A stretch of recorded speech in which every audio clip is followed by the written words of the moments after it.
Lately, I've been trying to send you stories every day, but I feel like a large number of people who have signed up almost never come back to listen to the stories. I don't know where that is. Make you unhappy? I hope to receive comments and suggestions from you, and if you find the video good, please give me a like to give me more motivation. For those who have not yet subscribed, don't forget to click the subscribe button and press notification bell to wait for the next story. Now let's get into the story. Story 1. I was a park ranger on a small island, the only year-round resident. Private boat access only with no bridge or ferries. It became crowded in the summer, but we would empty out completely when the weather turned. I loved the off-season, with 400 acres all to myself. No phone, no internet. Sometimes though, I would get bored. I'd go out at night with a flashlight and challenge myself to hike the entire island in the dark. There was moonlight to navigate by, but there was also a stretch of the main trail that passed through the oldest trees on the island where I'd be plunged into total darkness. I was in the old forest one night when I heard something behind me. I turned, nothing there, turned back, and something brushed my face. My stomach dropped, and I swung my fist into something. I ran full tilt for 100 yards, stomping my boots with my gun belt bouncing up and down, my vest riding up to saw my throat. I stopped and bent over with a stitch in my side, and started breathing heavily. I held my hand in front of my eyes and ran my fingers over the prickled cut from the branch I had punched. Through the spread fingers of my injured hand, I saw a smear of bright white off trail ahead. I figured it was one of a small herd of white-rumped deer, the locals wrongfully referred to as palominos, but it moved up a side trail before I could get a better look. I got my breath under control and followed. 100 feet up the side trail, it split again, and I could hear something moving through the underbrush, just past the fork and to the right. I crouched as I made my way to the fork, and stayed low trying to keep quiet and unseen. The trail gains elevation as it nears the center of the island, where the trees spread out and the moon lights things up. I heard a sharp bark and froze, then crept forward a few feet. I reached the fork and was straining to see ahead when I heard a crunch and a crack of something in the brush behind me. I spun and saw a pale man about 6 feet tall with dark hair, wearing a bright white t-shirt about 30 feet away from me. He gave me a grin that can only be described as psychotic. He barked again, and then ran off into the woods. I stood still, scanning the trees, my hand on my gun. After not hearing anything for a few moments, I backtracked my way to the main trail, then, terrified, speed-walked all the way back to my cabin. I hiked the exterior again that night, with a flashlight this time, and checked the coast for evidence of any visitor, boater, or wayward traveler. Nothing. I got up early morning, and in the light of the day, I did the same with the same result. I don't know who it could have been. The way he was running around off-trail convinced me that he knew the island very well, better than me, and that he was hiding out somewhere, but I never found him. I never found any evidence of a secret lair, and I never saw him again. Story 2. We hiked about 5 miles into a small lake, and set up camp on a small beach. This was not a heavily trafficked area, and we did not expect to run into anyone. Our first night there, as we were sitting around the fire, we saw a flashlight moving on the other side of the lake around 1030. This was fairly unusual. However, we did not think too much of it. But as time went on, this flashlight kept moving around the lake, getting closer to our campsite. Once it was clear that the person or people were heading for our campsite, We moved off into the woods nearby to see who wandered up. Now, the moment of truth. The flashlight comes near the light of our fire, and it is one man. He has a beard, and is probably in his mid-40s. The scary part, he was carrying what looked to be a shotgun. He walked around the campsite a few times, and then proceeded to enter our tent. After rummaging around for a minute or so, he came out and started yelling, "I know you're out there. Why don't you come and say hello?" My friend and I remained motionless under a hemlock tree, about 50 yards away. That is when the man proceeded to fire his shotgun into the woods. He also swung his flashlight around several times. After what felt like hours, he grabbed my friend's backpack and a few articles of clothing we had drying off near the fire, and threw them in to burn. Thankfully, the man moved off after a little while. We waited until his flashlight was on the other side of the lake. When it disappeared, we grabbed everything we could fit in my pack and took off. It was about 2 or 3 in the morning. We immediately went to the police department and reported it, where we also spoke with some forest rangers. That was it. I haven't heard anything back from the police yet. Who knows what the man would have done if we hadn't run into the woods to hide. Story 3. I was camping, and I had brought a Kodak disposable camera with me on the trip.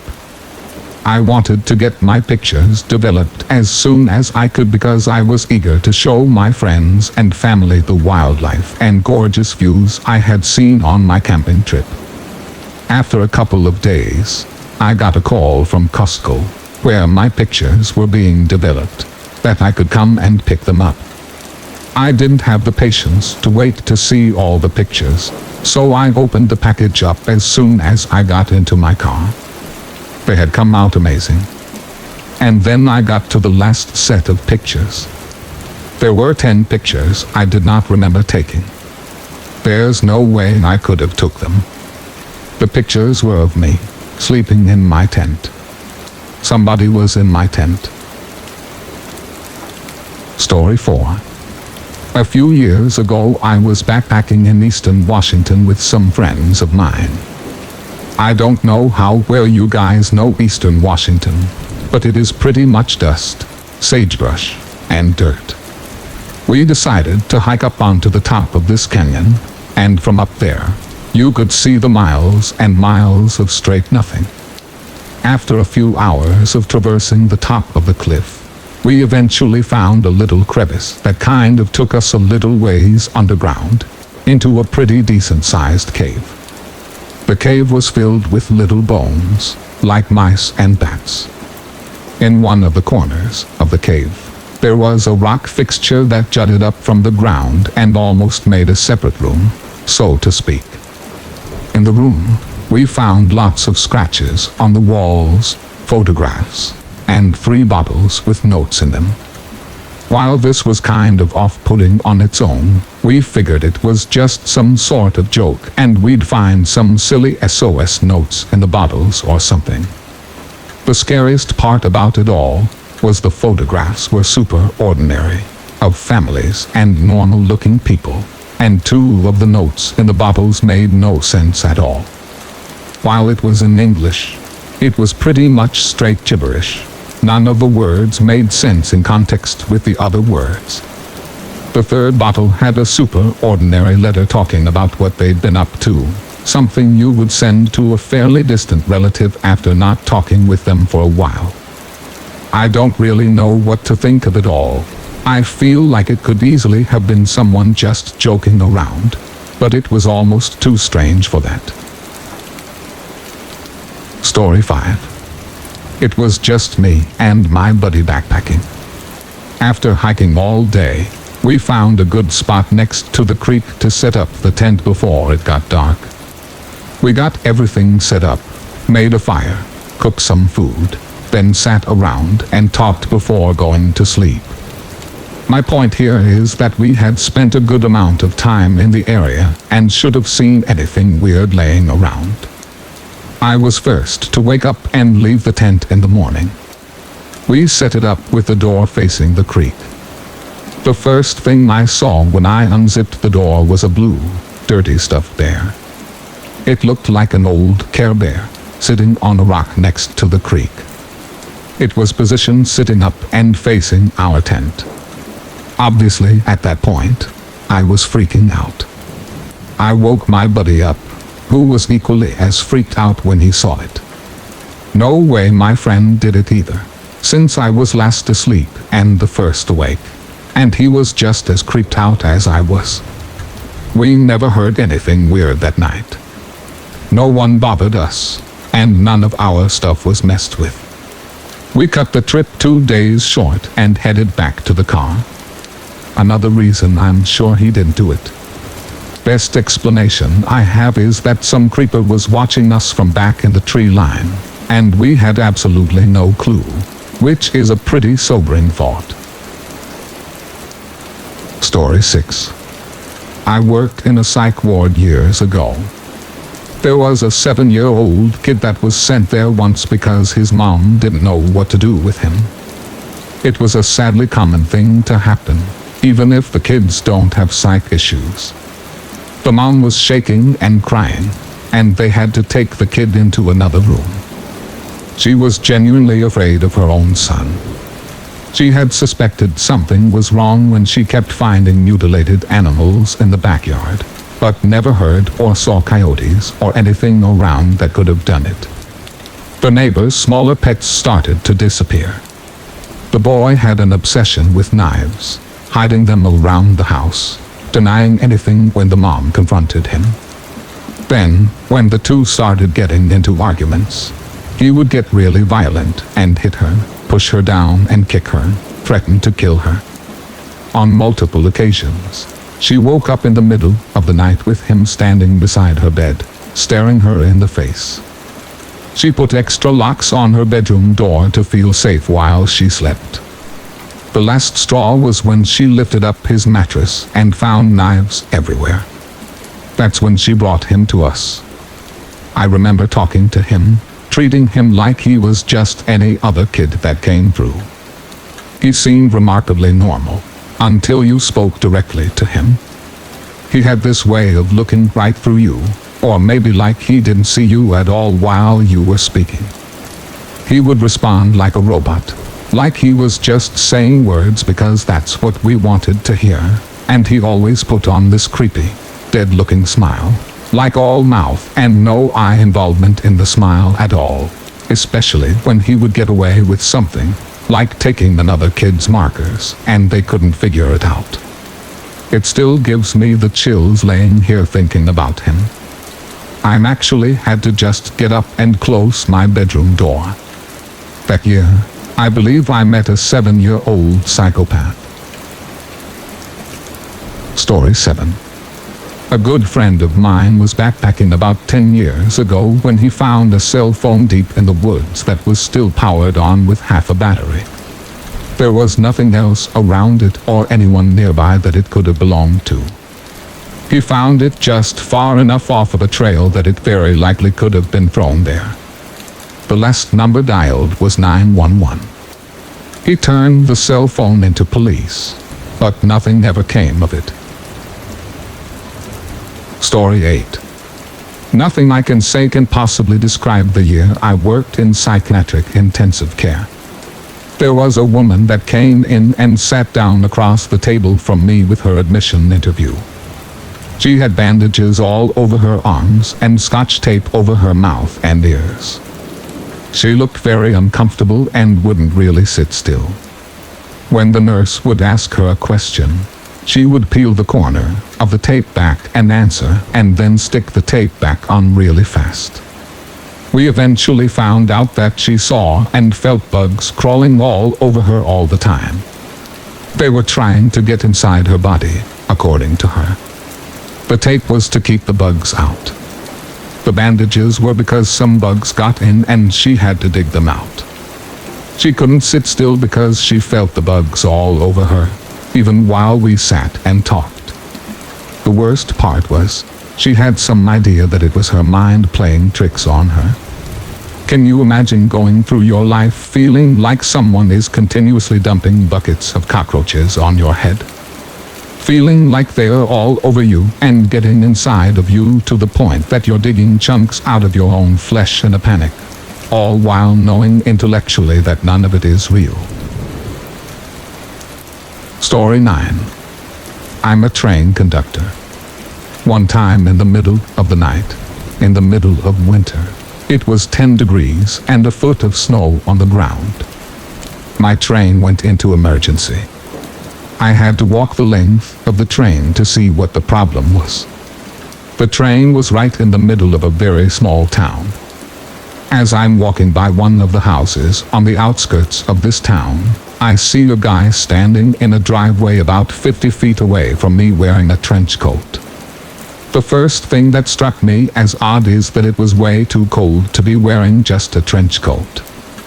I shine my lantern on the guy and wave. Nothing. The guy doesn't even move. I continue walking past the guy to the end of the train while looking back very often. I get to the end, turn around, and head back. I get back to the house where this guy is standing, and he is still there, in the same place, in the same position.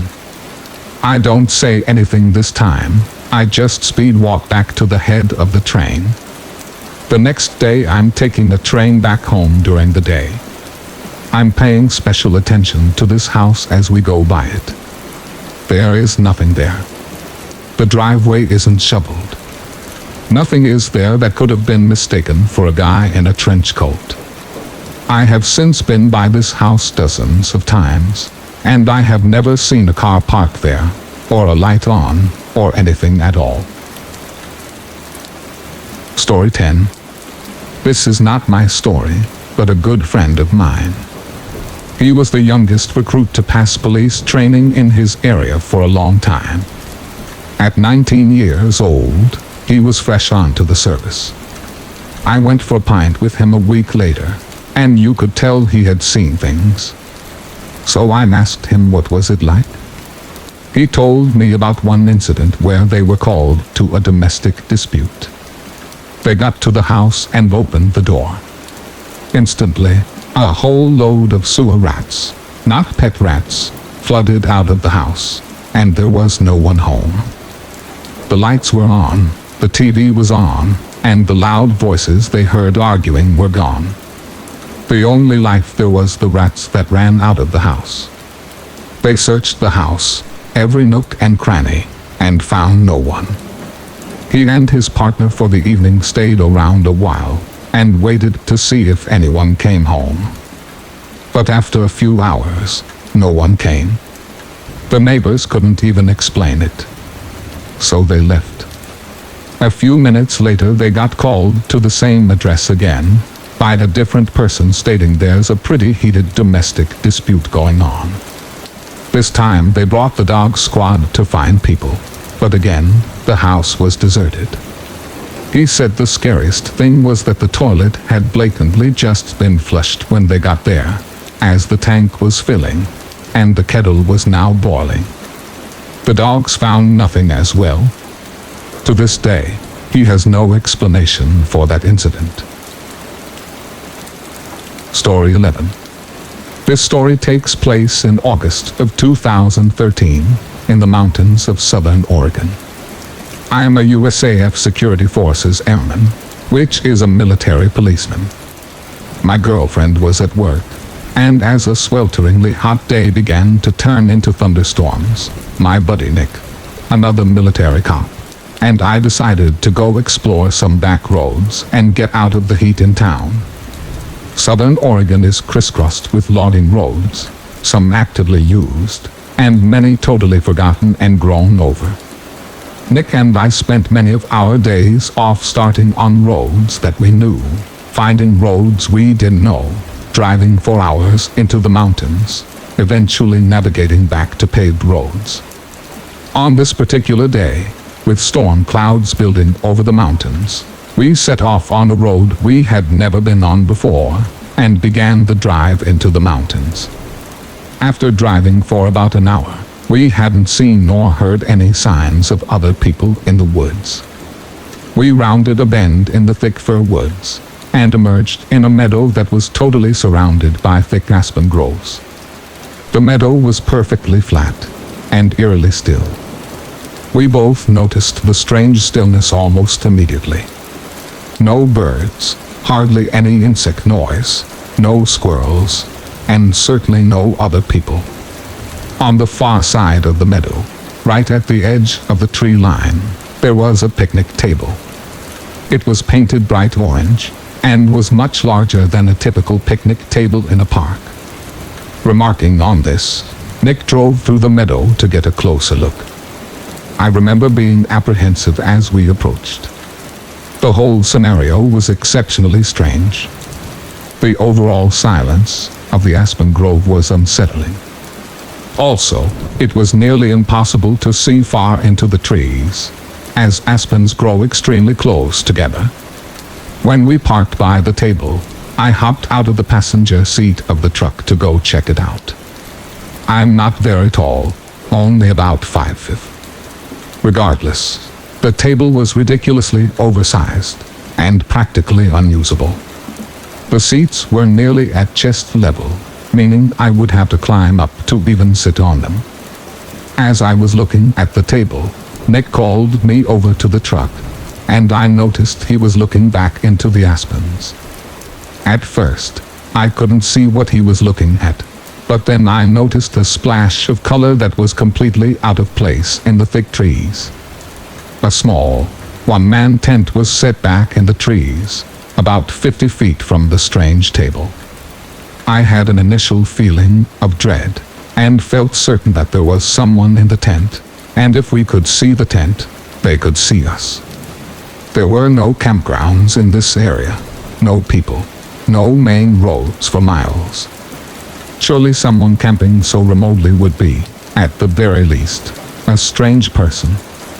However, as we observed the tent, we didn't see any movement or hear any sounds coming from it. Nick suggested my call out. I didn't want to, but I did. Hey, anyone in there? No reply. Feeling completely on edge, Nick and I thought about driving away and leaving this strange area. But we began to fear the worst. What if there was a body in the tent? What if somebody had gotten kidnapped? Foolish, I know. But we thought it all the same.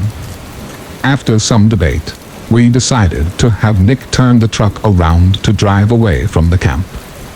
Should we need to leave in a hurry, he would be waiting behind the wheel. With my heart pounding, I started walking through the trees toward the tent. I was totally keyed up with my senses on full alert. When I reached the campsite, several things struck me as odd. Backpacks were scattered all over the place.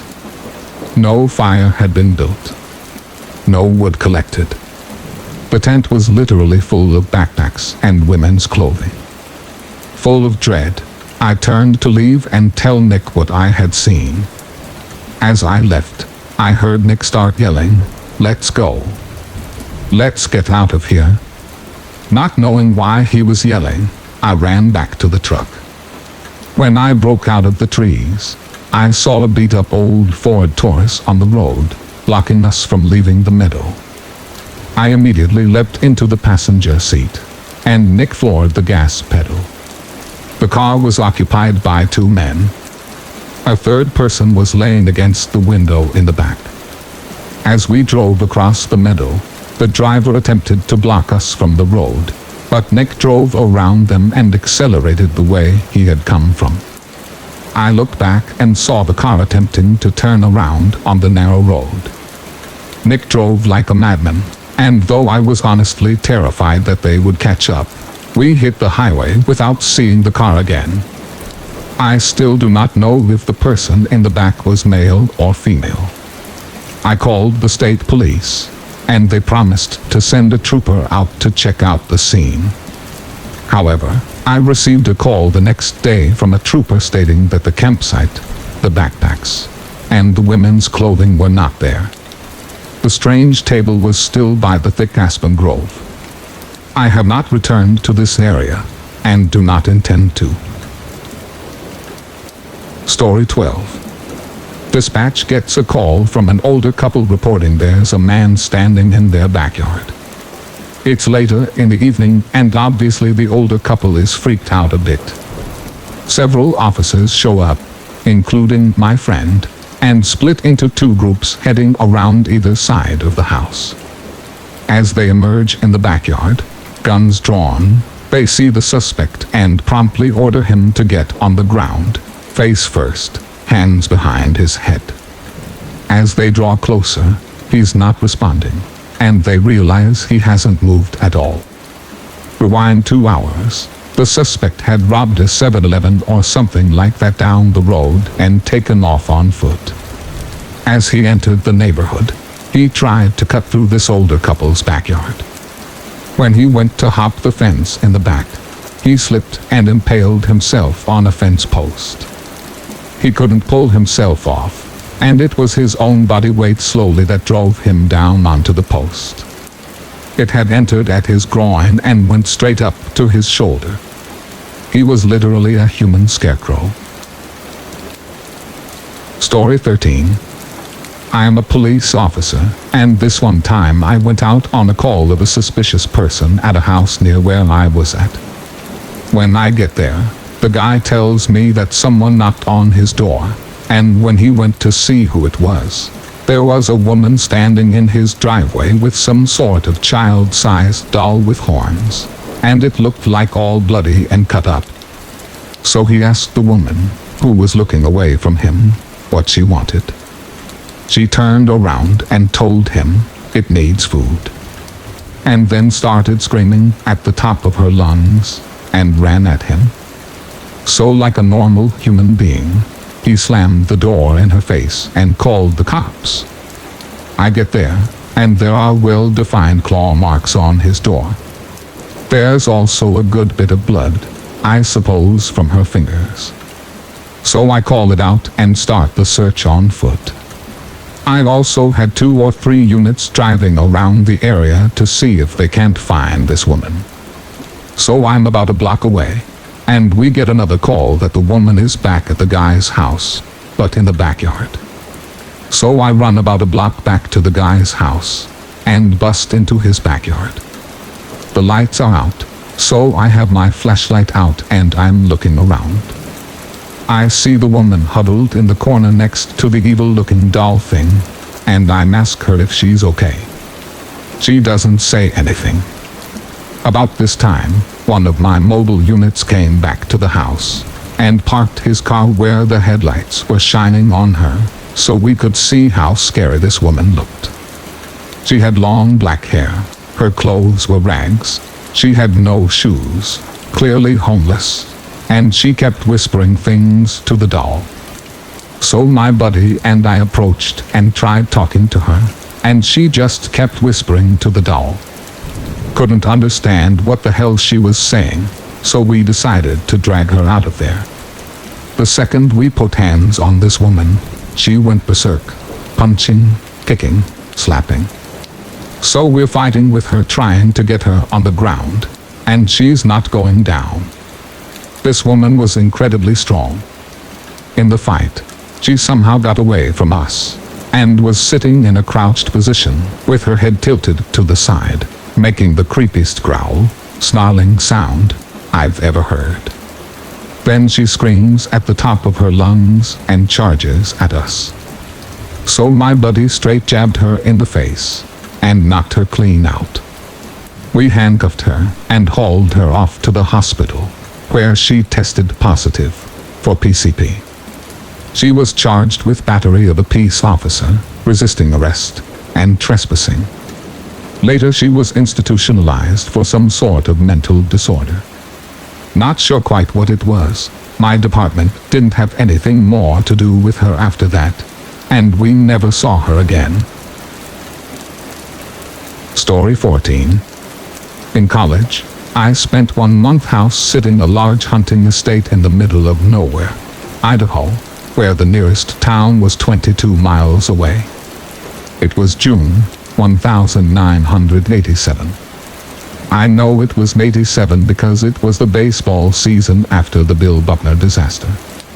My girlfriend's parents owned the place in Idaho. I'm not going to say what town it was 22 miles away from, because they might still own it. And I don't want this to get any more weird than it already is. It was a pretty big place with a lot of acreage. The guy who was the full-time caretaker for the place had just quit. My girlfriend's dad went out there to find a new caretaker, but the new caretaker couldn't start for a month. Her dad offered to pay me $1,200 to go out there. Free food, satellite TV, one of those huge satellite dishes from back then, and free booze. All I had to do was keep an eye on the place and feed the dogs and the horse. I had never been out west, so I took him up on it. It sounded better than doing landscaping. I spent the time reading and exploring, playing with the dogs, riding the horse, and shooting. Completely uneventful experience, until one night. I woke up to the sound of someone knocking loud and hard on the front door, and the dogs were going nuts. No way I was going to answer it. I just grabbed the gun and kept quiet upstairs. After the knocking stopped and dogs stopped barking, I eventually went back to sleep. I didn't freak out all that much, because there were 2 German shepherds inside with me and I had a gun. I kept it on the nightstand. I had been drinking a little, but was not drunk by any means. There were several neighbors a few miles away, so I thought someone just simply drove up the wrong driveway. The next morning at the crack of dawn, I opened the front door to let the dogs out, and I see a white Chevy Nova sitting in the driveway near the small cabin for the caretaker. The cabin was about 100 yards from the main house. I called my girlfriend's dad and asked him if he knew anyone with that car, and told him about what had happened the night before. He didn't know anyone, and he called the police directly. The police show up, ask me a few questions, and walk around the property for about an hour or so. The car was locked. The police had it towed. I have no idea if it was broken down or not. There was only one set of tire tracks coming into the house.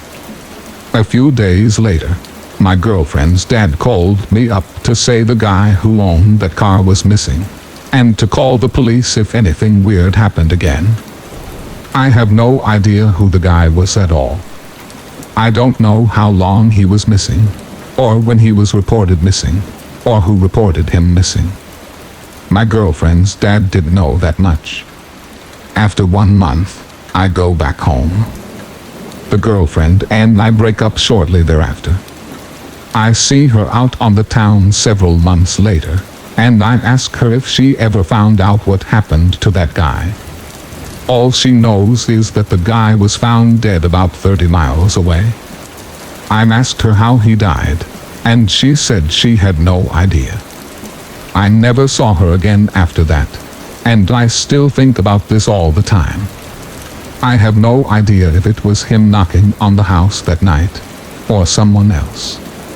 Not knowing will drive me crazy for the rest of my life. Story 15. So this happened 3 years ago when I was living with my parents in Wyoming, in a secluded area. It was Halloween, and my parents decorated the house, and we expected about 3 to 4 kids to show up, as the house is about a mile from a subdivision, and parents usually drive their kids. At 8:00 p.m., I took in the chair with candy, because I figured no one else would be coming around. I was in the basement where there were no windows, and very little sound could get out. It was about 11 p.m. now. All the lights upstairs were shut off as I went to bed. I heard a knock at the side door, which no one ever goes to outside. I headed upstairs, and the floodlight, which usually turns on automatically, wasn't on at all. So I flipped on the other light that lights up the basketball hoop area. There was a person in one of those old man masks that have the crazy hair, just standing there, just looking at the house. He sprinted to the back where the patio was, and I heard a loud banging on the back windows. Honestly, the loudest kicking I've ever heard. I rushed over and the person was just staring through the glass. Then he ran away and I didn't hear anything for about 5 minutes or so. Then I start hearing the knob to the main front door being forcefully jiggled back and forth.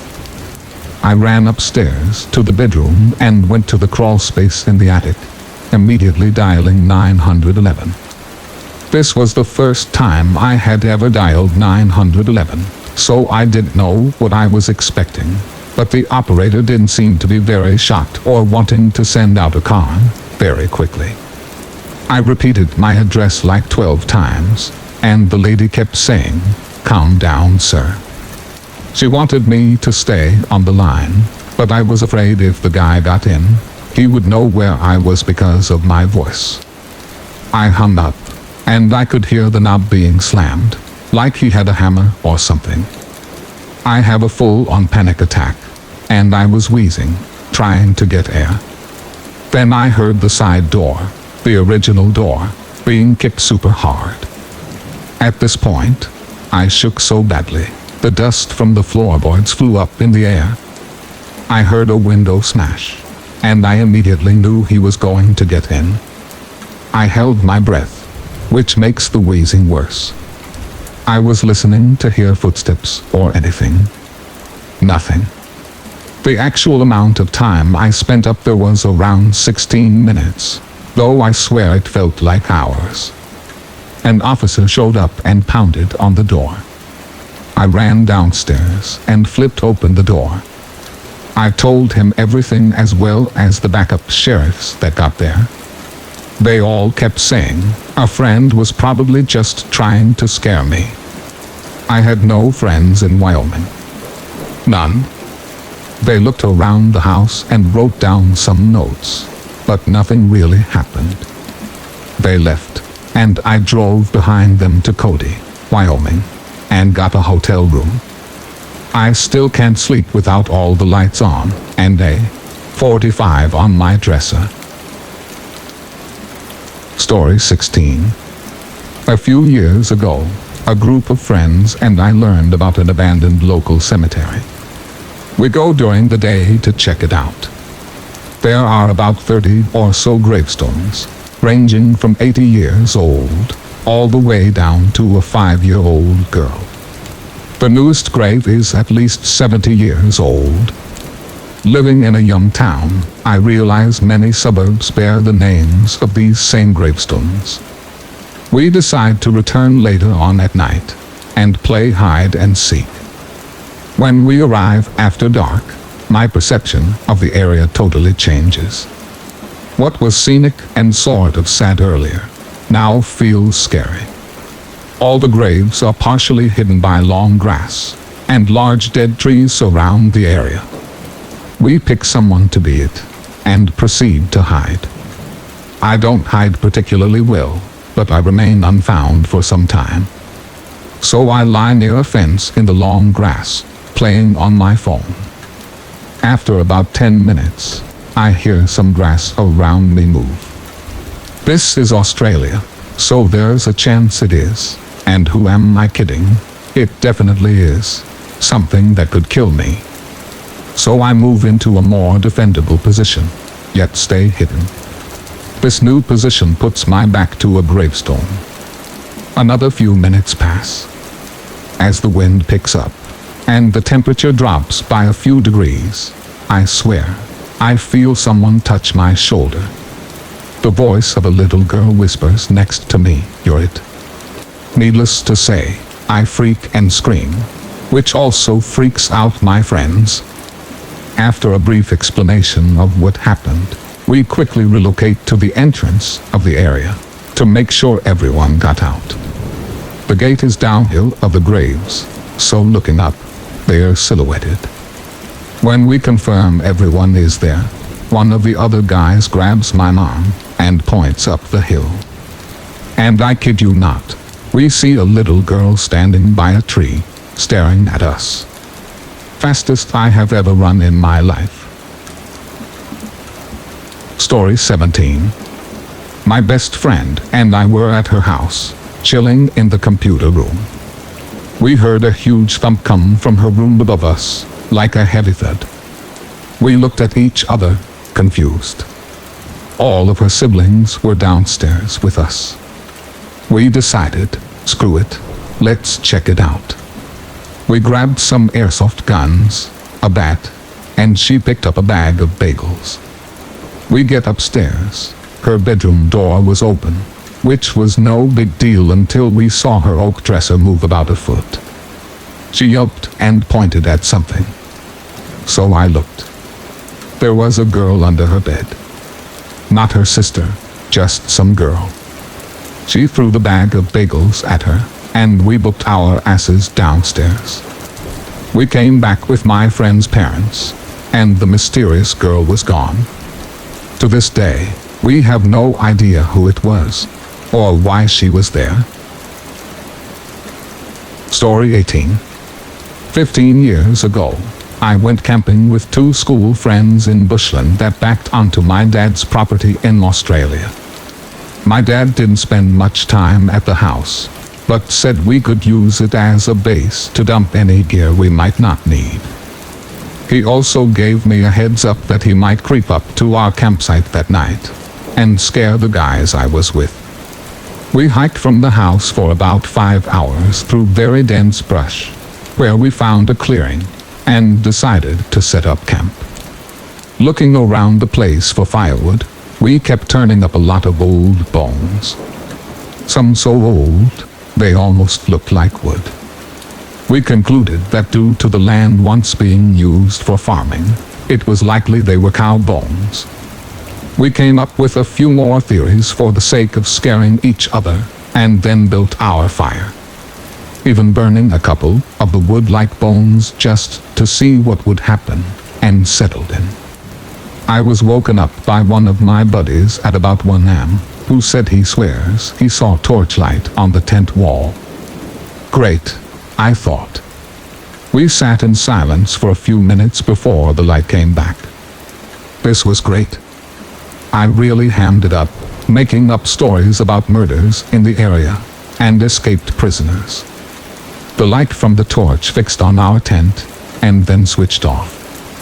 We could hear leaves and sticks moving around outside, and my buddies were on the verge of tears. Then we started hearing whispering outside, as well as some low mumbling. Dad had brought some friends in on the prank. Dedicated.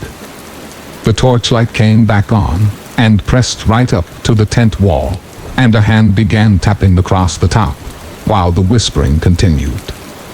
My dad had brought some friends in on the prank, and convinced them to walk 4 hours through dense scrub in the middle of the night, just to shine a torch on our tent. I started to panic. Then it just stopped completely, about an hour after it began. We sat in total silence, aside from the sobbing of my buddies, and at dawn, packed up and left. We got back to the house, and Dad was there. He apologized, and said he had planned to come out and see us last night, but fell asleep at his girlfriend's house. We told him about what happened, and he was genuinely dumbfounded. Interestingly, I went back to the spot a couple of years ago, after telling this story to a friend. We found a small shack made of iron, pot-marked with bullet holes, a 44-gallon drum full of burned clothes, a pile of firewood, and 2 axes. Who knows if it was related, but it was creepy as hell. Story 19. During a few summers of my childhood, I spent a lot of time over at my aunt and uncle's house. I was there nearly every day of the week. School was out of session, and both of my parents were working full-time jobs, so I needed to go somewhere to keep me occupied. My aunt and uncle were living fairly close to our neighborhood, and my aunt babysat a few other kids, so me being sent over there was most logical. I luckily also had a few cousins around my age to play with and keep entertained, so it worked well for all of us. They lived in this very large and nearly Victorian-style home.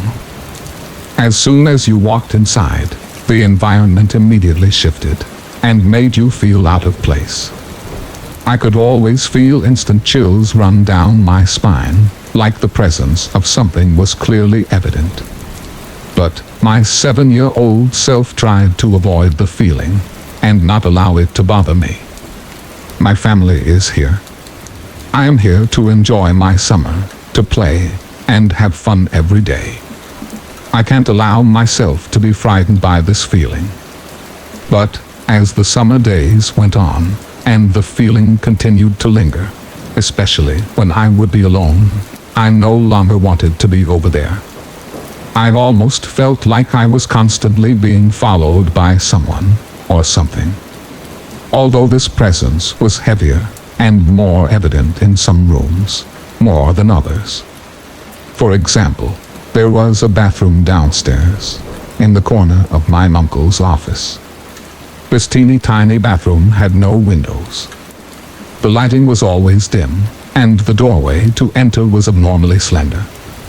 Inside there was barely enough room to use the toilet, sink, or mirror it contained. Whenever I went inside, I felt trapped or suffocated. But oddly, I never felt alone inside the little room. Obviously, the bathroom did not have enough space to fit more than one person. But I always felt like someone was in there with me. The way the dim light reflected on the mirror, it created this feeling, as if someone was staring through from the other side. Almost like someone was on the other side of a two-way mirror, watching my every move. I avoided that room at all costs. Another room I avoided was the attic. To get into the attic, you would enter through another slender door, similar to the tiny office bathroom. Then, you would have to hike up a large, wooden, spiral-like staircase that creaked with every step. The attic was musty and reeked of a stench that was unexplainable.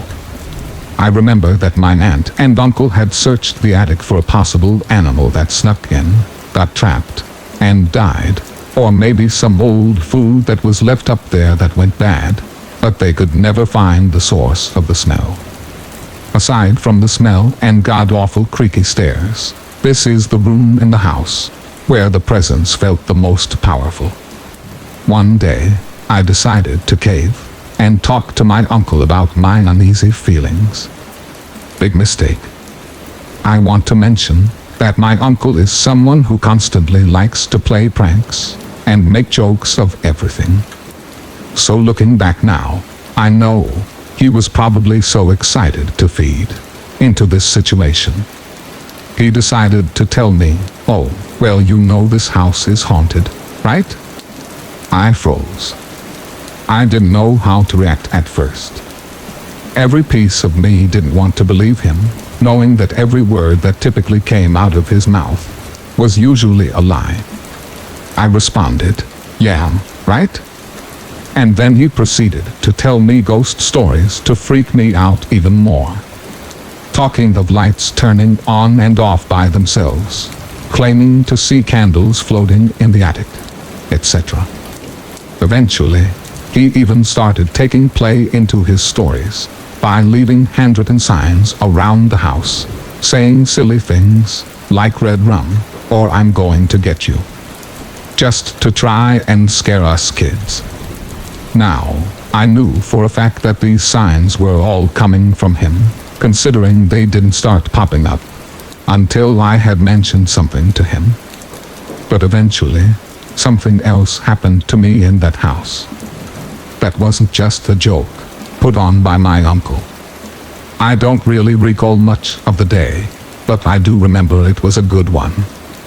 I was so distracted by playing with my cousins They begged me to stay overnight with them, and I agreed. I got to sleep in my cousin Sam's room. He had a bunk bed, so it was perfect for sleepovers. The only issue was, who gets the top bunk? We played rock, paper, scissors, and I ended up losing. I was stuck with the bottom bunk.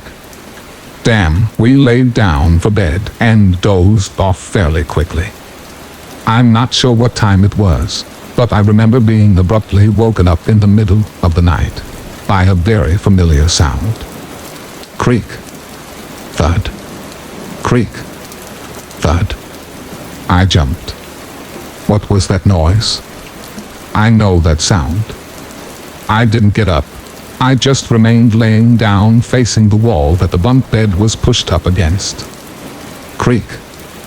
Thud. Creak. Thud. Somebody was walking down the attic stairs. Just my luck. The attic entrance is only a few feet away from Sam's bedroom door. As I lay there staring at the wall frozen in fear, that familiar feeling began to creep upon me, that same environmental shift you get when entering the house. The same feeling of someone staring at you through the tiny office bathroom mirror, and that same heavy presence you get while going up to the attic. But this feeling was much, much worse.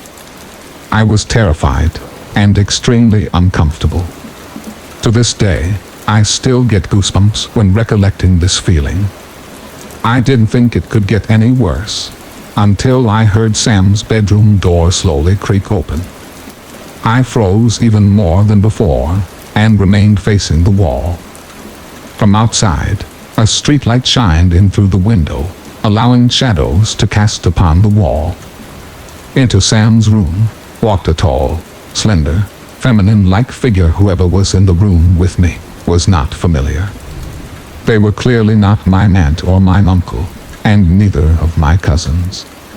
I remember seeing her long hair and gown, which almost appeared to be flowing with her shadow. She stopped.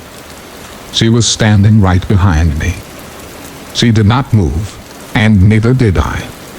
I lay there, wishing that this was just a nightmare, hoping to wake up from this horrid dream. But then she whispered, and her shadow left the room. I still remained in the same position, too petrified to move. I sobbed myself to sleep that night. There is one separate instance that I can recall seeing this same woman in the same house. Fast forward to around 5 years later, when my aunt and uncle were in the process of selling the Victorian-style home, and no longer resided there. We all lived in a small town, so my best friend Cass just so happened to live in the house next door at the time. I was over at her house late one night, watching a movie with her and her brother Jay. I remember her brother getting up in the middle of the movie and going over to the window, peering over at the house next door. Something had caught his eye. "Hey guys, come here," he said in a shifted voice. Cass and I both got up and slowly walked over to the window to see what he was looking at. Up there he pointed to the attic window. We watched, waiting to see what he saw. Just then, the attic light toggled on and then off. On and then off again. "It keeps doing that," Jay said. My blood ran cold. "What is your aunt or uncle doing up there?" I didn't even know what to say. I didn't even want to answer. I knew for a fact no one was home at that time. Not only were my aunt and uncle not even living in the house, as they just moved into a rental, and were still trying to sell the house, but they were also states away on vacation. "They aren't even in town," I said. "They're in Florida." Cass and Jay just became just as uneasy as I was. All of us still watching the window. We see the attic light stop, remaining off now. "I bet it's just an electrical issue or something," Cass says, trying to reassure us. The light began to toggle on and then off. On and then off again. all of us still staring in a trance. On, off, on, off. About 3 to 5 seconds in between each switch. Cass and Jay began to lose interest as this went on for a while, and began walking away from the window to continue watching our movie. Just then, the light flips on again, and the silhouette of a tall, slender woman appears in the window. I don't even remember how the other two reacted. I don't even know if they even saw her. We don't talk about it now. All I remember whispering myself, it's her. And the light flips off, to never come back on again. Story 20. I was 16 years old, and at the time, it was in the mid-80s. We, my family, lived in one of the most budding towns in Florida. Articles were constantly being printed about how Bradenton, Florida, was where everyone wanted to live.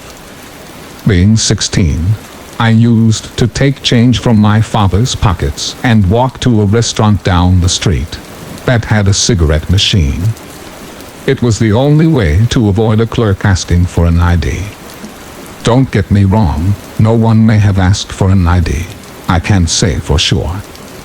I lived in a small community that was right on the water.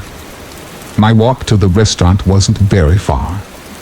I passed 3 canals, a tiny apartment complex, and then a stretch that was like a couple blocks. This little stretch was lightly wooded. On the other side was one of the canals, in between a dirt road. Possibly a hidden makeout spot.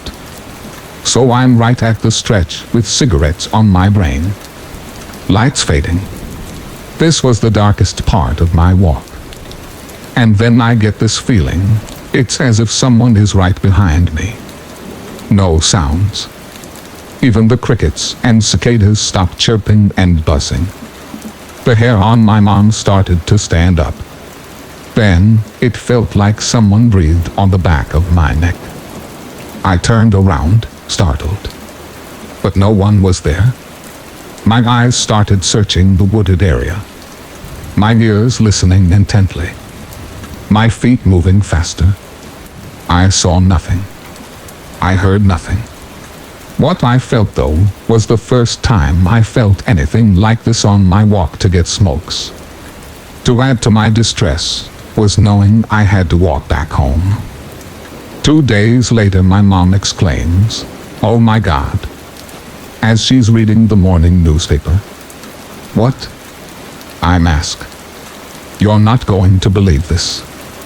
Right down the street by the restaurant, a young woman was raped and murdered." I never told my mom I walked right past there the same night this woman was murdered. I didn't want to give myself away as a smoker, or that I had snuck out to get those smokes. The next time I took a walk to the faithful cigarette machine, it was earlier in the evening. Twilight still hung in the evening skies, giving me enough light to see the yellow police tape surrounding that small patch of trees on the dirt road. Unfortunately, the feeling never went away on those walks. That odd feeling. The feeling of something is wrong. The feeling that someone was there. And what terrifies me the most is that someone was there. I feel lucky to be alive. Story 21. This story happened to my dad and his wife years ago. He was driving late at night in the middle of nowhere in Utah. And he and his wife wanted to make a stop at a gas station to get snacks, use the bathroom, etc. When he got to the gas station, he saw a police car parked out front. When they walked into the gas station, he saw a man at the register, but no police officer. The man didn't greet them with a hello, and actually looked a little nervous. My dad saw that the man was listening to a police radio. My dad didn't really think anything of it at the time. He asked the man if he needed a key to the bathroom, and the man looked pretty anxious and uncomfortable. The man told my dad that he didn't think that he needed one. So my dad walked to the bathroom. Right before he went in, he saw a doorway with a curtain in front of it next to the bathroom door. My dad looked at the end of the curtain, and all he saw was men's feet with what he believes to be the police officers' boots. My dad tried to stay calm, so he walked into the bathroom and just stood there contemplating what to do. He got himself to calm down. Then he walked calmly out of the bathroom and went to his wife and calmly said, "Let's go." She looked confused but agreed. They paid for the gas and left. What my dad thinks happened is that guy killed the police officer and took his police radio, but while he was hiding the body, my dad and his wife drove into the lot, so he pretended to be the cashier there. I asked my dad why he never called the police. He said that he was afraid that guy would hear him and then would possibly go after him. They were on a road trip and they had a huge trailer. That guy could have easily caught up to him. Story 22. I've had a few delivery jobs that have given me the creeps. One or two that I was pretty sure I was about to be robbed. Another, a gunfight between gang members unfolded in the street I was delivering to right as I was turning onto it. But these are just occupational hazards, I guess. Yeah, it sucks, but you get over it. Only one delivery job really truly terrified me. The only one that scares me to think about. Even today.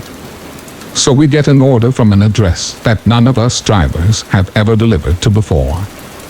This normally causes some suspicion among us since we're always pretty weary whenever delivering to a new address. A fair few first-time deliveries have resulted in an address getting blacklisted. Sometimes they try to stiff you for money or some other scam to get free pizza. Generally speaking, the drivers take turns delivering to a new address, and this time it just so happened to be my turn. So once the order is completed and the pizzas are boxed up, I take them out to my car and punch the address into my sat-nav. It turns out the address is right on the edge of our delivery area. Pretty much in the middle of absolute nowhere. It dawns on me that this could be the oldest trick in the book. Call the pizza into some hard-to-reach location and then demand it to be free once it takes more than 45 minutes to deliver. But to my relief, I make it out onto this old dirt road with time to spare. Yet my relief doesn't last long. Not when I see the state of the address I'm delivering to. The house is so run down it looks like a squat. Like it's been commandeered by the homeless as a place to avoid sleeping rough.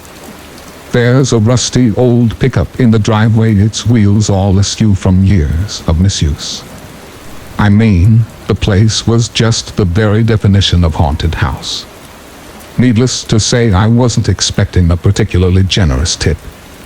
As I take the pizzas out from the passenger seat of my car, I start hearing this faint whining noise.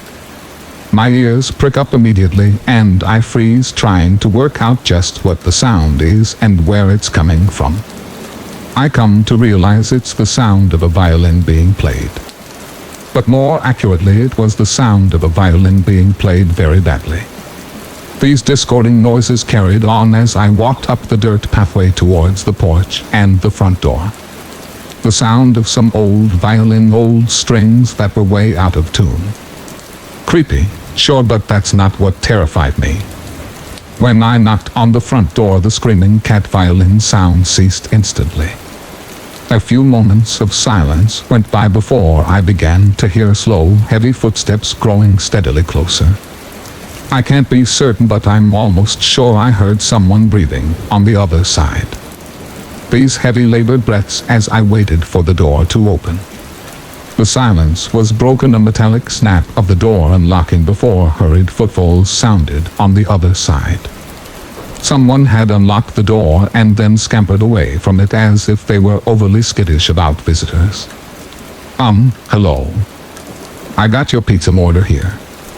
I remember asking, feeling the tension rise as silence once again engulfed the room. "Come inside, mister." The childish voice came from the other side. I wanted to just turn tail and run at this point, but returning to the pizza place without the money for the pizzas would definitely mean a verbal or written warning from my manager. I already had one for turning up late. I could not afford another. So, reluctantly, I took hold of the door handle, turned it, and walked inside. The interior of the house was bathed in darkness. Only a handful of weak oil lamps to give me any sense of the layout. A figure was crouched on a nearby sofa, the old violin lying next to it. "There's $15 on the table there, mister." The person sounded like a child, but they looked bigger than they should have. On the small, dusty coffee table in front of the couch there were little piles of change. Normally I'd have taken issues with this, but to be honest, I'm desperate to get out of there at this point. I'd have taken any form of currency. As I stooped down to start sliding the little piles of coins off into my cupped palm, I started to hear the kid's labor breathing again. But I dared not look towards him. I could see its legs in my peripheral vision, and even then I could see how unnaturally long they were. This person was not a child. "Sorry about the coins, mister. I saved them all up to afford this treat for myself. It's all I have." I told the person not to worry in the sunniest disposition I could muster. The last thing I wanted to do at this point was upset them. I pocketed the coins, barely having counted them. Hell, I'd come up with the difference myself if I needed to. Like I said, I just wanted to get out of there. But as I turned to leave, hastily thanking the person for their custom, I caught a glimpse of the person's face in the low light of the oil lamps. They were burned. Horribly burned up and down their arms and chest. The scarred flesh extended all the way up to their face and head. Only the person's features were obscured by a small rubber mask. The mask didn't even cover up their entire face, only a small central portion that concealed their eyes, nose, and mouth. The only thing I could really make out was that the mask had a long wooden nose, kind of like the puppet Pinocchio, whose nose would grow whenever he told lies. The small carved eyes were blank. I averted my gaze from the mask and was unable to return it. It was one of the most hideously sad and scary things I had ever laid eyes on. Just as I had reached the front door, I heard that same childlike voice emanating behind me. "Want to hear me play a song, mister?" Before I even had the chance to answer, to tell them I was too busy with deliveries, they had grabbed the old violin next to them and began to whine out to tune. Although the strings were almost totally out of tune, I started to make out the tune they were trying for. "If you go down in the woods today, you're sure of a big surprise. If you go down in the woods today, you'd better go in disguise. For every bear that ever there was will gather there for certain, because today's the day the teddy bears have their picnic." I was back in the driver's seat of my car before you could say, "Nope, I'm out." Scrambling to start the engine so I could make a quick getaway. I don't think they had any intention of hurting me. I certainly wasn't in as much danger as when those wannabe gangsters decided to shoot it out, like right in front of my car. But something about this place still creeps back into my mind while I lay there in the darkness trying to sleep. Something that means I'll never, ever make another delivery there. I'll quit before I ever go back. Story 23. First things first. At the time of this experience, I was a 24-year-old female living with my then fiancé, now husband, who we'll call B, and my 4-year-old daughter, who we'll call S. We worked nights 6 days a week. We lived in a notoriously bad neighborhood. But up until this 1 week, my naive self figured if I minded my own business, I would be impervious to bad things happening, right? Before we get to that night, the night of the main event, there are 3 seemingly insignificant events that happened in the week leading up to that night. For you to get the full picture, I'll go over those first. Event number 1, Sunday. Around 2 a.m., my 4-year-old comes downstairs into the living room where my husband and I were watching TV on his day off. I hop up and start to direct her back to her bed when she says there is a man in our backyard. Is he your friend? I turn to look wide-eyed at B, who without further prompting goes upstairs and looks out her window. Due to the bright back porch light, my daughter's window actually does have the best view of the backyard. After several minutes, he comes down with a shrug. I didn't see anyone and nothing has been moved. So I chalk it up to a bad dream and take us back to bed. Event number 2, Tuesday. I have 2 cats, and because I have 2 cats, I do not open my screens to my windows. They are strictly inside cats. On this night it was pouring outside. No thunder or lightning, just pouring rain. My neighbor calls me and says, "Is your cat supposed to be outside?" He's on the porch.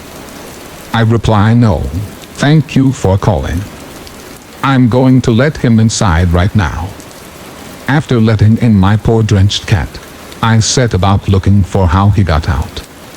It didn't take long to find the dining room window was open just about 6 inches. This is when I started to get a little freaked out. This was an old house. The screens were hard to open. It took a considerable amount of effort to open them. And after asking my husband, I knew neither of us had opened it.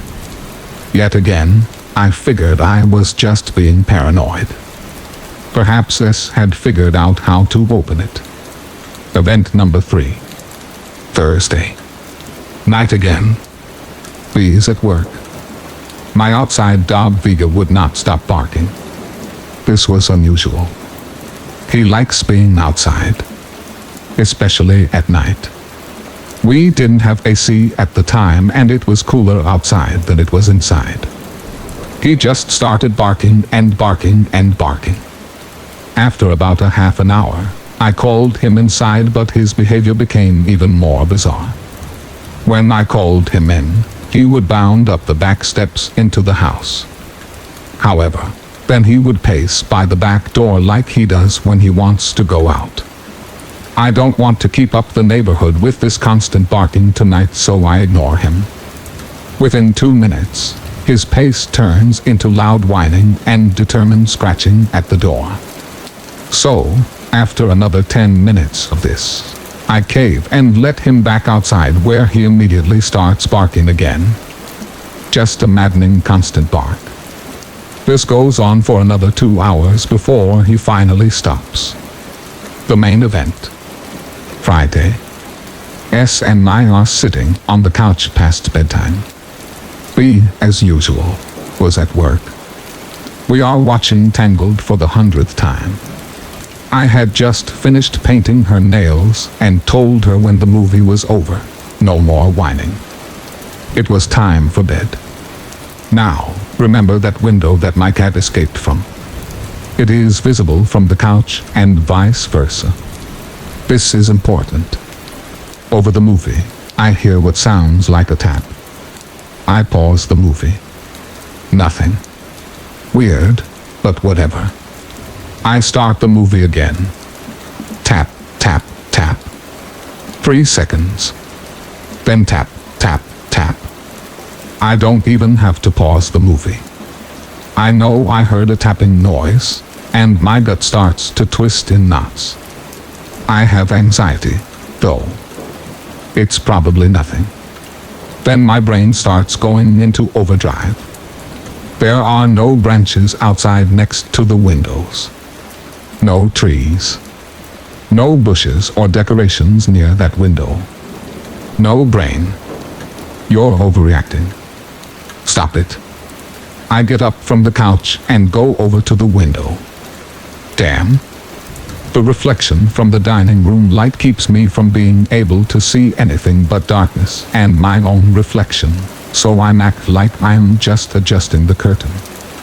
Then my other dog, Coco, catches my eye. This normally happy-go-lucky puppy is staring at the window, hackles raised, teeth bared, and growling the most terrifying growl. I mean, I have never heard her make that sound before.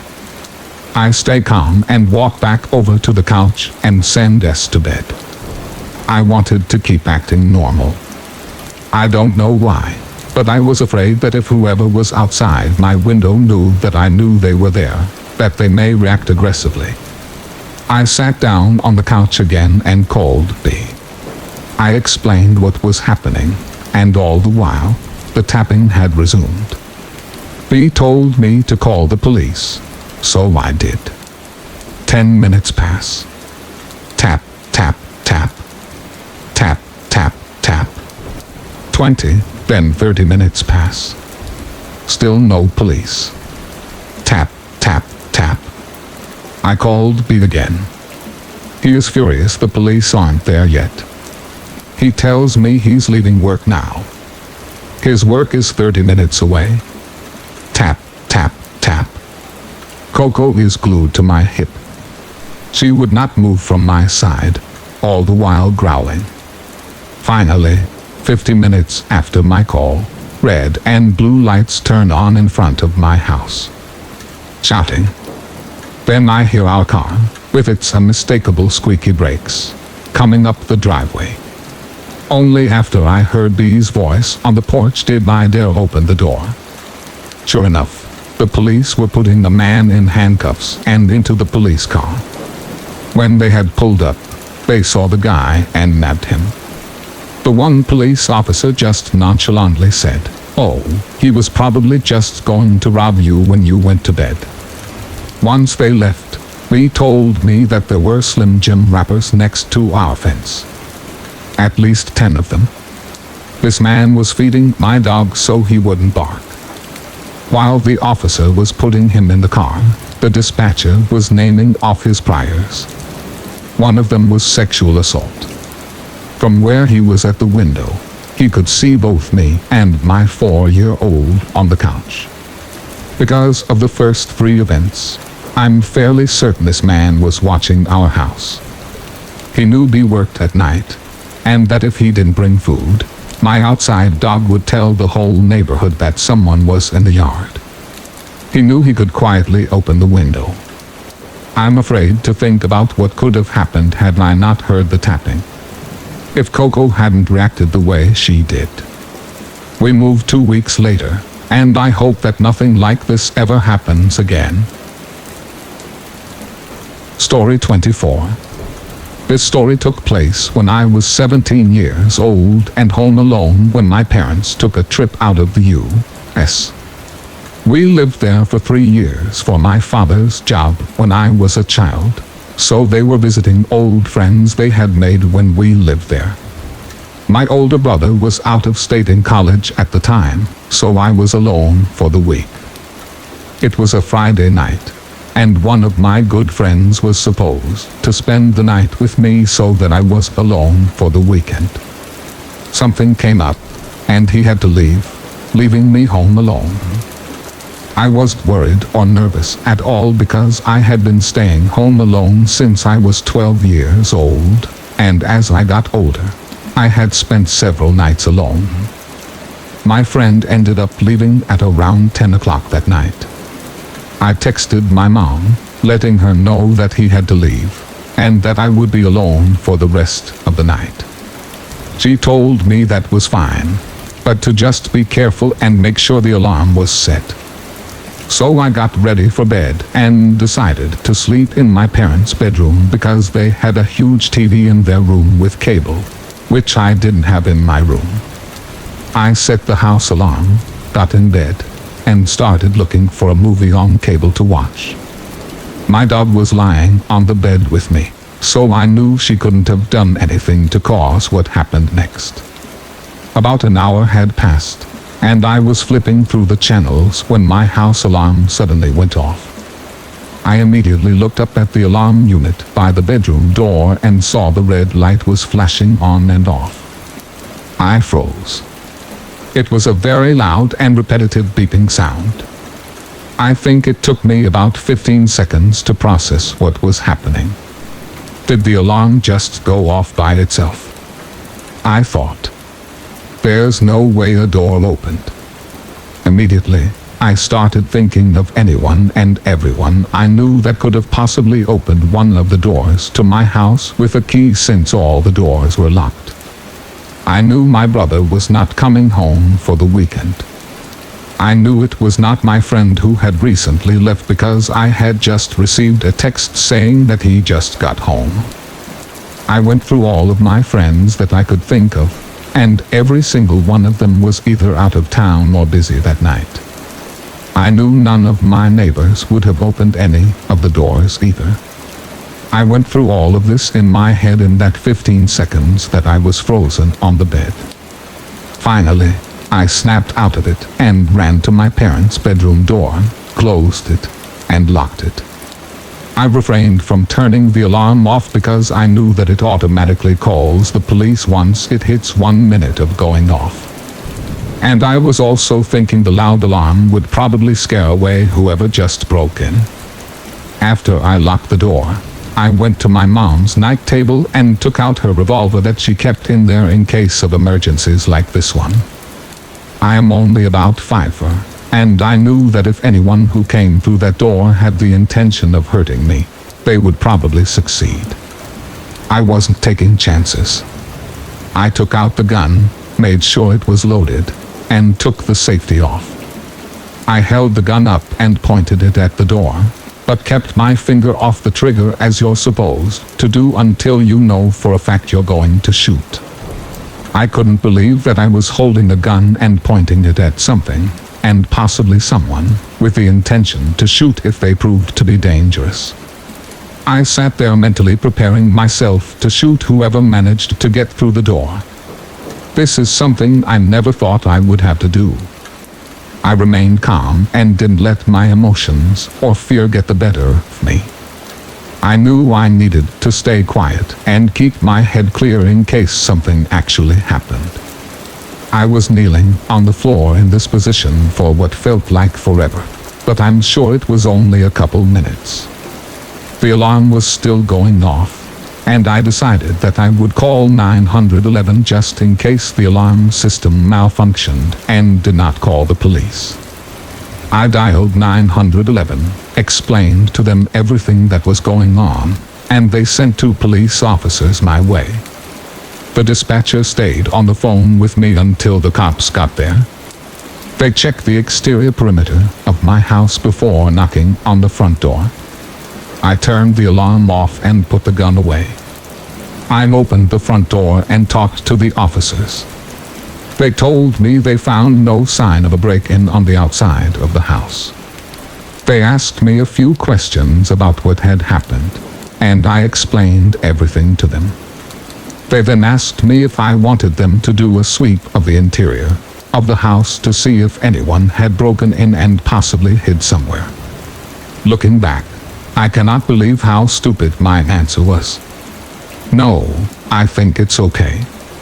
The cops assured me they would remain in the area and told me not to hesitate to call if anything else happened.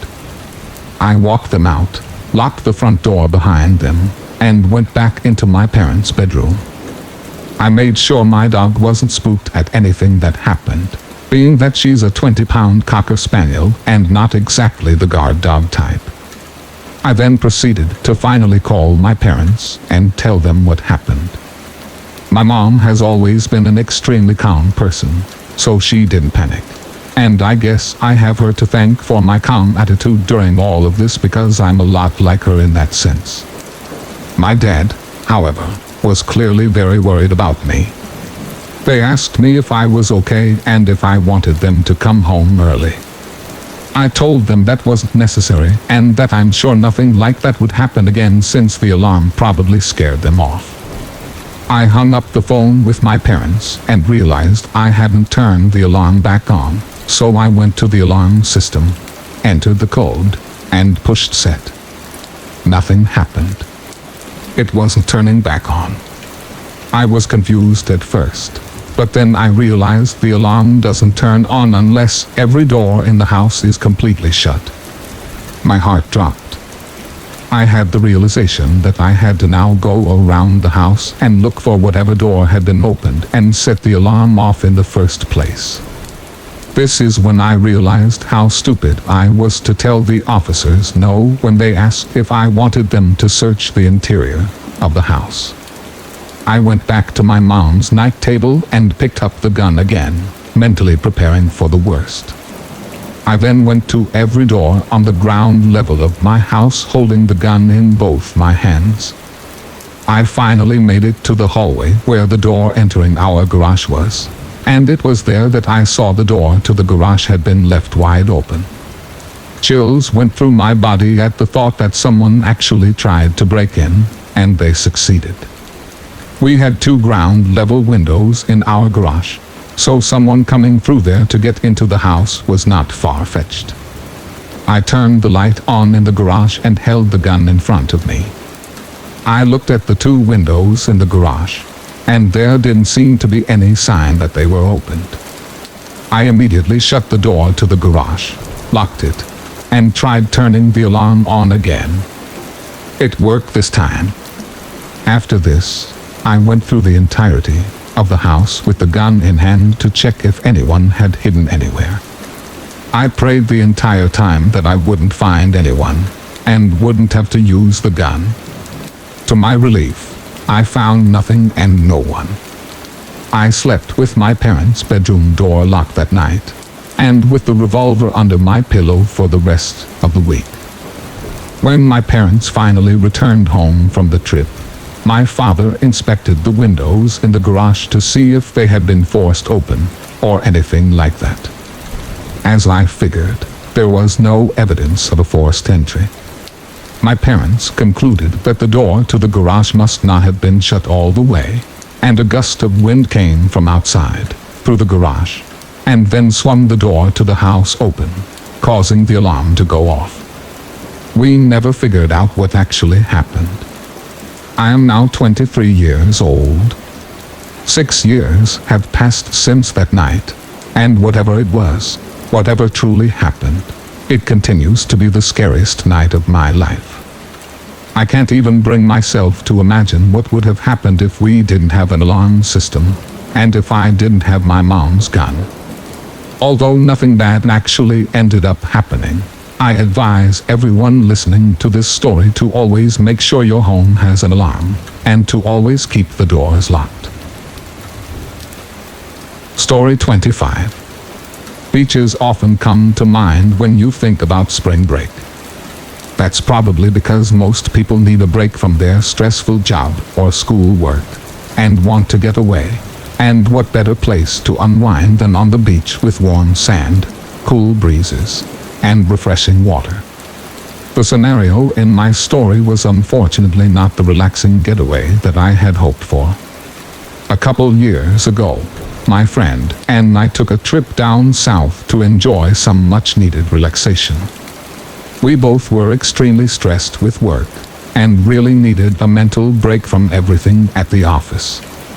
To be fair, most of the trip was pretty relaxing, until a night where my friend and I were laying on the beach, which was weird for us.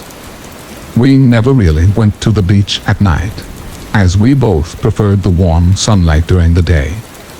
We were watching the moon reflect off the water, when we saw 2 people walk up to us seemingly out of nowhere. I noticed that one of them was a girl, quite pretty actually. She had wild curly hair, and from what I could see of her eyes, they looked very dark. She was wearing a beach cover-up over her bathing suit, and she was with a guy, I assume her significant other, because she was holding his hand. He had a long beard, with long brown hair that was up in a bun.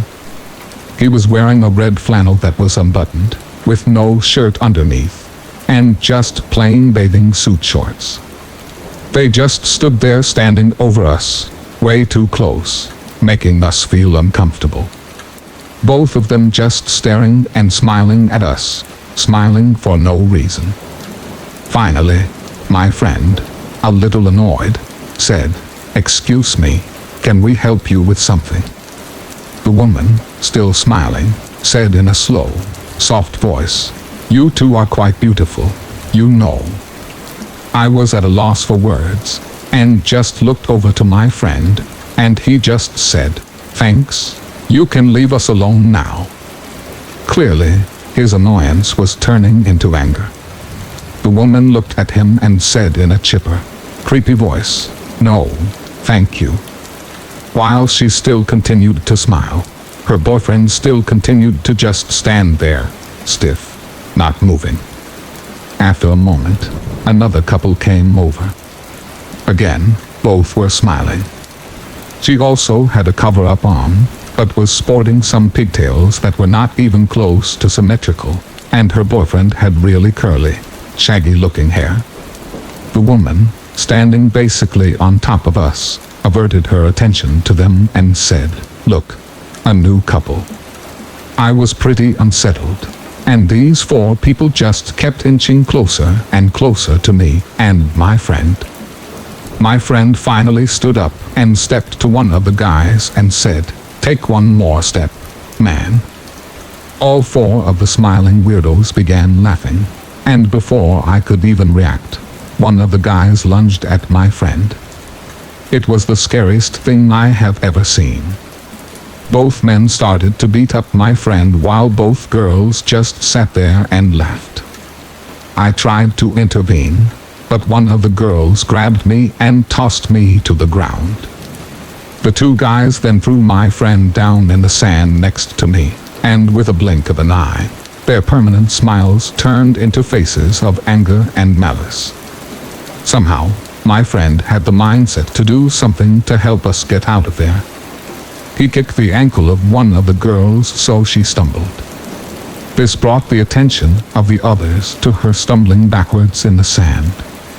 In this split second, my friend grabbed my hand, and we ran as fast as we could towards our resort. Looking in the distance, we could see the two couples standing there, but they were not chasing us. We got back to our room and locked the doors, and turned off the lights. All night long in the hallway, we could hear giggling and shushing. I don't know if we were just being paranoid, but we were definitely fearful that it was the freak shows from the beach. The next day, we checked out early from the hotel and left for home. We didn't want to risk running into these dangerous strangers again. We also didn't want to call the cops and file a report and all of that though. As we were leaving the hotel, we saw the two girls on the corner of the street waving and smiling at a car that wasn't ours. We couldn't believe it. We just peeled out and left for home, putting this experience behind us. When we got home, we decided to inform the resort of our incident. They apologized and said they would look into the matter, but stated since no report was filed at the time of the incident, there was probably not much they could do. I know some of you may not find this story particularly scary in the traditional sense, but encountering such psychotic people who would harm strangers without a second thought is by far the most traumatic experience of my life. Yeah. Happy vacation. Story 26. So this story happened to me and my friend. We'll call her Anna, about 7 months ago. In the town we live in, there's a popular bridge with train tracks underneath it, where a lot of us will go smoke, drink, or just hang out. It was the summer going into my senior year, and Anna and I were bored one Saturday night, as there isn't much to do around where I live. So we decided to just go hang out at the bridge. Now, the way the bridge is set up, there are two ways to get in. The first way is you have to turn down the side street and park off to the side of the road on this small strip of gravel. Then you walk down the street a little way and then go behind the guardrails and down a steep slope of dirt and rocks to get to the tracks.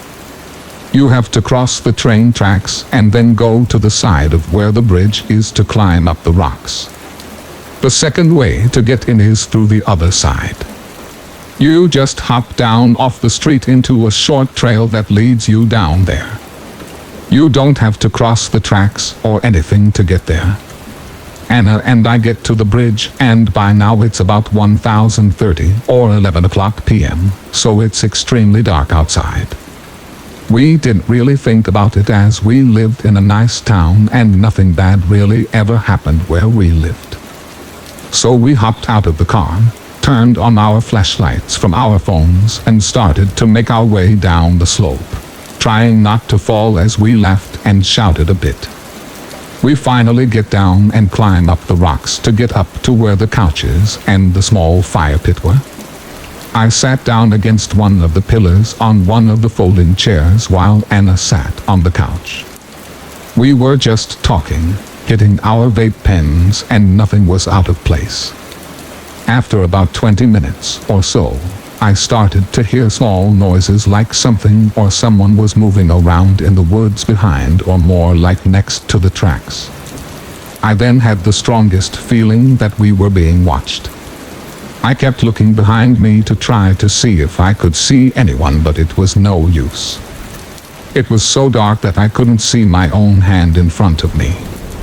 I think Anna started to get the same feeling I had as we both just made eye contact and gave each other an "I feel it too" kind of look. Anna then asked me, "What are you doing?" and tried to put my mom down. I told her to be quiet as I shined my flashlight in the direction I thought we were being watched from. She started to quietly panic and I told her to calm down. We tried to just tell ourselves that we were just being paranoid. The flashlight didn't shine that far and we couldn't see anyone in the area that the light did cover. The noises started happening more frequently, which made us panic even more. We started to discuss the situation. If there was someone there, where would they be hiding? How long had they been there? Were there more than one of them? Anna then got the stupid idea to shout, "Hello. Is someone there? We're chill. You don't have to hide." We sat in silence for 5 minutes as nothing happened and the noises stopped. It was dead silent. Then all of a sudden an empty plastic water bottle was thrown in our direction. We could see where it had landed only a few feet away from us. We were scared absolutely shitless. Now we knew that someone had been there watching us. Anna said we needed to get out of there, but we were both too scared to move. Afraid that if we did, whoever was out there would come out and attack us as we tried to climb down the rocks. We heard a twig snap and I nearly screamed. Anna decided that she was going to jump off the edge of the ledge we were sitting on. I grabbed her arm and said that it's too high to jump off. You can't even see all the way down to where the tracks are, and made her stay with me. By now we had been there for at least 45 minutes to an hour. The person hiding was just sitting there in the dark watching us. We calmed down and decided that when we count to 3 we are going to run across the rocks and book it across the tracks and back up the slope to the car. I counted 1, 2, 3. When I said it, we ran as fast as we could, not looking back to see who was there. We made it back up the hill completely out of breath. We decided to walk over to the bridge and see if we could hear anything. We stood on the bridge above the opposite side of where we had been sitting before. We called down shouting, "Who's there? You better leave now," and a bunch of other things and a few obscenities that I will not repeat. We heard a shuffling and rocks moving directly under us.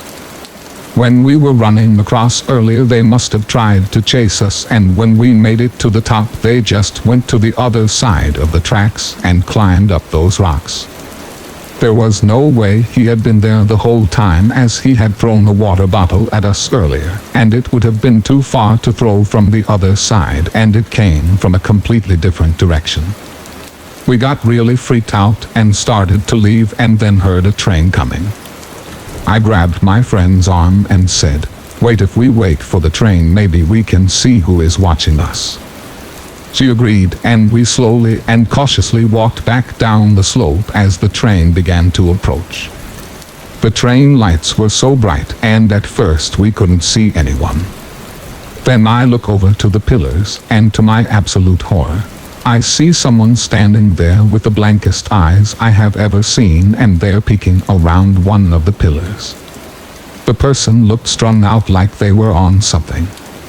They saw me immediately and ducked back behind the pillar. I screamed as me and my friend turned to sprint back up to her car before the train passed, so we couldn't follow us.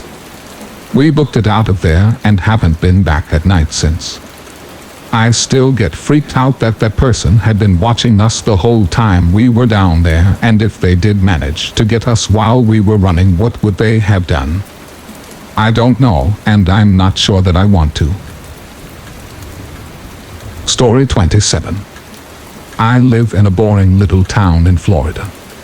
It's an uneventful place, so for fun, or maybe just out of pure boredom, my friend and I would meet up and take late night walks around our town. We usually met up across the street from these woods, right next to a small abandoned fire station down the road from a gas station. On this particular night, my friend wanted to go explore this little path that cuts directly through the woods. It was about 1 a.m. and I thought it might make for a cool adventure, so I obliged. We crossed the street and make it to the mouth of the trail.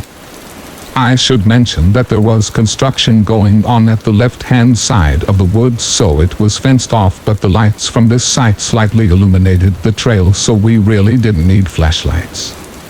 I had this uneasy feeling right off the bat, like we were being watched, but I chalked it up to nerves and an overactive imagination. We continue down the trail, and I start to notice weird stuff like branches breaking and leaves crunching just out of our view. I tell my friend that maybe we should leave, and not 10 seconds later the lights at the construction site shut off. Oh great. The moon was probably full, so I wasn't too worried. We didn't walk too terribly far, and I could still make out the mouth of the trail. We decided to walk back, and I felt relieved, and that's when I noticed it. Crouched down in a bush not 10 feet away, I could see someone's eyes as they watched us.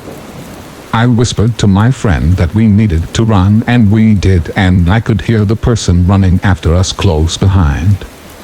We kept running and eventually made it out of the woods and crossed the street.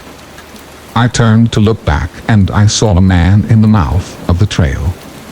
This man was completely naked and looked absolutely insane. He had a glass bottle in his hand, and he threw it in our direction. He then knelt down and started picking up rocks to throw at us. That's when we left. We didn't stop until we made it to the gas station. I noticed that my friend is bleeding pretty bad from his arm, and he tells me that right after I grabbed him to run, something hit him. Upon further inspection, I saw that my friend had a large piece of glass sticking out of his arm. He needed 15 stitches. We called the cops and explained what happened. Partly because we didn't want anyone else to get hurt, and partly because I didn't feel safe with that guy running around.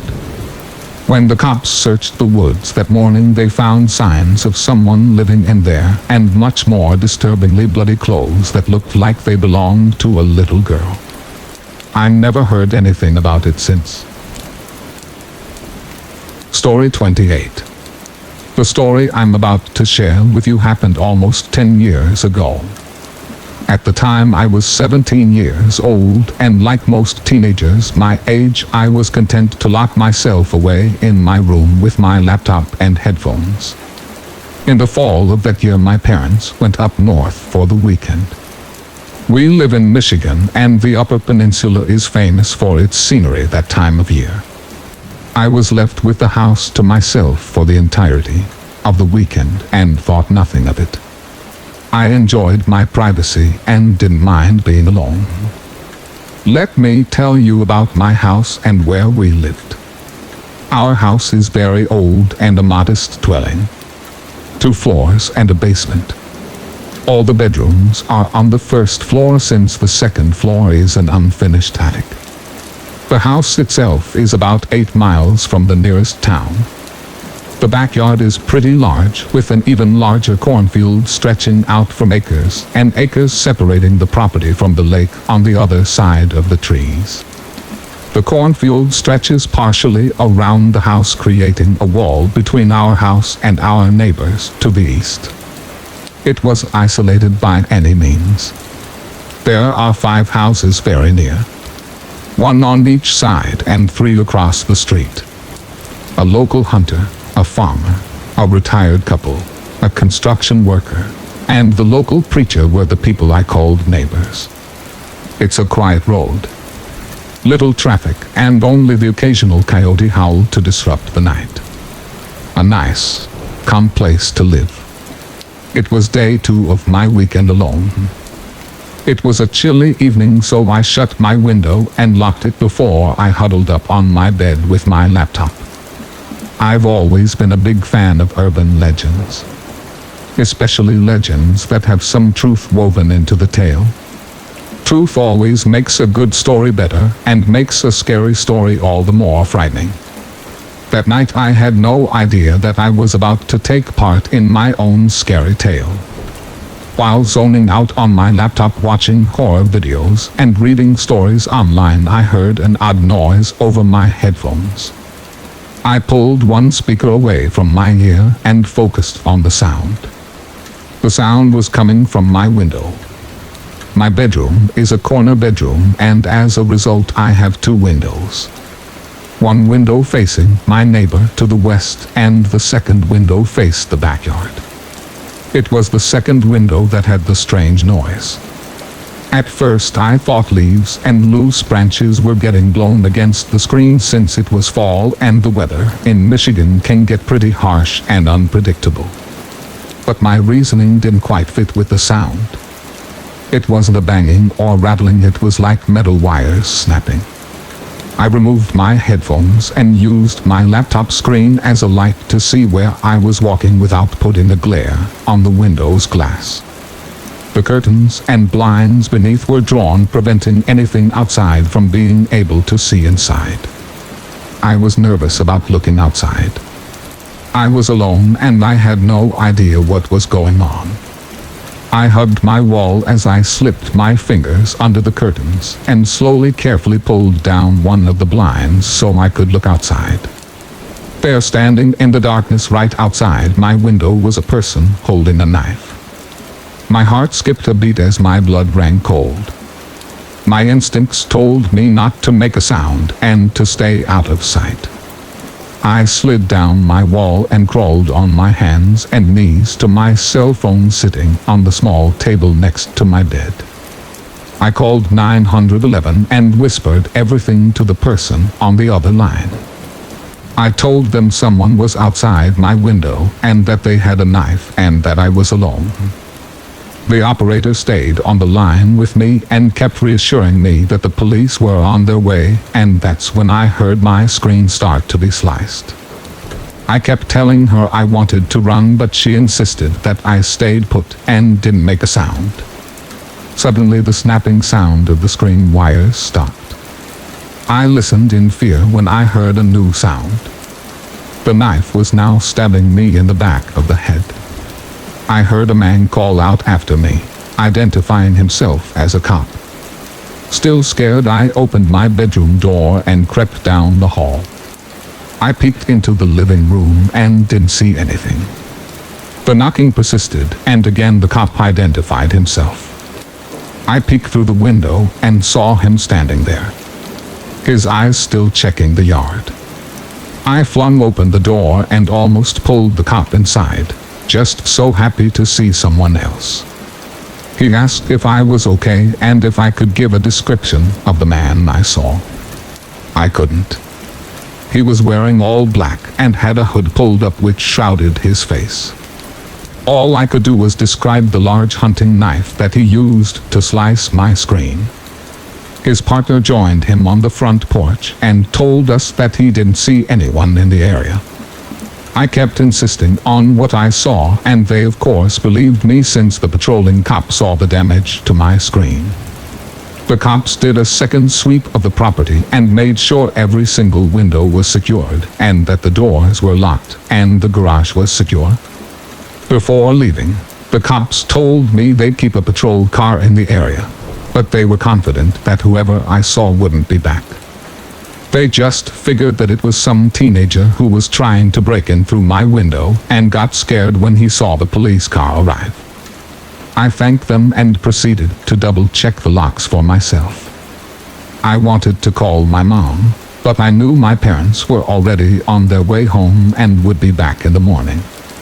Unable to go back into my room, I chose to sleep on the couch in the living room and tell my parents as soon as they walked in the front door. About an hour later, after I was finally able to relax and started to drift off to sleep on the couch, I heard a loud bang against my back door. I sat straight up and looked through the kitchen and the back mudroom that leads to the back door. Bang. This time I knew I was in danger. I grabbed my cell phone and dialed 911 again. This time, I ran into the kitchen and grabbed a large knife from the butcher's block and huddled on the floor against the counter in the cabinets. I pressed the phone to my ear as the operator, a man this time, continued to talk to me so I didn't feel alone. Bang. I gripped the knife tighter and began mentally trying to psych myself up. If this man managed to get inside, would I be able to defend myself? He had a knife. Maybe that's why I grabbed one too, but I didn't know anything about him. How tall was he? How strong was he? Did I even stand a chance? Bang. I heard the wood on the door frame crack. The old door was locked on by a chain. One more hard kick could surely break the door down, and then I didn't want to think about it. I prepared for the final bang, for the door to give in and for that man to attack me. When I heard a voice yelling over the banging noise, "Get on the ground, drop the knife." "Oh, thank God," I said out loud, "the cops are still here." The operator on the line, who had been speaking to me throughout this entire ordeal, continued to try and keep me calm. I listened to the cop order the man to drop the knife over and over again, but I just knew that the crazy bastard wasn't listening. Then another bang, but it wasn't from someone kicking the back door. It was from someone firing a gun. It was silent, and time seemed to stand still. A gentle knock at the front door drew my attention. The same cop as before was once again identifying himself. I told the operator a cop was at the door and hung up the phone. I opened the front door, the knife still in my hand. The cop saw it and very calmly suggested that I put it down. My hand was gripping the knife so tightly that my knuckles were white and my fingers were cramped. When I dropped the knife, the cop escorted me from the front door to his car, which was parked in the side yard. Under the motion lights of the backyard, I could see his partner standing over the body of the man in black. I could see his knife lying on the ground, just inches from his hand, and even from a distance, I could see there was blood on the blade. The man himself looked like he had been dead for weeks. His hood had fallen from his face, revealing it to the night. He was impossibly pale white. His skin was unnaturally aged, with heavy wrinkles and lots of discoloration. His hair was long, stringy, and blonde. His eyes, still open, were sunken into his skull. I was taken to the police station to deliver a statement and to ensure there were no other attackers on my property. When I told everything I knew to the interviewing cop, Another cop walked into the room with a file in his hands. He whispered something to the first cop and handed him the file. I asked the cop if they knew who the man was, and he nodded. I asked to know who he was and what he wanted. At first, the cop didn't want to tell me, but I insisted. I managed to coax the cop into telling me, and a part of me wishes I hadn't. The man was a chronic junkie who abused any and all drugs he could get his hands on. He was also a violent schizophrenic with bipolar disorder. He used to live in the area until he was finally locked up in a mental hospital about 20 years prior. The act that got him locked away all those years ago was a result of his attempt to burn down a church, declaring that he was the true Son of God and that all religious figures were false prophets and tools of Satan. The cops figured that he was trying to break into my house because he thought it was where the preacher lived. He had the wrong house and probably would have killed me anyway if he had gotten inside. After a moment of letting this sink in, I asked why the cops didn't see him the first time I called. His answer sent shivers up my spine, and now I never look at my backyard the same. He told me that the man had hidden in the cornfield the first time and was watching the house from between the rows. He had never left. He was there, watching the house and waiting for the police to leave. After looking at his picture, I could tell that he was absolutely crazy, and I'm very glad that he won't be around anymore. Story 29. The following events happened to my mother and I at separate times, and both stories still scare the hell out of me today. But first, I need to give you some backstory. I live in a small town in Texas with less than 2,000 people. The first story was when my mom was 18, and the second was when I was 14. The events of the first story happened during my mom's senior year of high school, probably around 1986 or 1987. It was mid-March, and my mom was celebrating since it was the start of spring break, and her best friend Judy's birthday. Her and her friends had the idea to go out to a local lake near our town. I can remember that lake relatively easily. It was roughly an hour and a half from the town I lived in, and my family used to be really big on the outdoors, so we would often go there during our summers to camp and swim. Good times. My mom was never a particularly paranoid person, but she was always one to be wary of her surroundings. She could always tell when something was off, and she would take any means necessary to protect herself. This would mean carrying around her pocket knife wherever she could. I don't think she ever thought she would need it. It was just more of a precaution, but on this particular night, she definitely did. She was out at the lake with her friends, boozing, listening to music, swimming, and making out with their boyfriends, and just having a good time. A couple of hours into their party, my mom had to use the bathroom. Coincidentally, they had set up camp far from where any of the designated porta potties were, so she just went out into the woods. She was stumbling around for a couple of minutes, trying to find a space, when she heard the most unnerving and chilling sound she had ever heard. It sounded like a knife carving into a tree, but it was much, much more sinister. At first, she brushed it off thinking it was one of her friends, just playing a joke. Plus, she was incredibly wasted anyways. She kept walking, but then she heard it again, only this time, it was louder. Whoever was making that sound was laughing too. The laugh was just faint enough where you might miss it if you weren't paying attention, but it was terrifying. It was obvious to her that someone was trying to get her attention, because the sound stopped suddenly when the person realized she had noticed. She looked around confused for a couple seconds, until it hit her. She saw something moving in the trees a couple feet away from her, like someone was crouched down so that she wouldn't see them, but there was still what sounded like a scratching noise against the tree bark. That sobered her up fast, and she reached for the knife in her pocket, only to remember she had left it in her purse, which was in her tent. She was completely crippled with the realization of what was happening. She couldn't move until she had remembered the flashlight that she had taken out there with her.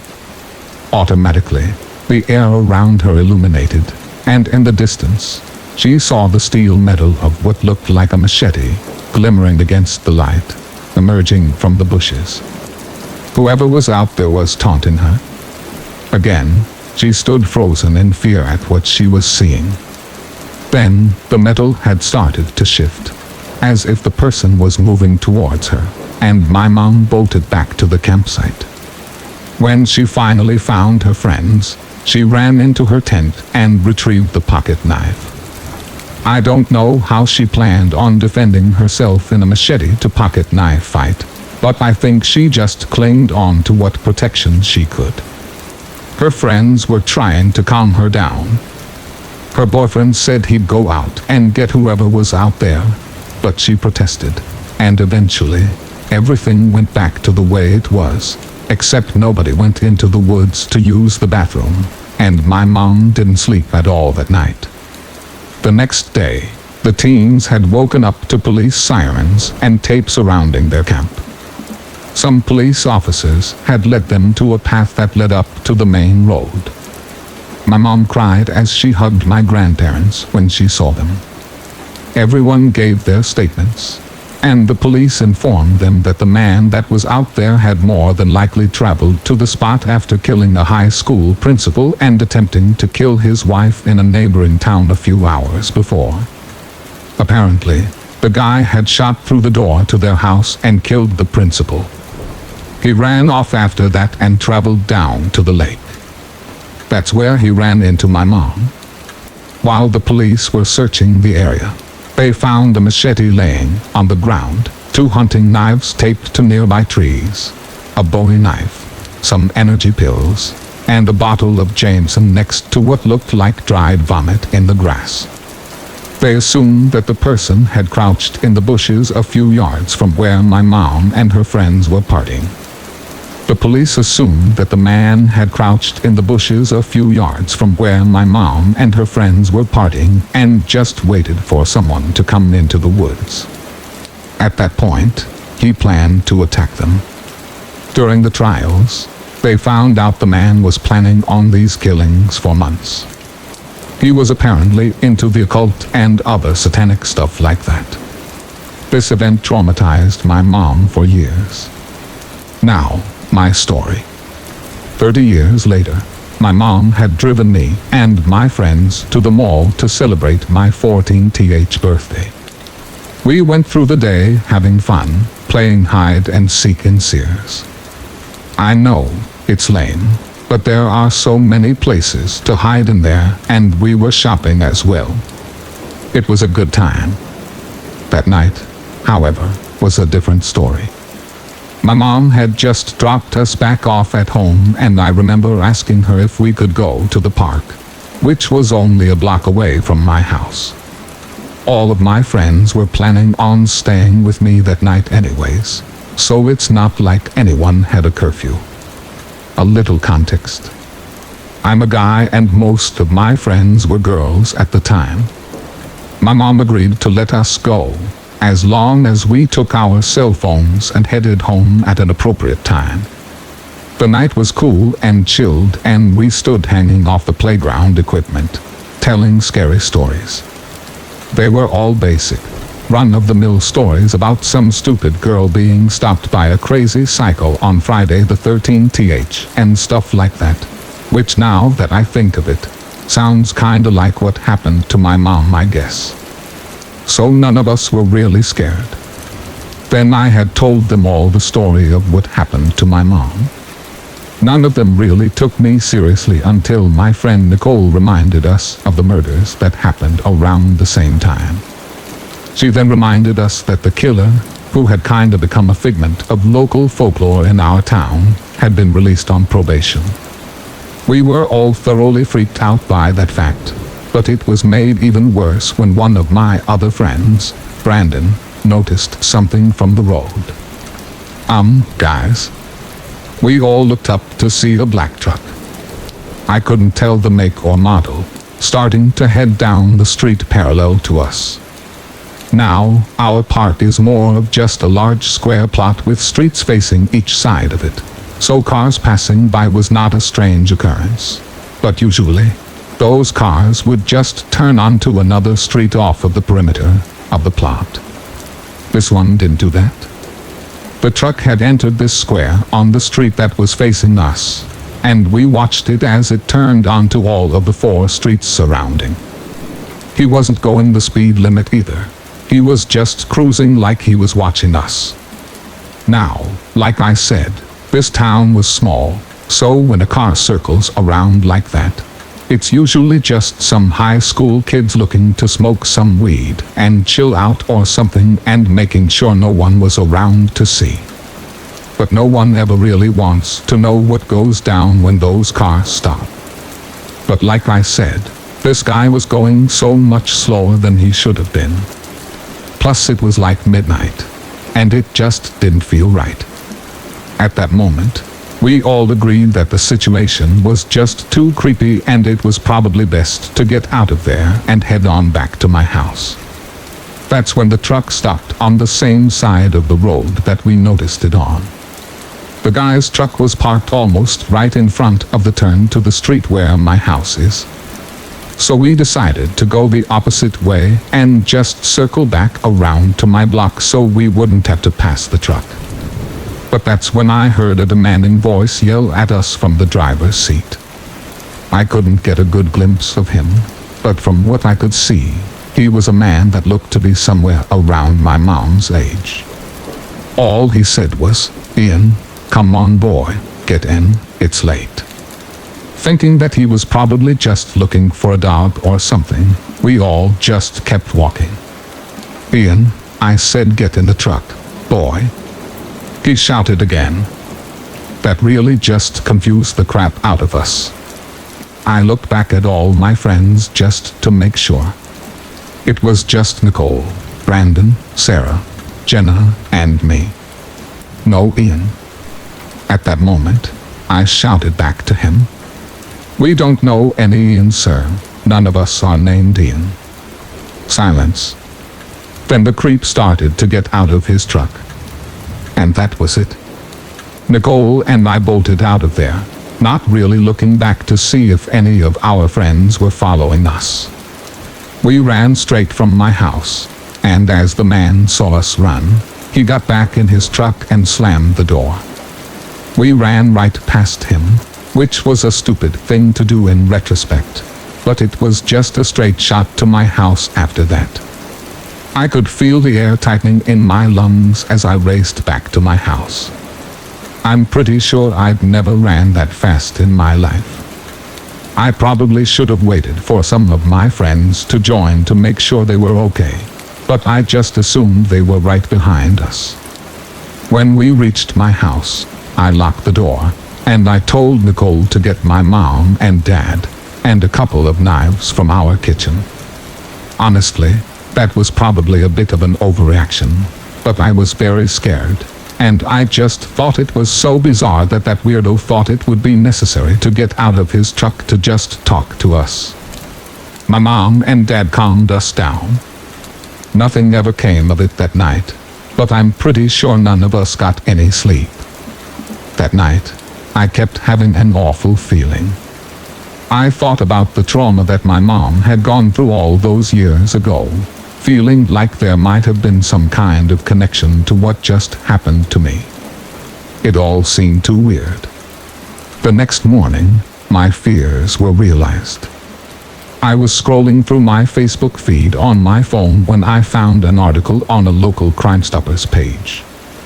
It read, "Glenn Miller, local serial killer, set to be released on parole on December 12 th." That was roughly 3 weeks before my birthday. My heart stopped as I kept reading. Apparently, after he was released, as the article explained, He had went to live with his son, who his girlfriend had given birth to after he was arrested. His name was Ian, and there was a picture of him standing next to a black truck. I know this had to be some kind of sick coincidence, but I could not shake the feeling that this was the truck that we had all seen that night. This incident still terrifies me today. Story 30. This happened years ago when I was 19. I'm now in my mid-20s. I still remember this very clearly because of how creeped out I was. Back then, I was living 600 miles away from my parents in a different state. Even though there was a distance, my mom and I still talked on the phone at least twice a week, and we were still really close. So when we found out her cancer was back, I didn't think twice about dropping everything to drive down to see her. A plane ticket would be too expensive, and I had a 10-year-old Toyota that might have been a bit beat up, but still got me from A to B cheaply and quietly. My parents weren't thrilled at the idea of me driving the 11 hours by myself, but my mind was made up. So they offered me a deal. I would stop at a rest stop every 2-3 hours and stretch my legs and call them, and in exchange for this courtesy, they would pay for my gas. If I didn't call within the 3-hour window though, they would assume I'd been in an accident and call me repeatedly, interrupting the audiobook or podcast that I would have on. I accepted the deal, and that's why I was at this particular rest stop at 2:45 am. This was actually one of their nicer stops. It was well lit, multiple vending machines that didn't have huge cages around them, the payphone wasn't broken, and it actually looked clean. There were a couple cars there with people sleeping in them. I still had 15 minutes before I had to check in with my parents. I got out of my car and stretched, and then almost jumped out of my skin when I heard a man's voice right behind me. "Miss, can I ask you a favor?" I turned around and he was leaning against my car. I have no idea how he got there so fast. I didn't see him when I parked, but there he was, uncomfortably close to me. He looked like he was in his 40s maybe. He didn't look dirty or twitchy, he was just too close. His body language didn't scream threatening. And even though I was 19 years old, barely 5 feet tall, and at that point in my life 110 pounds, and even though I had already binged a lot of true crime media, and knew the dangers of a girl my age alone at night with an out-of-state license plate, my dumbass asked what he wanted. He told me that he accidentally locked his keys and his phone in his truck, and if he could just borrow my phone real quick to call his friend, it would just take a second and it would really help him out. And I almost handed him my phone. I was reaching into my pocket to hand it to him, and then I looked at his face. Like I said, this rest stop was surprisingly well lit, and this guy looked really normal, except for his eyes. He had dead black shark eyes. You know what I'm talking about. I got that feeling right away, that runaway feeling. I knew immediately not to hand this guy my only way to call for help, so I put on my best customer service smile and told him, "Oh my gosh, I'm sorry, but I don't have a charger and I need to save all my battery for the tracking app my parents have on my phone, and I need that juice to call my parents, which I actually have to do right now, but good luck." And I turned and walked about 20 feet away, and he doesn't leave. He was still just leaning against my car, watching me. Now, I didn't know what to do. I didn't want to leave him alone with my car, because he creeped me out, and he had serial killer eyes. So going to the bathroom is out, but I also wanted to get away from him. Technically, I could get into my car, but I would have to get really close to him, unless I went through the passenger side door and then crawled over the seat. He's not moving. So this is what I did. I called my dad, and my dad, for the first time that night, didn't answer the phone. When I heard his voicemail, I glanced back. The guy still hadn't moved. He's still just staring at me. So I faked a phone conversation with my dad. I angled my body so that the guy couldn't see that I had actually hung up the phone, and loudly said that I should be home in about 30 minutes, when in reality, I was about 4 hours away. I mentioned exactly where I was, and reassured the fake caller that this was a good rest stop with plenty of lighting and a couple visible security cameras. The guy still doesn't move, and I'm running out of steam on this fake conversation. In the years since, I've thought a lot of things I could have said while pretending to talk to my dad. But in that moment, I was beginning to seriously freak out, and my mind went blank. So I just hung up the phone. I didn't know what to do. I had hoped the fake phone call would scare him off, but he was still just leaning against my car. I stalled for another couple minutes. I bought cookies from the vending machine. I walked around a little. At this point, he's been leaning against my car staring at me for at least 10 minutes. I'm honestly debated walking up to one of the men sleeping in their parked cars and asking them for help. I decided to stop stalling and head back to my car. I decided that unless he touched me, I'm not going to pretend that he isn't there. He waited until I was unlocking my door before he started talking to me again. He told me again that he really needs to use my phone. He is stranded here unless he can call his friend to bring the spare key. He's not angry or begging. His voice sounds weirdly friendly, but he had been creepily watching me for way too long while blocking my exit, so I'm not falling for it.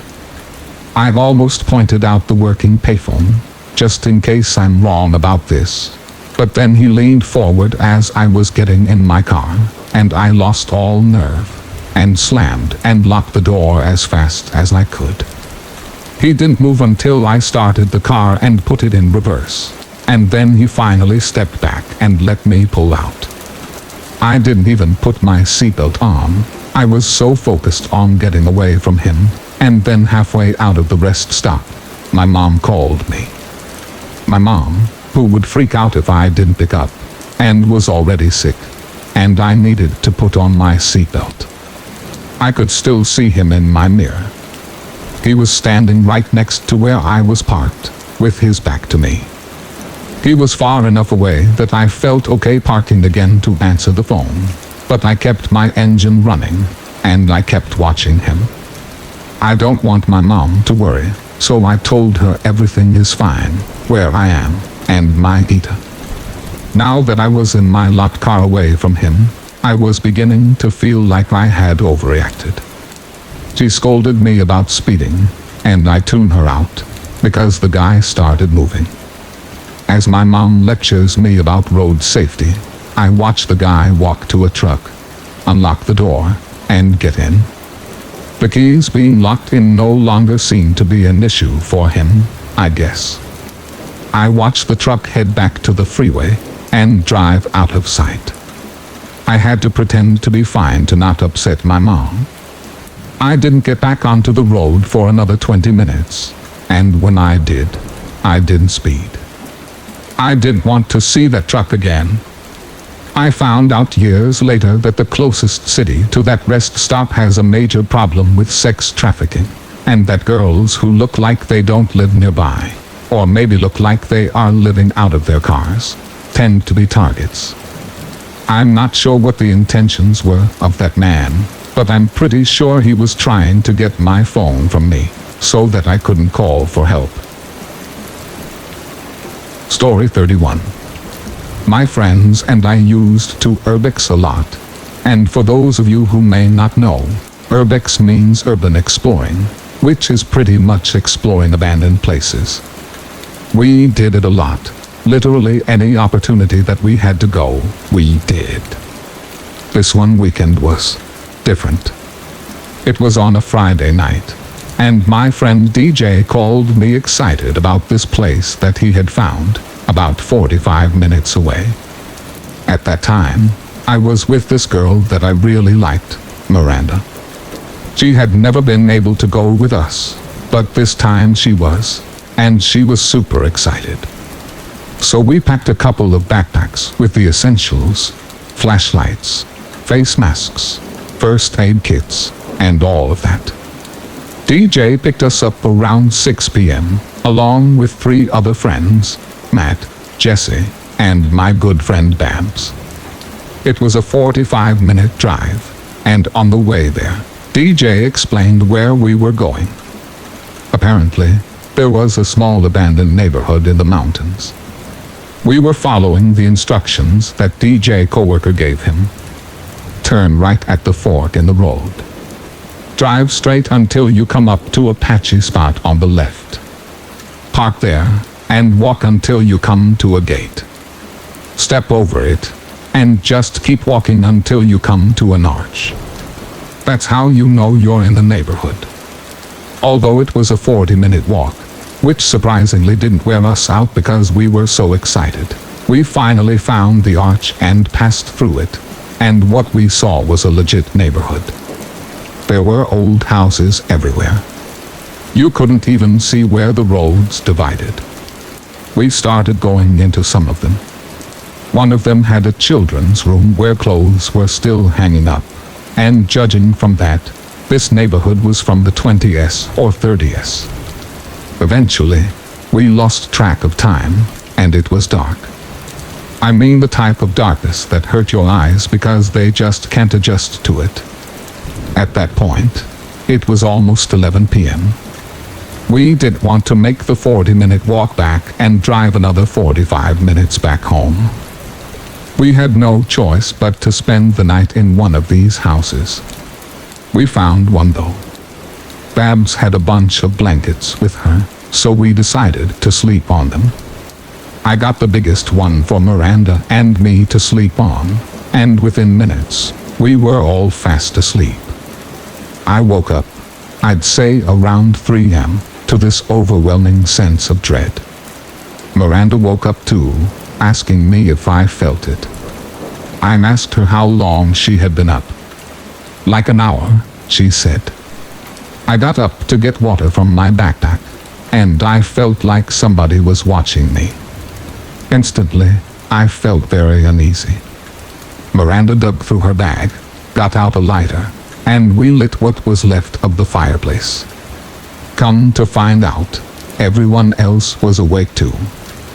DJ sat up and was like, "Yeah, earlier I got up to take a piss, and when I turned around, something walked by the doorway." Just as he finished saying that, Jessie comes running in like a bat out of hell. She stopped to catch her breath. There is someone buried in the backyard. We all looked at her like she was insane. Oh, don't believe me. Come look. She takes off out the back door. She was right. Right there in the backyard was someone's decrepit wooden grave marker. Bab started freaking out. Guys, look at the dirt. Someone wasn't buried here. Someone was dug up here. Needless to say, we all left very quickly. We all ran back into the house and started to pack everything. Then, that back door just slammed clean off its hinges. There was a point where we all froze and listened, and we heard footsteps, unmistakably shuffling, and the creepiest of all, what sounded like someone taking a brush through long, nappy hair. After that, we grabbed only our wallets and keys and ran out of the house. All of our stuff is still there to this day. The blankets, backpacks, flashlights, and first aid kits. I think Jessie left her camera behind too, and the fact that someone dug up a dead body in their backyard gives me the creeps to this day. Sometimes I get the urge to find that place again and see if our stuff is still there, but the thought of having to feel that nauseating dread again makes me think twice. I still urbex to this day. Story 32. This story happened to me when I was about 14 years old. We grew up in a middle-class neighborhood in San Diego, California. We lived in one of those neighborhoods where everybody knew everyone. I have memories of me, my older brother, and sister biking in our cul-de-sac with the other neighborhood kids, playing tag and hopscotch. Very traditional and happy childhood memories. But, as the neighborhood children grew older, and some even moved away, the vibe of our neighborhood street shifted. It was well known that one of the houses at the end of the cul-de-sac had recently become inhabited by druggies and other sketchy-looking people. I just knew that I'd better be home when the street lights came on, since the residents of this strange house liked to hang out in their garage in the evenings, and they really creeped me out. Up until the night of my story, no other strange occurrences involving the residents of this home had ever took place. But I was definitely uncomfortable knowing that there were such sketchy people hanging around my once levitated beaver type of neighborhood. During this time, I had the duty of watching my infant nephew William in the evenings while my sister worked. She would typically come home around 10 p.m. or so. It was an ordinary night, around 6 p.m. I think. I had just finished my homework and was watching TV while I rocked my nephew to sleep. And I would shortly fall asleep soon after since I had school the next morning. I was probably only asleep for about 2 hours when I was suddenly awakened by my sister. In a shrill voice she screamed, "Desiree, Desiree, wake up, wake up." Super startled and in a daze, I woke up in a panic. My sister continued, "There was a crazy person in the house when I got here." Needless to say, I was shocked and confused. After finally comprehending what she said, I finally blurted out, "Oh my gosh, where's William? Is he okay?" All I could imagine was a druggie creeping up on my precious nephew and stealing him while I slept. My eyes darted to my sleeping nephew resting on the bed where I had left him. After realizing my nephew was safe and sound, my sister began to tell me what was going on downstairs while my nephew and I slept upstairs. My sister had come home from her shift around 10 p.m. where she went straight to the kitchen and began to make some dinner. While she was preparing her food, she noticed someone walk into my grandma's room, which was right next to the kitchen. She didn't give it much thought since we lived in a house with 9 people, which was my extended family, my aunts, cousins, uncles, etc. It was about 3 minutes that passed before the person who walked into my grandma's bedroom walked back out. To my sister's horror, this person was not a family member, nor was it anyone she had ever seen before. It was a middle-aged, disheveled-looking woman. She was murmuring and talking to herself in Spanish, followed by random giggles and bursts of laughter as she walked through our kitchen. "Who are you? What are you doing in our house?" my sister shouted at the woman. The woman ignored her and continued to giggle and talk to herself as she made her way into the living room. Once she entered, she sat down on my grandpa's rocking chair and began rocking back and forth, still murmuring and laughing to herself in the creepiest way imaginable. "I don't know who you are, but you need to leave right now," shouted my sister. Still, the crazy woman ignored my sister like she was in her own world, and my sister did not even exist. My sister then starts to yell for my brother and uncle to help since she could not get through to her. My brother and uncle quickly come into the living room and begin shouting at her, telling her to get out of our house or they would call the cops. Again, the woman ignores them and continues the private conversation with herself.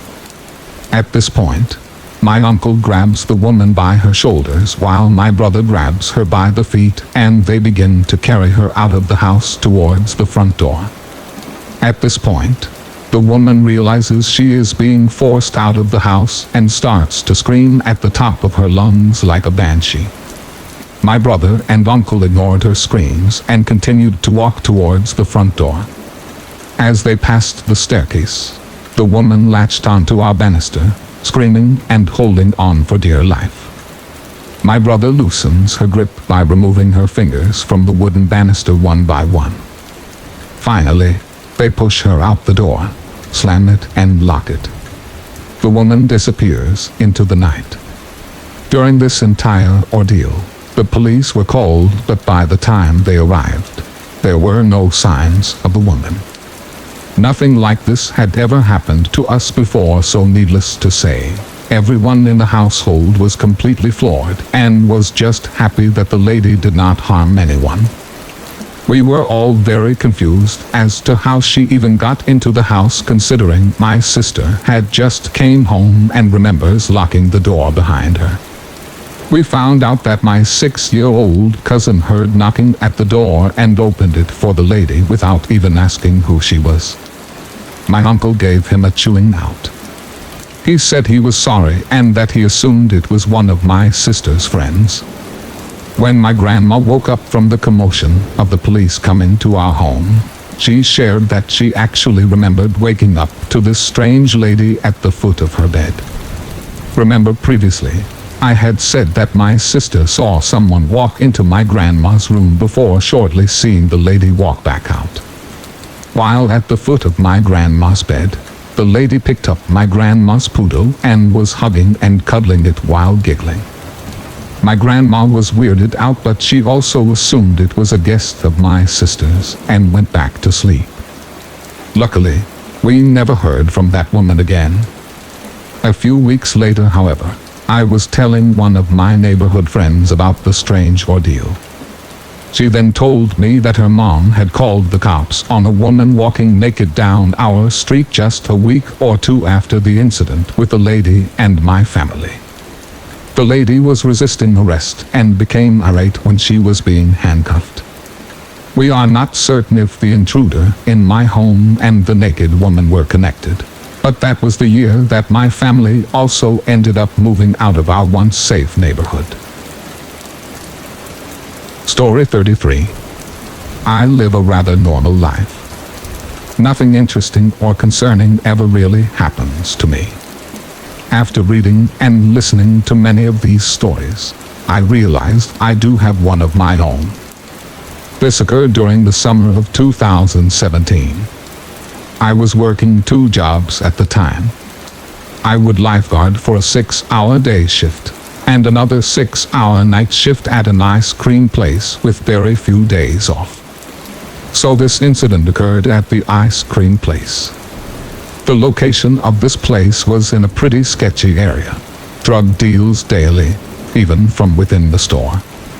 The staff was mostly female, but this night, I was working with a new guy who had just finished training. I was exhausted from dealing with people 12 hours a day, every day, so I took the opportunity to make him work the front register. I took over the drive-through, which was pretty quiet during the night shift, and spent most of the night cleaning. The shop was usually empty later in the night, so I didn't think the new guy, let's call him Nathan, would need much help. So I was surprised when he came around to the back where I was washing dishes with a confused and concerned look on his face. I asked if he needed help with anything, and he replied, there's a guy out there covered in blood. This freaked me out, and my mouth dropped open. I quickly recovered, and told him to finish the dishes while I took care of it. As I walked around to the front, my thoughts had returned to normal, and I assumed Nathan had just overreacted, and maybe mistook paint for blood. As I walked up to the register, I kindly greeted the man. He was tall and well-built. He looked like he had a hard life, and was middle-aged. Yes, it was blood, I confirmed. I scanned over him, also looking for wounds, thinking he might be injured. But I couldn't find anything to support that thought. He ordered a cup of chocolate ice cream with rainbow sprinkles, which I thought was odd, for one lone man covered in blood. But that's none of my business. All I could think was how I wanted him to leave. And I made his order quickly. I placed it in front of him, instead of handing it to him as to avoid touching his bloody hands. I smiled at him, feeling very uneasy. This guy's aura was sending off bad vibrations. To my dismay, he took a seat at the counter to eat his ice cream. I darted to the back and sent Nathan to the front, because I didn't want to be alone with this guy. After finishing up the closing duties, I walked back to the front. I saw Nathan talking to his mom, who had come to pick him up, as he was young and didn't have his own car. The man was gone. I asked his mom if she had seen him, and she said yes. She confirmed that he was in fact covered in blood. But when she asked him about it, he said it was paint, and an aggressive tone, before hurrying to leave. I joked around saying, "Sounds like something someone covered in blood would say." His mom didn't smile or think that was funny. She just said that she knew what blood looked like, and we all had no doubt that he was lying. Thinking back on all this, I should have just asked him to leave, because it was definitely a major health hazard, or maybe even called the cops on him. But I had been too afraid to upset him, fearing that my blood might decorate him next. Story 34. A true story. This happened about 13 years ago, when I was a sophomore in college, attending a liberal arts school in Suffolk County, New York. Within the first month or two of freshman year, I had found myself in a very tight-knit group of fellow theater geeks. 6 guys, myself included, and 1 girl. And they all loved horror movies and ghost stories. I had found my crew. Freshman year was tough, but we all held each other up and made the whole experience more enjoyable for one another. At the beginning of sophomore year, we decided that in October, as the Halloween season was ramping up, we would find a creepy wooded spot in a nearby town some night and scare the crap out of ourselves. And that's precisely what happened. We did some research and found that there was a particularly isolated area about 30 minutes away, infamous for paranormal sightings. Perfect. The 7 of us split into 2 different cars and headed out into the night. Allow me to set the scene. You turn off a busy main road, flooded with strip malls and restaurants and whatnot, and you were almost immediately greeted by complete darkness. Again, this area was very heavily wooded. It was essentially a large web of winding roads surrounded by trees, very few streetlights, and very few houses. Without a GPS or a good sense of direction, one could very easily get lost in there. We all just made sure to have fully charged phones and flashlights just in case. But the goal was to keep driving until we collectively decided to pull over and go exploring. So per the directions, we made a left off the main road, driving for 30 minutes or so into this dark network, picking directions at random, just getting intentionally lost. Our cars made a turn and to our surprise, there was a huge log in front of us turned on its side. We had reached a dead end of some kind, with nothing but trees beyond it. We all got out to see what exactly this was, stepped over the log, and noticed 2 narrow trails leading in different directions.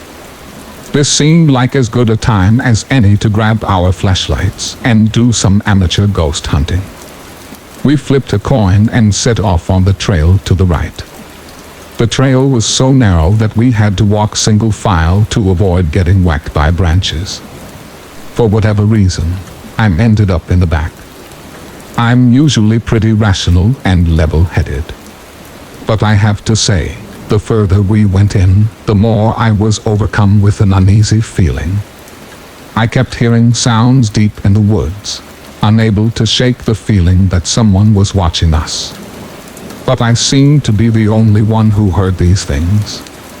So I shrugged it off as my imagination. And in any case, the whole point of us being there was to get scared. Not to mention the fact that we were 7 able-bodied college students. What would we come across that could take us down? We headed down this trail for about 20 minutes, and just when I thought it would never end, we came to a massive clearing. And I mean massive. It was a large open field of unkept grass, comparable in scope to a golf course, but not nearly as well manicured. Trees surrounded the entire field, which was so large, we could not see the end of it from where we were standing. I was thrilled to get out of the narrow trail, but I don't think any of us were expecting to find an area so vast. One of us looked to the right and said, "Hey, check that out." We all turned and there was an old, dilapidated house several hundred yards away. The house was completely dark with no cars or signs of anyone actually living there. We walked over and shined our flashlights at it. And sure enough, the windows and doors were all boarded up. I managed to peer between the boards on one of the windows. And what I could see was old white couch covered in plastic, but an otherwise empty room. Whoever used to live there, they were long gone. Because there was no way in. And because we all felt sufficiently creeped out by the house anyway, we decided to walk closer to the trail we had come from, have a seat in the field, and figure out where to go next. We walked towards the narrow trail. But before we could sit, my friend Mark stopped what he was doing. His expression dropped. And he pointed. We all turned, and on a very far side of the field, directly across from where we had come in, we could see someone tall, lanky, and pale, dancing among the trees. And by dancing, I mean he was skipping around, grabbing a tree, swinging around it, and then doing the same to another tree. Basically a do-see-do. The moon was so bright, and the woods so dark, it actually took a second for us to really understand what we were looking at. Jay, the 6'4" skeptic of the group, wasn't seeing it. I leaned into him, pointed in that direction, and said, "Jay, look where I'm pointing. Don't you see him?" He squinted a bit, and the second that he did, he gasped with everything he had, clutched my arm and whispered, "What the hell is that?" What happened next sent shockwaves through all of us. Whoever this was, they stopped dancing, looked in our direction, and started sprinting towards us. Without even thinking, we freaked out and ran back to the trail. Yet again, Jay was the only one who didn't see what was happening. He shouted after us, "Guys, what's going on? Where are you going?"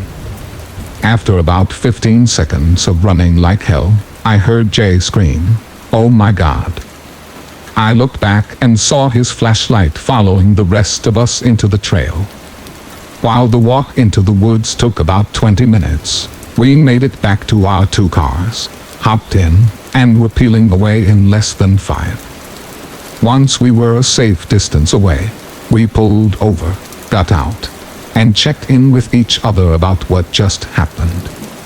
My heart was pounding, and I know everyone else was feeling the same way. Nearly 15 years later, we are all still friends, living in different states, yet keeping touch through marriages, divorces, children, etc. But occasionally, out of the blue, one of us will send a group text to the others, with something to the effect of, "The woods, that really happened, right?" It most certainly did. That experience is always in the back of my mind, and I'm pretty sure it always will be. Here's the thing that still resonates with me about that night. Whoever that was, they were dancing maniacally in the woods at 1 o'clock in the morning, and then ran directly for a group of young adults, not at all fazed by the fact that they were severely outnumbered. Did he know that we were there from the second we parked? Was he the sound that I kept hearing when we walked the trail?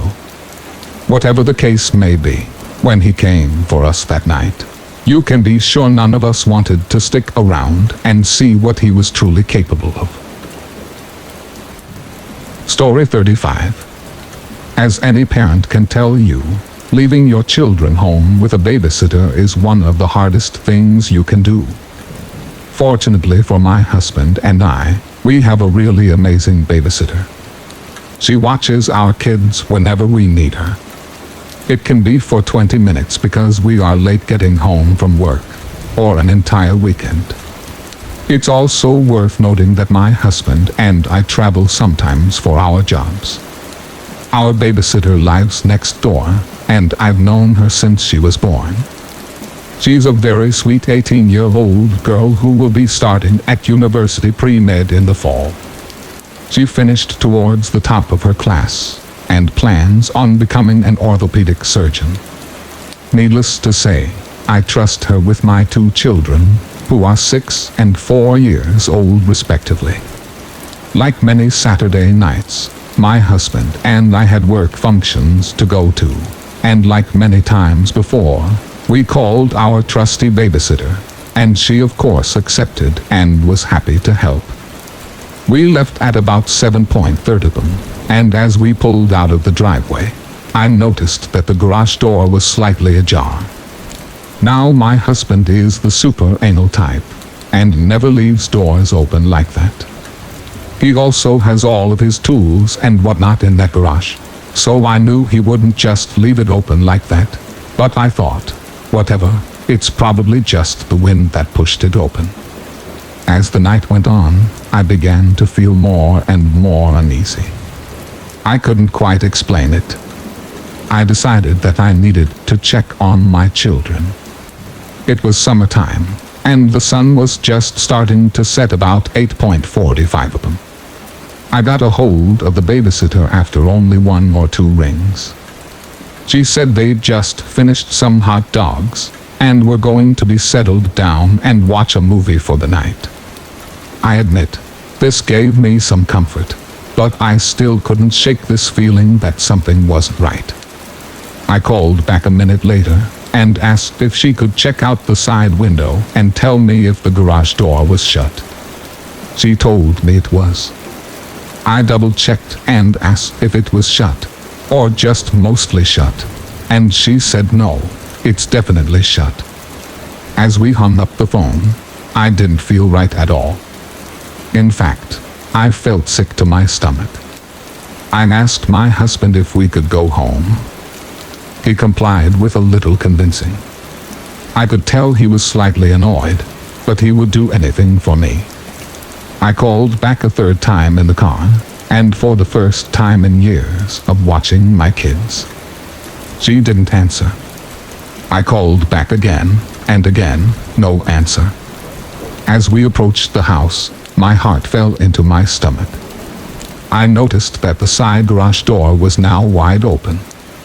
As my husband turned into the driveway, my uneasiness turned into terror. There was a man climbing into the kitchen window. He turned and looked at us in the driveway like a deer in headlights. He was a rough-looking man, maybe mid-20s. He had a scruffy beard and a hood over his head. His teeth were yellow, and his eyes bloodshot, and had not 1, but 2 knives hanging out of his back pockets. I was frozen in fear. My husband wasted no time, and got out of the car and chased him down. He caught the man and held him down. I called the police, and they arrived in minutes. I went inside to find my babysitter in the basement with my children. She had candles lit, and weird relic-like symbols all around. When she saw me, she just started to chant and laugh hysterically. The cops were called, and thankfully arrived quickly, eventually arresting her and the man. Thankfully my children were safe and unharmed. What the cops told me after the situation still gives me a sickening feeling. Apparently, my young babysitter met this man at the end of the school year. They started using drugs and experimenting with satanic rituals. The documents later recovered with the ritualistic items included text stating 2 sacrifices were required.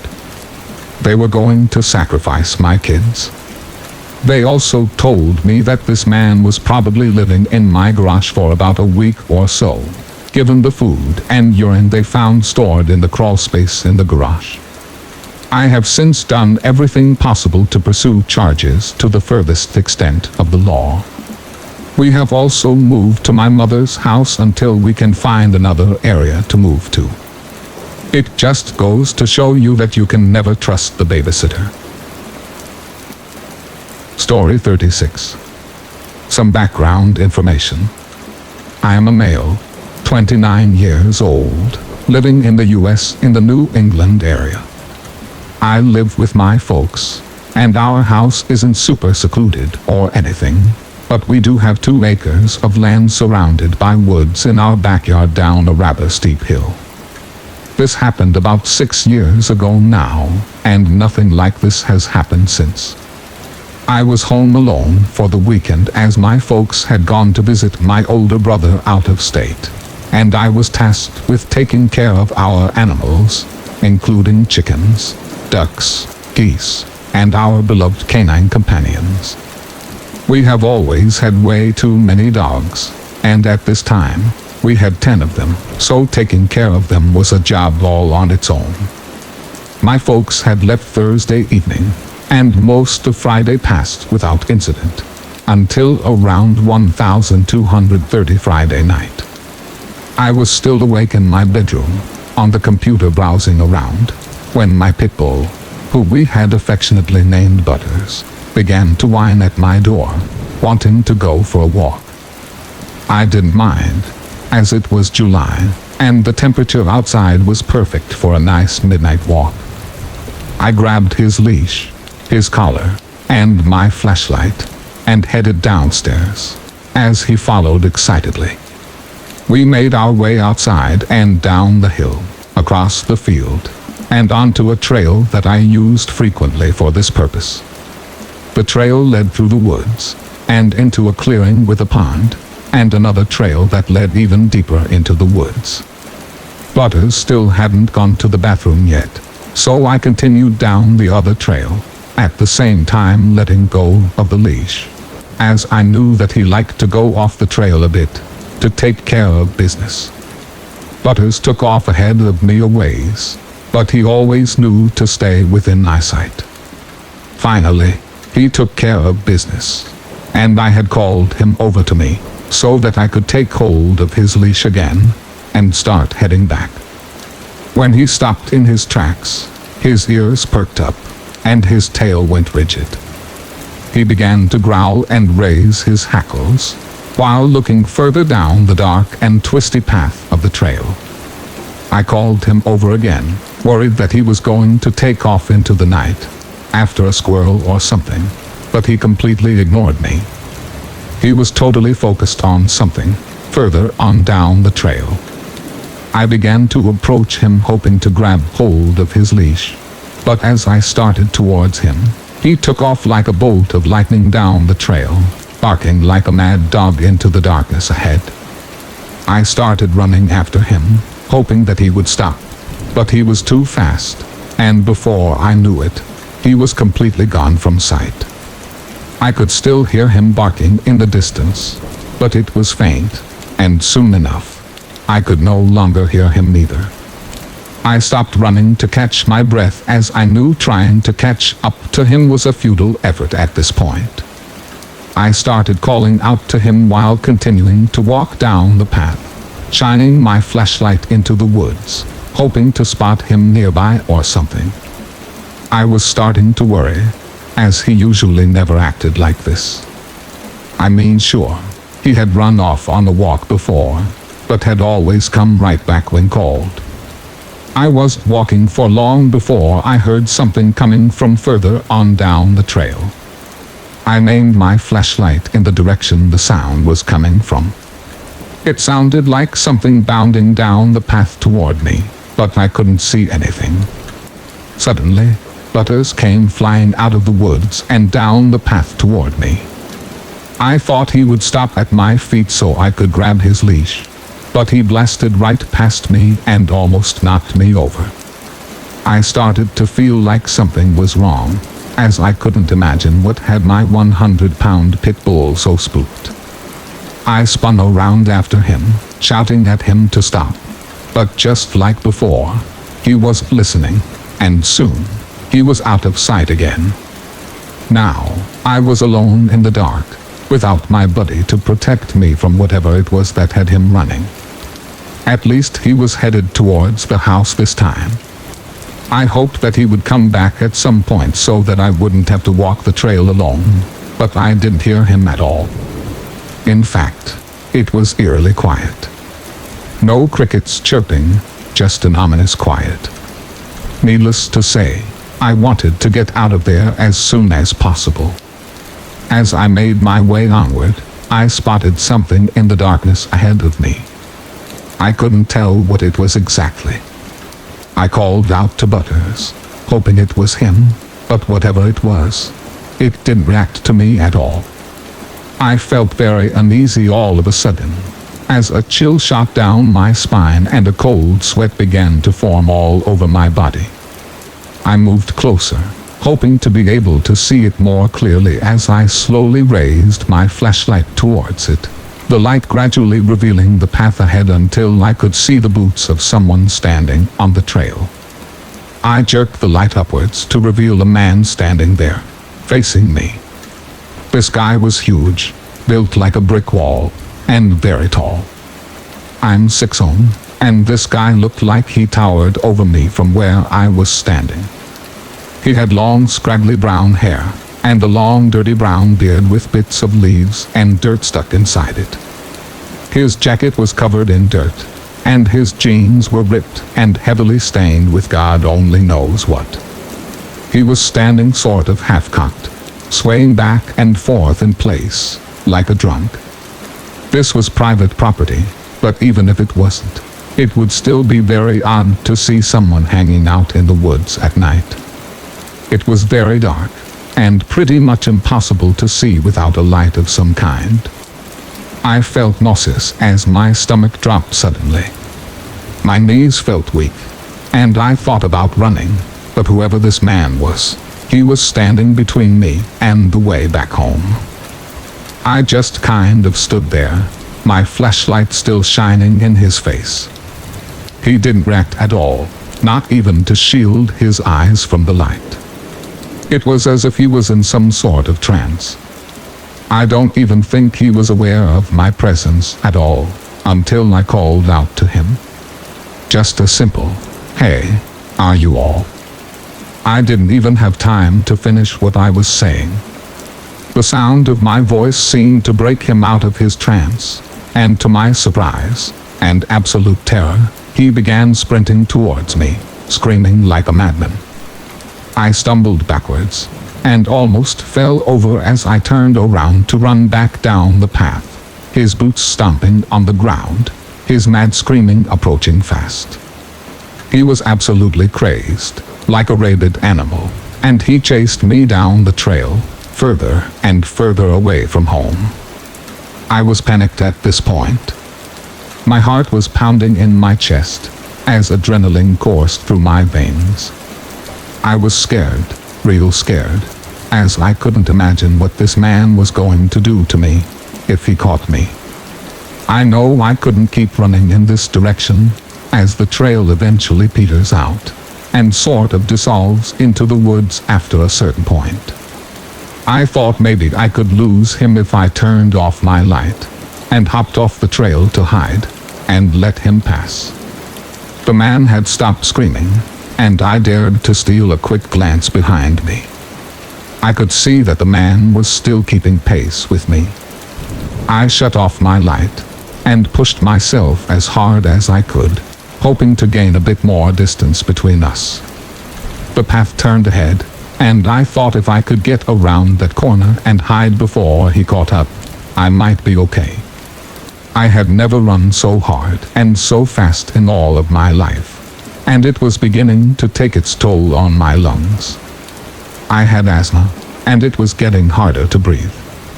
When I felt like I had gotten far enough ahead of him, I jumped off the trail and hid behind a large pine tree, just at the outside edge of the path.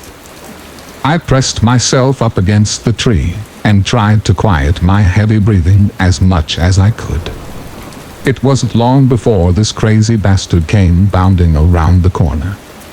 He was a lot closer than I had thought, and I hoped that he hadn't seen me turn off the trail to hide. He stopped about 5 feet away from my hiding place and began searching around for me. I really didn't want this guy to find me, but I was too afraid to move. He started shouting incoherently and violently thrashing about the brush just a few feet away from me. I had to get him away from me. I slowly bent down against the tree and felt around on the ground for a rock or a stick, anything that I could throw to distract him. Luckily, my hands found a good-sized stone, and I took hold of it and waited for a break in the noise he was making. I wanted to be sure that he would hear it when I threw it. In between the sounds of his thrashing and growling, I tossed the stone away from me and across the trail. It smacked into a tree across the way and fell to the forest floor with a thud. The crazy man stood upright and took off in the direction of the sound, still thrashing around violently and shouting gibberish. I wasted no time and quickly but carefully made my way back onto the trail and took off sprinting towards home. I kept my flashlight on, as I was scared I might trip over something. I wasn't running for long, when to my horror, I heard the maddening screams of the madman chasing behind me yet again. I was tired, and still pretty out of breath from earlier, but the man hadn't slowed at all. If anything, he was even faster than before. I was giving it my all, but I could tell he was gaining on me fast. I had made it to the clearing, past the pond, and onto the small trail that led to my backyard. I practically launched myself down the I could see the light from my house at the top of the hill. The man was laughing as he chased close behind. I blasted out of the trail and into my yard, quickly making my way across the field. I got halfway up the hill when I realized I couldn't hear the man anymore. I stole a quick look behind me and stopped in surprise. The man was no longer chasing me. He had stopped at the entrance to the trail and was just standing there, looking at me. I shined my light at him, and he gave me the creepiest smile and wave that I've ever seen, as if we had been playing some kind of game that he had lost. And then, he simply turned around and walked back into the woods. I made it back to the house to find Butters waiting at the door, like nothing had ever happened, wagging his tail, excited to see me. I rushed inside to call the cops, and they sent a couple officers over. I described the man to them, and they searched around the area, but didn't find anything. Thankfully though, they stayed and patrolled the neighborhood for the rest of the night, and that made me feel pretty safe. I don't really know what more they could have done in the dark anyway. I couldn't stay mad at Butters for bailing on me. I was just too happy and relieved that we were both home and safe. I never expected anything like that to happen so close to home and on our private property. From that point on, I never went for any midnight walks without a knife and some pepper spray. Story 37. I work in a well-known nursing home in Australia, which has branches all over the country. The facility I work in is the largest one and has a lot of residents, all with many different backstories. Some are love stories, some are war stories, but some can be horrific, and this one stands out from all the rest. I was working a morning shift which began at 6:30 a.m. and I was delighted to see that I was in one of my favorite wings of the facility. I love my job and my residents, so I always engage with them and have a great rapport with pretty much all of them. When I got to my floor, I began getting the residents out to the dining room for breakfast with the other nurses, and I was sad to see that one of the residents I enjoy talking to had passed away, and in her room was a new lady. After my moment of sadness, I looked forward to getting to know this new lady. So breakfast began, and the nurse in charge of the dining room asked me to feed the new lady I saw earlier. I was happy too, because I could have a good chat with her over breakfast. Before I went over to her, my colleague said, "She can talk, but she's very quiet." I guess he mentioned that because he knew I enjoyed talking to the residents. So I go and sit with her in the lounge where she was watching the morning news on TV peacefully. I introduced myself and explained that I was going to feed her this morning. She nodded, so I sat down and got to work. My colleague was right, she was very quiet. I worked with that. Not pushing for conversation, just letting her do her own thing. Then, a news report about Ivan Milat, a notorious serial killer, came on the TV, and I noticed she perked up a little. The news reporter went on to say how with the new development of technology, it would deter new or would-be serial killers, solve cold cases, and even catch serial killers that remained unidentified or on the loose. As soon as the reporter said this, the old lady beside me let out an excited, loud laugh and said, "Well, you bastards still haven't caught me." And she continued to laugh. I was taken back and startled. I continued to feed this woman, but for the rest of the report on Ivan Milat, she kept a manic and huge grin on her face that I will never forget. A little later, I had to do paperwork on this lady because she is new and needs to be monitored. I read through her file and my blood ran cold. She didn't have any disease that impaired her cognitive abilities. The only reason she was here was due to an aggressive cancer development, so she wasn't a crazy lady spouting nonsense. She was serious. We ran into the front door, and for some reason, still tried to be quiet as to not wake my parents. We turned and locked the door, made sure all the lights were off. The person reached my house and started to bang on the front door angrily. That's when I finally gave in to logic and woke my parents, who immediately called the authorities. I tried yelling through the door that we called the cops, and the person didn't seem to respond.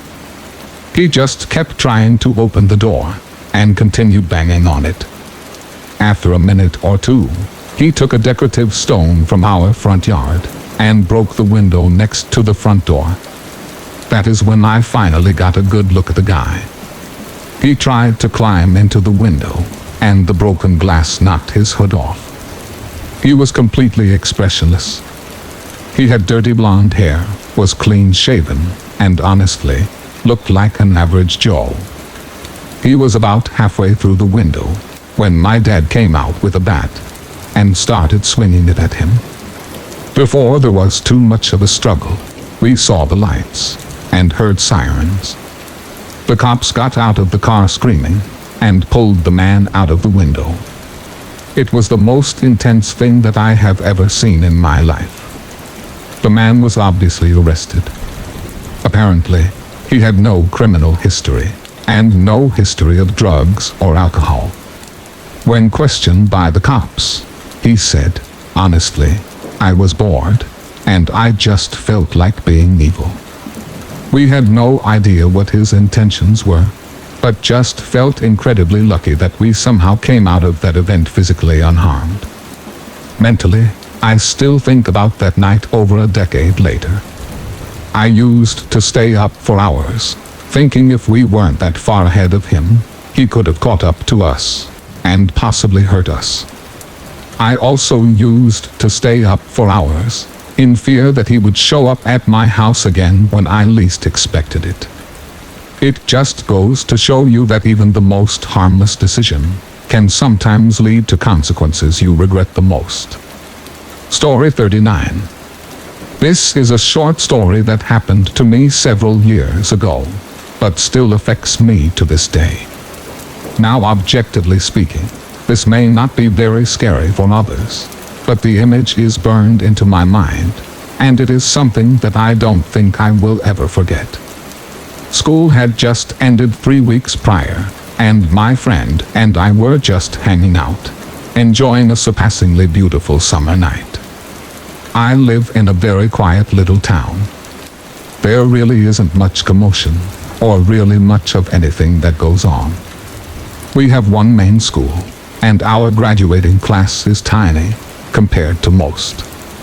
Around midnight, we were pretty sick of playing games and wanted to do something different. He suggested walking around outside on a beautiful clear summer night. Without much hesitation, I agreed. It was after midnight in a quiet town. I figured not much could go wrong. My parents were asleep, but they trusted me, so sneaking out just to walk probably wouldn't have been a huge issue. We ended up staying out for a couple of hours. We talked about movies, wrestling, and what our plans for the rest of summer would be. Up to this point, it had actually been one of my favorite nights in a long time. Just to be able to enjoy the nice breeze, the moonlight, and have some good old-fashioned conversation. We were already on our way back home, and were probably only about 5 minutes from my house. We were walking down a very low-lit street. On the right side were some old houses, where 95% of the lights were off, and on our left was just trees. My friend pointed out as we were walking that the way one of the lights were hitting the trees, it looked like a person. We laughed at first, but were kind of amazed at how much it really did look like a person. But after a moment, the laughter faded, as we realized that maybe this wasn't just a shadow.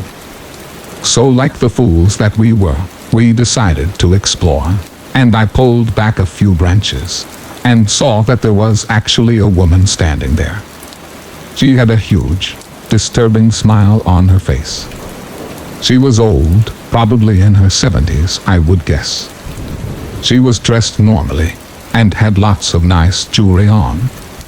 She looked how my grandma would dress for holiday parties, but the scariest part was she was just standing there like a statue, smiling at us.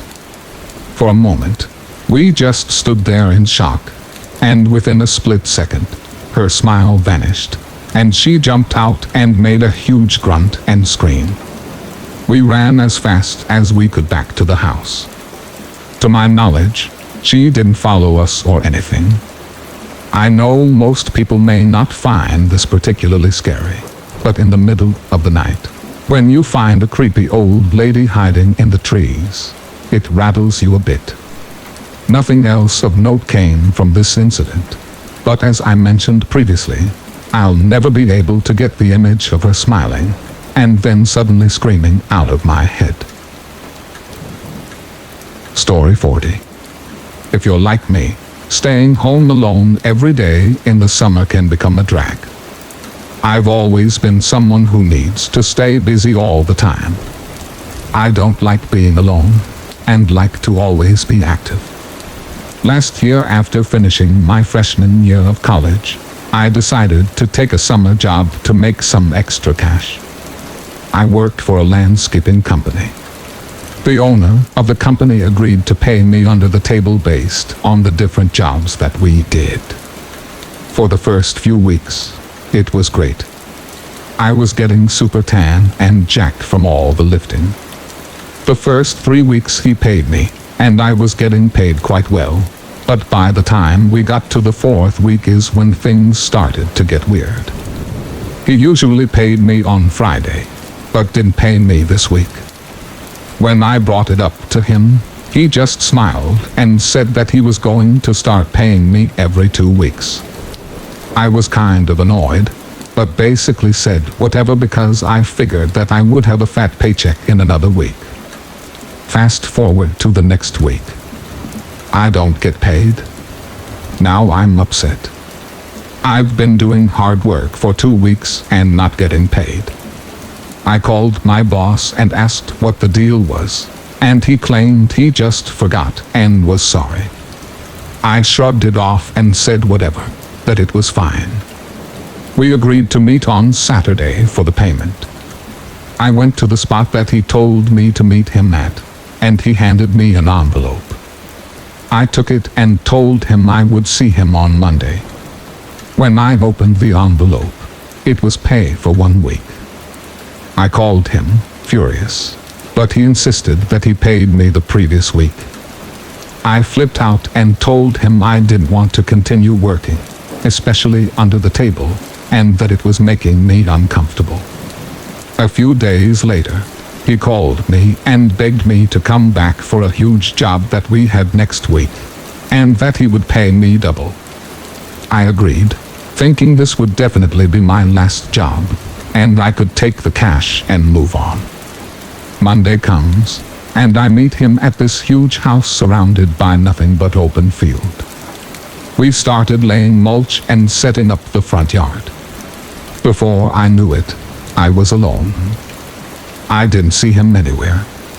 I started to worry because I had no idea where he went, and I got a little annoyed that I was doing all of this work by myself.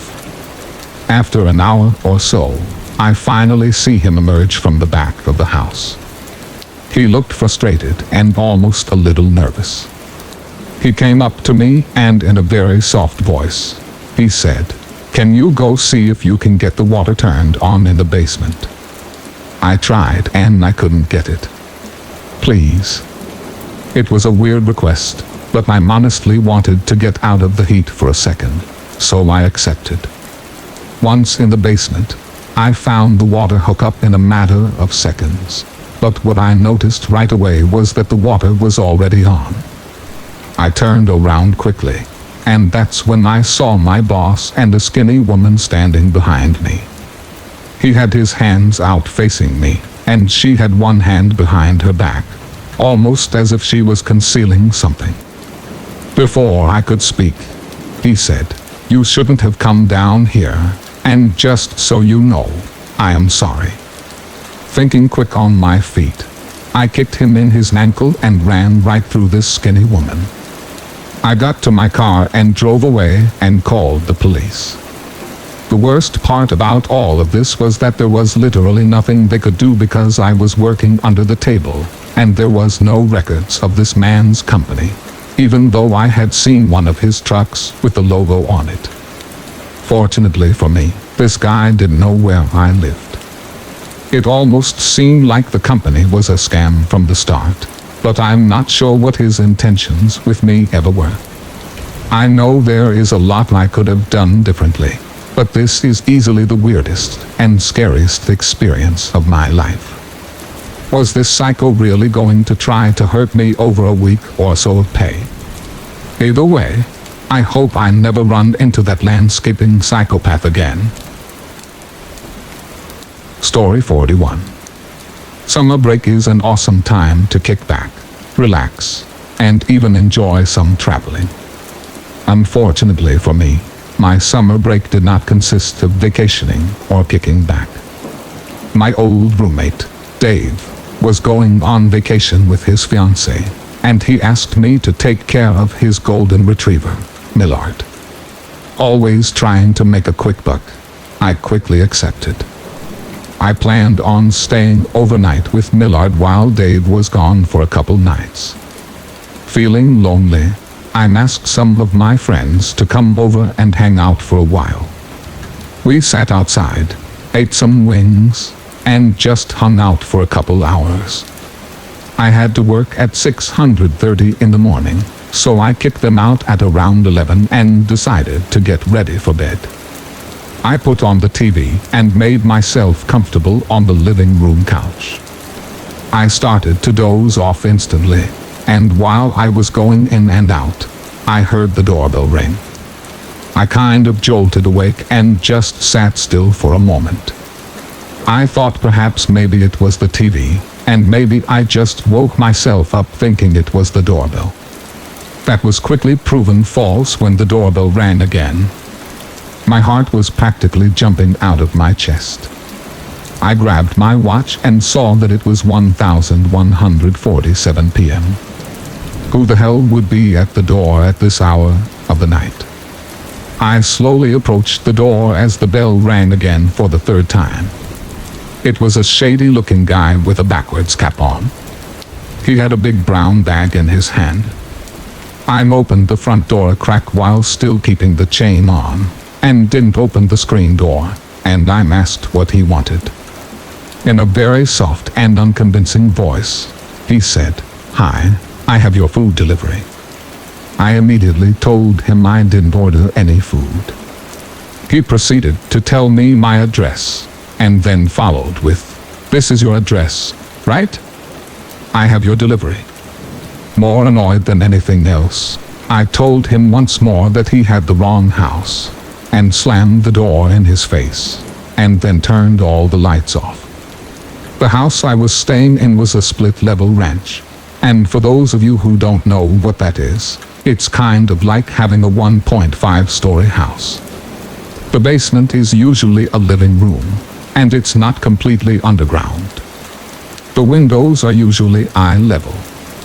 So I went to the basement part of the house, and was looking out the front windows.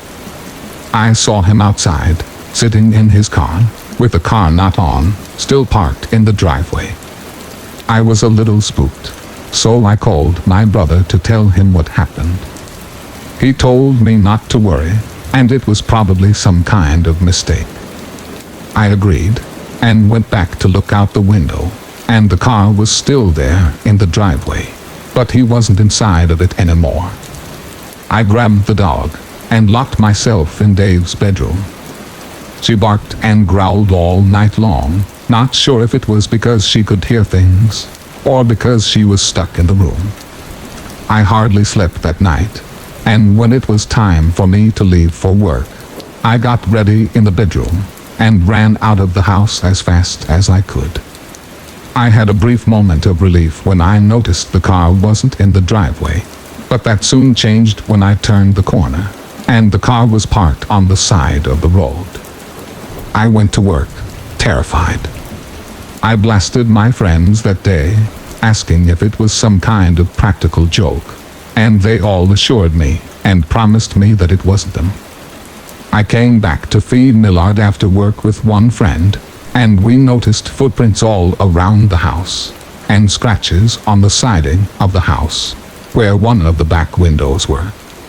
It looked like somebody had actually tried to break in, and were unsuccessful. In hindsight, I realized I should have got the license plate number, but I just thought maybe I was being paranoid. I could have also asked what company they represented, so I could call to see if it was a real order or not. When Dave returned, I brought this up to him, and he said he'd never had a similar experience. Maybe it was a fluke. Maybe the delivery person was pissed that they got pranked, and were now stuck with the bill. Or maybe I could have been in real danger.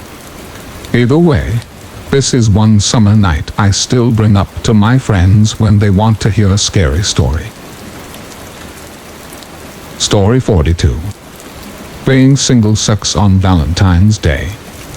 It sucks even harder when you work in an expensive, fine dining establishment on the edge of Boston Common, bussing the tables of happy, doting couples who are fawning over extravagantly plated dishes.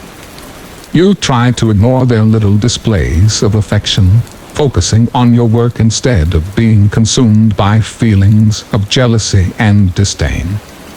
Don't get me wrong, Number 9 Park is a great place to work. The tips are killer, but it's still utterly depressing. So in the run-up to this past Valentine's Day, I made myself a little Tinder account, complete with a witty description and a few choice photos. At first, swiping through endless faces was almost as soul-destroying as working a Valentine's shift. Almost every profile either smacked of desperation or dripped with vapid arrogance. But I soon found myself matching with a couple of attractive local girls, as well as a few out-of-towners studying at Boston University. One girl in particular was simply stunning. Her arms were covered in nautical tattoos, intricately colored octopi and jellyfish, while captivating hazel eyes shined almost as bright as her dyed orange hair. Marie, 27, her profile read, "Be my Valentine."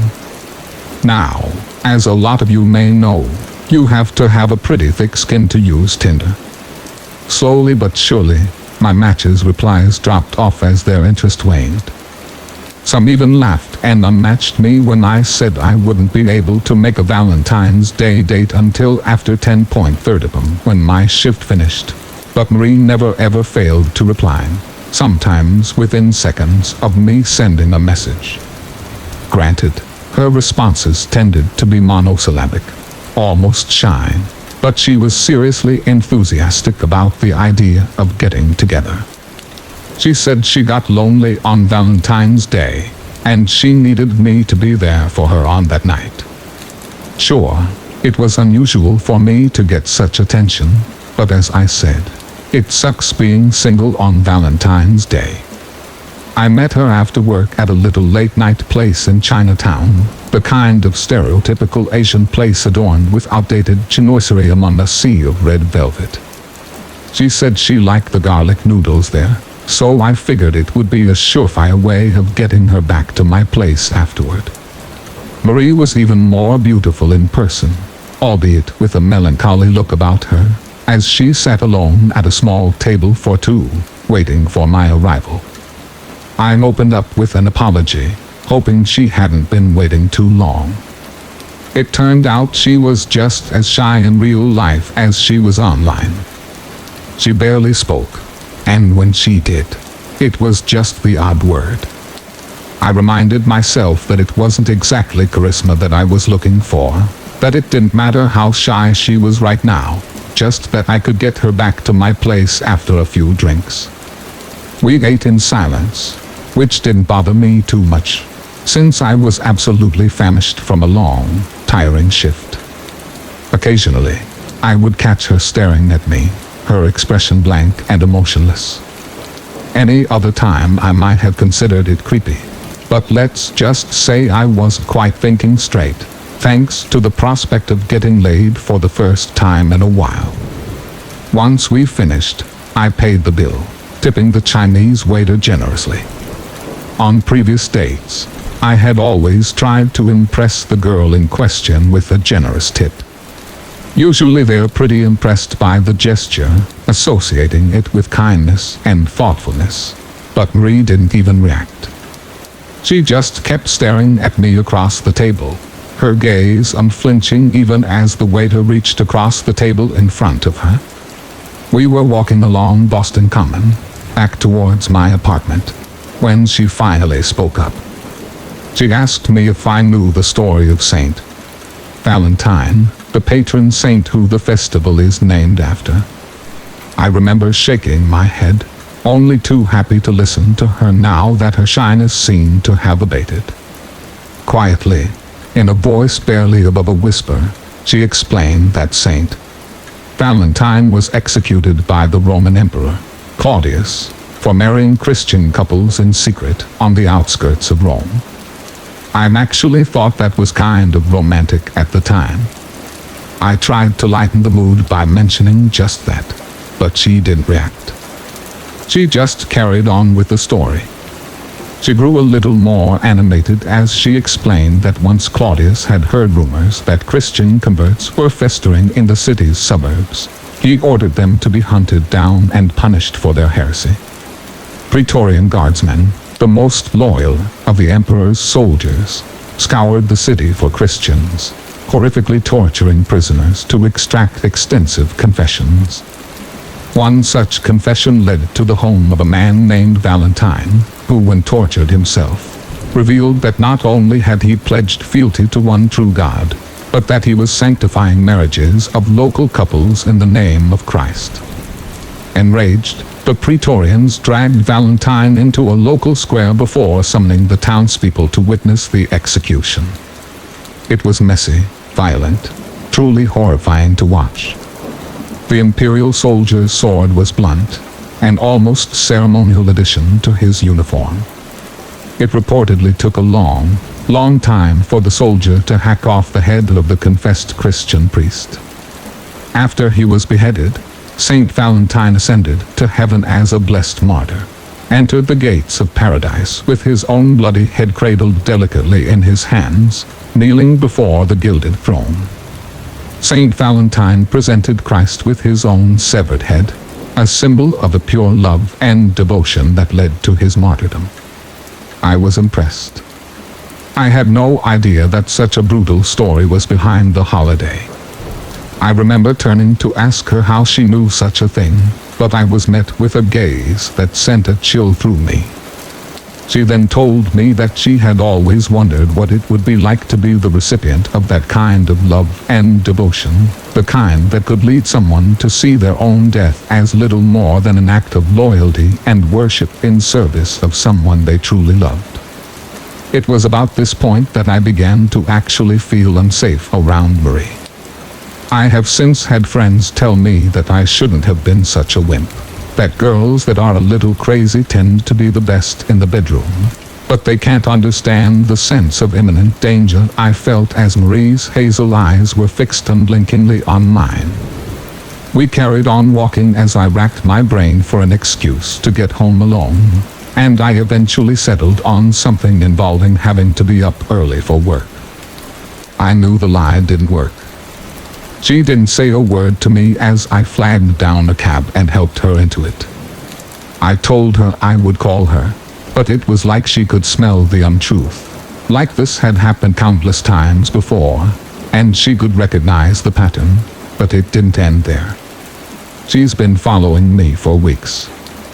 I made a complaint to Boston PD, but the officer taking the report was practically laughing as he wrote it out. No one believes that this girl could be dangerous. But can you imagine how terrified I am when I walk out of my apartment building and see a stuffed animal sitting on the porch? A teddy bear with its head sawn off. Jagged fluff dropping from its severed head as it sits delicately in the bear's hands. A lone Valentine's Day card sat next to the decapitated teddy bear, a message written in some dried, dark red fluid. As I opened the card, I began to feel the intense, metaphysical sensation of being watched from somewhere. Be my Valentine, it read. Story 43. A little backstory before I jump into this. I'm a 23-year-old male, and this was my first apartment. It's actually a duplex, but the neighbors on the backside seem nice, and nobody in the community ever had any issues with them.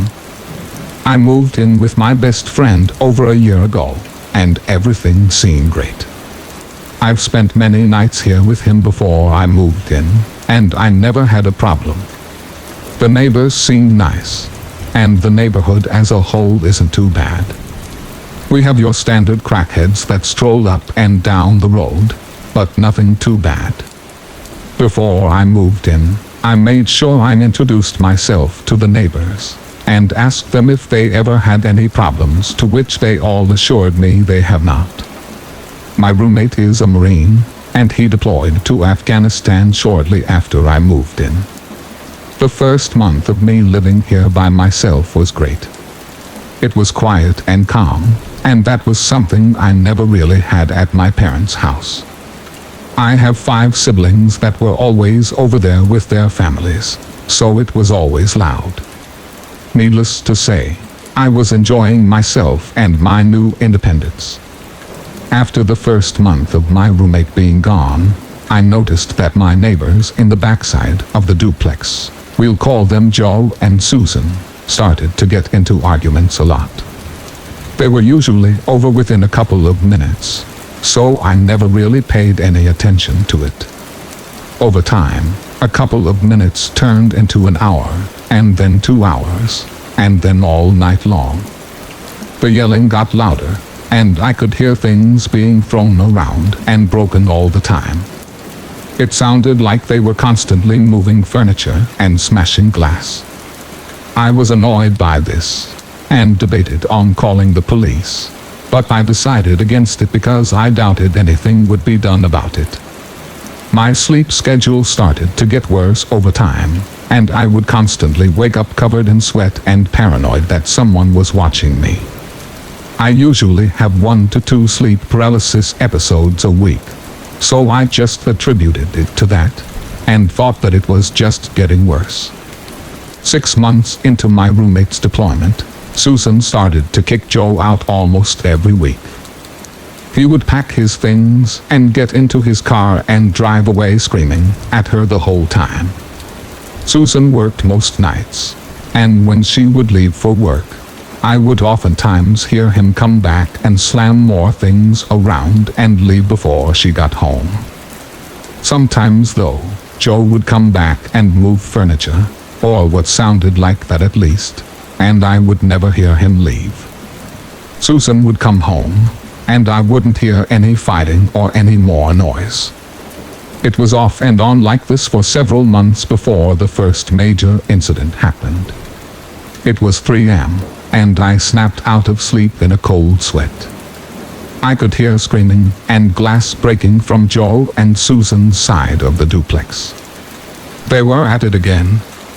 I peered through my blinds in my bedroom just in time to see Joe throw a TV through their side door.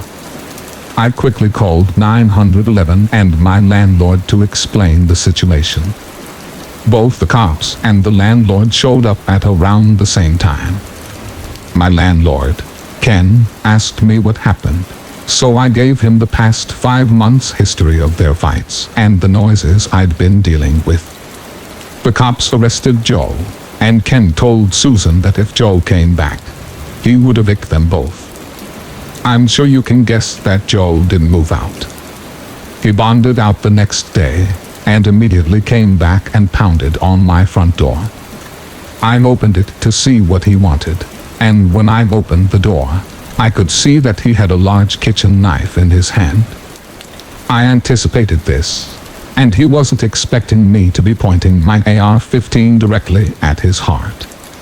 Joe, did you need something? Did you put me in jail? No, the police put you in jail. All I did was call them. You better watch yourself, kid. You have to sleep sometime. At this point, I closed the door and called my landlord, Ken.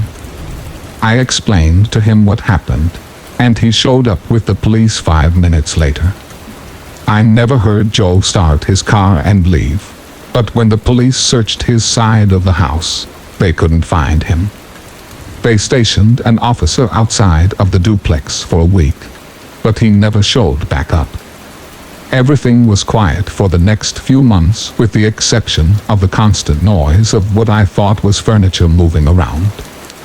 I didn't see him or hear him arguing, and I thought my life was going to get back to normal. The only thing wrong now was me constantly waking up covered in sweat and my sleep paralysis. Let me explain what it's like to those of you who have never had sleep paralysis. You wake up, and you cannot move a muscle. Your mind is awake, but your body isn't. It's common to hallucinate crazy things, almost as if you're dreaming. So when I would wake up every night, unable to move, covered in sweat, and seeing the same dark figure standing at the foot of my bed, I just assumed it was sleep paralysis and that it was real. I assumed that until the day my roommate got back. It was around 2 a.m. when my roommate heard the same furniture moving noises I had described to him. Having just gotten back from an active combat zone, he wasn't taking any chances. He grabbed his service weapon and sidearm and proceeded to clear the house. Every room was cleared, except my room. My bedroom door doesn't have a lock on it, so he opened the door and turned on the light. And that's when the gunshot woke me up. When I came to my senses, my roommate was standing over Joe, screaming at him to stay on the ground, and he was telling me to call the police. I didn't understand the full gravity of this situation until after Joe was placed in an ambulance and the police sat me and my roommate down to figure out what happened. Apparently, my roommate was sitting on the couch in the living room when he heard movement coming from the ceiling. Assuming it was an animal, he didn't really pay attention to it. That was until he heard something hit the ground in one of the back rooms. After he opened my bedroom door, he saw Joe standing over my bed with a knife, the same knife he pulled on me earlier in the year. My roommate didn't hesitate and placed a shot in Joe's right shoulder. I was not aware that there was a crawl space to the attic in my closet. When the police crawled up there, my blood ran ice cold. I could hear it. What I thought was moving furniture was actually Joe in the attic crawling to my side of the duplex. Apparently, that's where he hid when his wife would kick him out and I would never actually see him leave. That's where he hid when the police were looking for him. And then it occurred to me that I was having the same hallucination of a man at the foot of my bed almost every single night. He was watching me while I slept and could have taken my life whenever he wanted. The case is still active. I've changed names and left out a lot of details so I don't compromise the case. But since he's been in custody, I have yet to have that hallucination of a man standing at the edge of my bed. Story 44. My brother would sleep in my room often. He's 5 years younger than me, so I didn't mind. He seemed scared to sleep alone for some reason. My parents chalked it up to nightmares and too many scary movies. Well, one night, he wanted to sleep in my room again. My parents saw this and told him he couldn't and that if I let him, I would be in trouble too. Not wanting to catch hell from them, I told him I couldn't and that I was sorry. He begged and pleaded with me, but I firmly declined. Eventually he sighed and gave up going back to his room. I had shut and locked the door that night to ensure that he didn't try to get in again. Sometime in the night, I had heard the doorknob rattling. I didn't say anything but then listened as I heard the lock click, signaling the door had been unlocked. Now mind you, my brother and I aren't that bad at picking basic room locks. We have done it before in the past. And so I wasn't surprised when this happened. The door opened and I turned to look and I saw someone in a crawling position looking into my room. I sighed, thinking it was my brother of course, and said, "Fine, get in here, but don't blame me when Mom kills us both." What I thought was my brother crawled into the room and I expected to feel his weight as he climbed onto the bed. But it never came. A minute passed and I looked over. The door was still wide open and all I could see was the darkness in the hallway. I called out my brother's name and heard nothing. So I went down the hall into his room and lo and behold, there he was, fast asleep in his bed. Needless to say, I slept in his room that night. Story 45. This happened to me 5 years ago when I was 17. I have told this story many times because of how insanely scary it was, and I honestly still cannot believe that it happened. I worked at the local Walmart. It was only about a mile from my house. I always walked to work because I didn't have a car and my parents didn't have a problem with it. On top of that, I never complained and assured them that I was fine with walking. My shifts would vary, but the one I got stuck with most often was a 4 p.m. to 10 p.m. shift. So when I walked to work it was still daytime, and when I got off work, the walk home was very dark. On the day this happened, nothing out of the ordinary happened at work, and when my shift ended, I started walking. As I walked across the parking lot to the street, I noticed a man sitting at the bus stop. He didn't look suspicious or anything. I just noticed him sitting there. I crossed the street in front of Walmart and was walking down a long street that would eventually lead to my house. The street lights were very dim, almost not working at all. A few minutes passed and I turned and glanced behind me. The man from the bus stop was now walking behind me. He was about 100 yards away and he appeared to be on his cell phone. I didn't panic or anything, but I did think it was pretty weird that this guy was sitting at a bus stop and was now walking down the same street that I was. I quickened my pace slightly and brushed it off. Only about a half a mile to go. A few minutes later, I was thinking about something else and then remembered the guy, so I turned around again. To my absolute horror, the guy was right behind me, about 2 or 3 yards away. What's worse, the guy was walking backwards. He was moving silently, and I was so taken back that I stopped, and as soon as I did, he stopped too. I couldn't see his face as he was facing the opposite direction. I almost started laughing, thinking it was some kind of joke or something, but something inside me quickly told me that it wasn't. I suddenly became very aware that there was nobody else around. I almost spoke, but the words didn't come out, so instead, I turned and started booking it down the street. Again, to my horror, I heard footsteps smacking the concrete sidewalk behind me. I turned to look, and sure enough, the guy was keeping pace, running at full speed behind me, about 20 yards away now, no longer facing the other way. I didn't look long enough to see his face. Within only a couple of minutes, I reached my house and ran through the front door, which, holy hell, thank God, was unlocked. I locked the door and then looked through the peephole. The man wasn't there. My parents were still awake, so I explained what happened, almost hyperventilating and fighting tears. My dad went outside to have a look around the front of our house, but he said that he didn't see anyone. We looked out every window in the house and didn't see the guy. It took me a long time to fall asleep that night. I kept thinking for sure that I would hear a window break at 3 a.m. or I'd wake up to see the guy standing over my bed, but I didn't. I woke up the following morning with nothing else strange happening. From then on, my mom drove me to and from work, and every time she did, I always looked around for the guy, but I never saw him again. Story 46. I was about 13 years old when this incident occurred, so it was about 8 years ago. My family and I were on a vacation in Orlando and were staying at my mom, my dad, my brother, and my 2 sisters.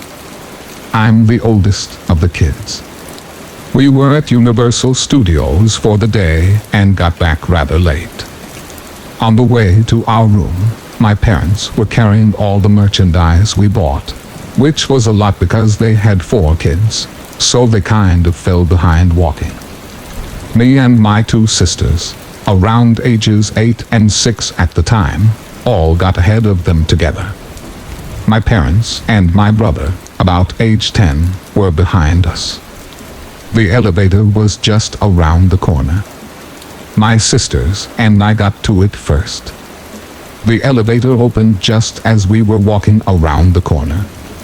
As we were walking around the corner, a man stepped off the elevator. I barely got a look at him because as soon as he saw me and my sisters, he immediately got back on the elevator without missing a beat. I should have known that that was not a good sign, but unfortunately, I was a little slow back then, so it never occurred to me that this guy was trouble. Plus, my parents were not there to see the man, so they never stopped us from getting on the elevator. My sisters were rushing to get on the elevator because they were at the "I want to press that button" age. We all get on to see that man standing with his head facing the ground, both hands behind his back and standing in the back of the elevator. He was very creepy looking.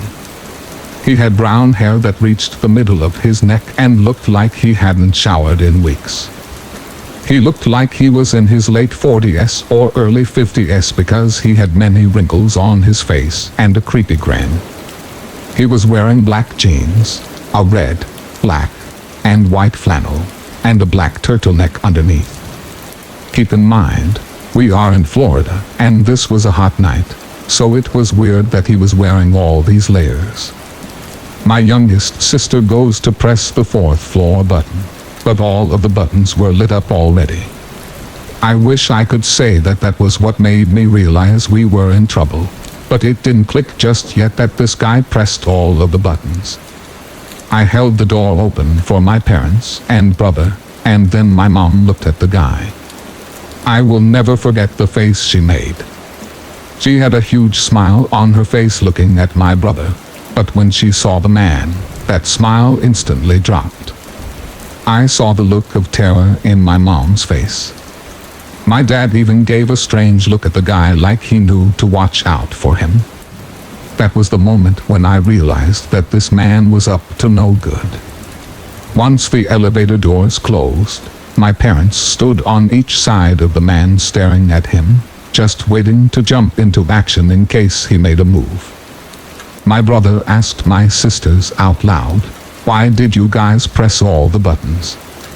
And the older one of my two sisters, still completely oblivious to what was happening, blurted out, "That guy did it," and pointed right at the man.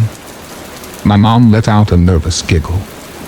The elevator was slow, but finally got to the 2nd floor. The man quickly got out of the elevator and went down the hallway. As soon as he left, my mom quickly closed the doors, and we continued up.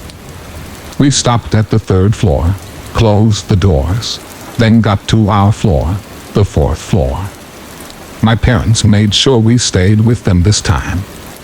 We got to our room, and that is when my parents started to freak out. My dad called the front desk to warn them about what happened so they could check it out. That was the last we ever saw of the man. We don't even know if the people at the hotel found him. All I can say now is I'm glad my family and I are still alive. God only knows what he would have done to one or all of us if my parents weren't there. Story 47. I live in a neighborhood. Well, it's more of a highway with houses at the side of the road. I wouldn't recommend walking since there's no sidewalks. I wish I gave myself that warning 2 years ago. I had some friends with me at the time, a boy and 2 girls. Let's call them Dan, Sarah, and Hazel. We decided to make our little squad of explorers, exploring forests and abandoned structures and such. Today is our first exploration, an abandoned house just at the very end of my neighborhood. So we start walking. We avoid the road by walking on the tall grass, which was very unpleasant on the side of the road. We reached the house. I looked up the house a year after we did this and learned that it was built in the 1940s and was owned by a man who abandoned it after having to live in the nursing home. This was the 80s though, and the house had been left alone since. We were outside for a little while and then Dan said that we should go inside. I was excited, but Sarah was not very happy. She sat on the moldy wood staircase and had to process everything before she went in. I can't blame her. What if there were squatters inside about to ambush us? We decided to check out the well. It was a stone round well which looked kind of like the well in The Ring. There was a piece of old wood covering the top, and Dan decided to be super reckless and stomped on the wood like a maniac. His leg fell through the small opening, and if he would have fell in, we would have been in big trouble. He lifted his leg out of the opening and acted like nothing just happened. I couldn't imagine. He almost fell down the well with what I saw were sharp rocks at the bottom, and he just brushed it off. We got a random stuff down the well. Figurines, rocks, fake flower pots, etc. Then we went inside the house. When we went inside, a very strong odor emitted from the door. It didn't just smell like old house. It smelled like a plumbing accident. It was very gross. But smells aside, we came across a bunch of weird things. Clothes packed in a freezer. A fireplace with dolls inside. An upside-down table. It kind of looked like an art museum. We were very happy to find lots of vintage things inside of every cabinet and drawer. Things started to get kind of eerie. We entered a bedroom and the roof was caved in. Clothes with stains everywhere, and worst of all, the black ooze was lined across the ceiling. I was going to vomit at this point. We also heard some distinct chewing sound. We left the room and then froze when we saw a shadow at the corner of the door. But it moved fast and then bolted into the room that it was standing next to. We heard a huff followed by a cough, which was enough for us to leave the house. But as the dumb kids we were, we stayed on the premises. A man who wore a scruffy-looking shirt with torn gym shorts eventually opened the front door. We froze. How was he there and we didn't notice him? The mood turned from scary to horrific as he lifted his arm to reveal a chunk of raw meat of where his skin used to be, with the blood still dripping from it. And then we heard from somewhere else in the house, "Get the hell out of here," and we disappeared back down the road. I haven't told my parents this story, but probably will sometime in the future. I don't want to be lectured again for doing things that could have killed me and harmed the people around me. I haven't heard anything about that house ever since. I can't imagine what the people inside that house would have done to us if they had caught us. Story 48. This happened back in the summer of 2016. My old family friend that I have known since elementary school was going on vacation, and his parents asked me to watch their dog and cat while they were away for 2 weeks. They have always paid me well and allowed me to stay at their house, eat any food in the house, and just relax, which was nice. To give an idea of where they live in a country neighborhood. It's not just some house somewhat close to the countryside. It was an actual neighborhood 2 miles out from town. The neighborhood was decent and quiet and didn't seem to have anything odd about it. I was working at a factory during that summer, second shift, from 3 p.m. to 12 p.m. Weekends aside, I was only able to go out to the house to take care of the animals in the morning and the early afternoon. The first creepy occurrence happened only 2 days in. I got off work and went over to the house to let the dogs out. The dogs were outside for about 10 minutes, and after checking everything to make sure the animals' food and water were good for the night, I let the dogs back in and was laying on the couch trying to decide whether or not to stay the night at the house. It was around 12:45 or so, and I was getting tired while watching TV, but I heard something. The house is normally quiet, and the animals do not make much noise, so this sound was weird. At first it was faint because of the sound of the TV, and it slowly got louder. At first I thought it was one of the dogs doing something, and I realized that it was coming from the bedroom hallway. I was listening closer at this point, and I realized the noise was slow footsteps, and it seems like whoever it was trying to be quiet. By the time I realized this, the person was almost at the end of the hall, walking into the front living room. I was fearing that this was not my tired mind playing tricks on me. It was too clear compared to times that I was imagining things. I was frozen on the couch listening as the footsteps got closer. The person continued walking through the front living room and stopped in the middle of the kitchen. I was too afraid to move because the person might hear me. It felt like the person was just standing there for 5 minutes, but it was really only about 30 seconds. The person then turned around and slowly walked back through the hallway, and as they walked, the sound of the footsteps faded away and were drowned out by the sounds of the TV. I was trying to convince myself that it was all in my head, and I started to calm down. Then, I heard the master bedroom sliding door to the back deck slowly shut. I was again frozen for a moment, and then checked to make sure the living room sliding door was locked.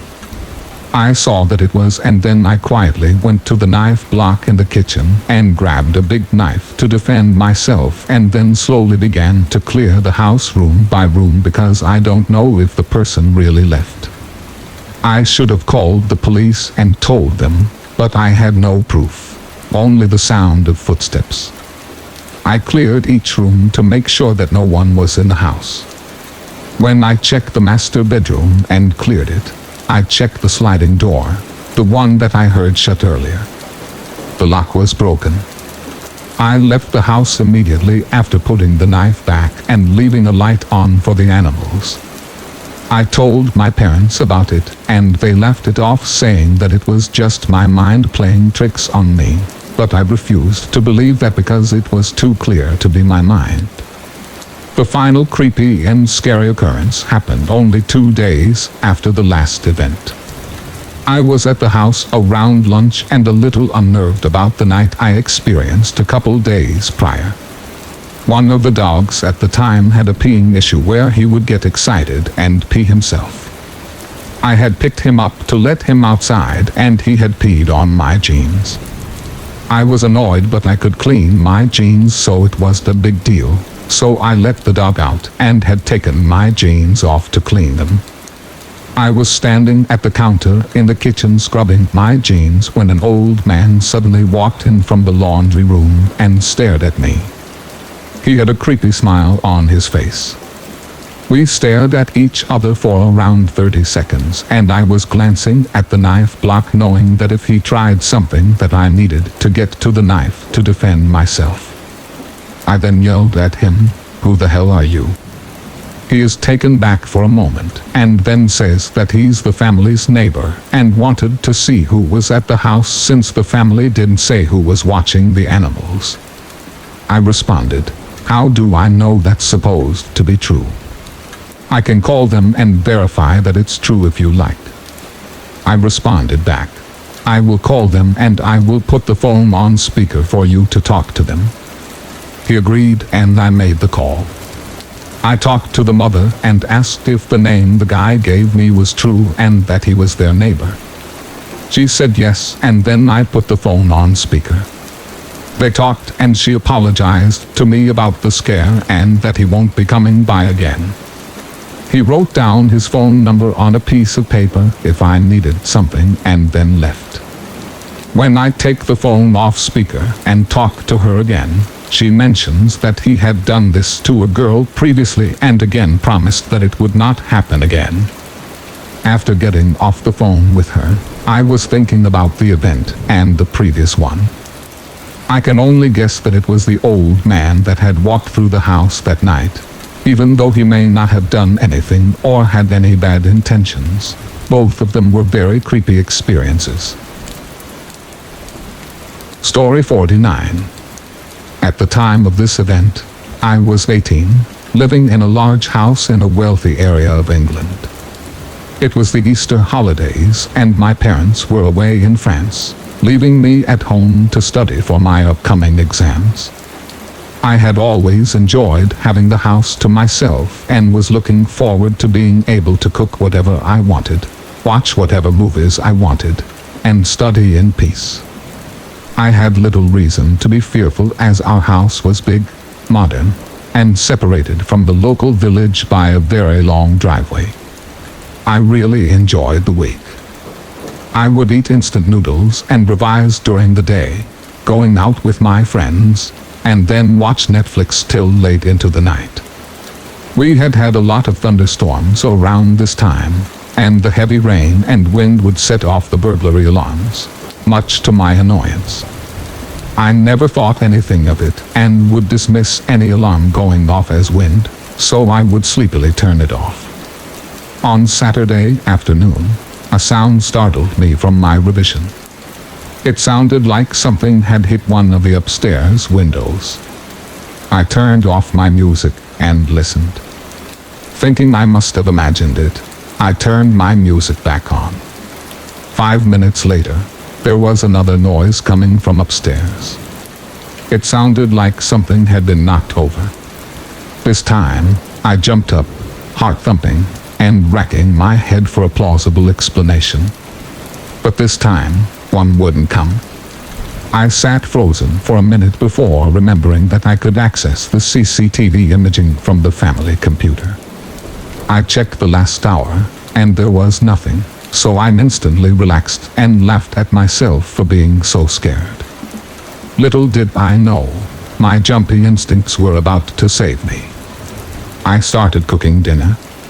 The kitchen faces a set of glass doors on the far side of the room, and it was now nighttime, so the glass reflected the light of the room and the attached hallway.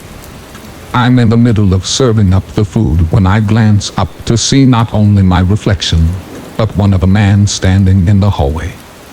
He was short and scruffy and had something I could not make out in his hand.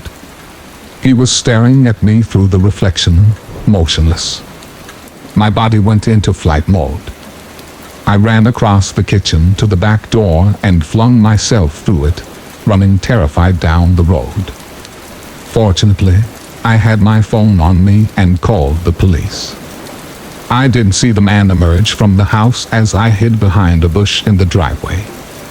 Everything felt like a blur as the cops checked the house. They found nothing, and I started wondering whether I had just imagined it.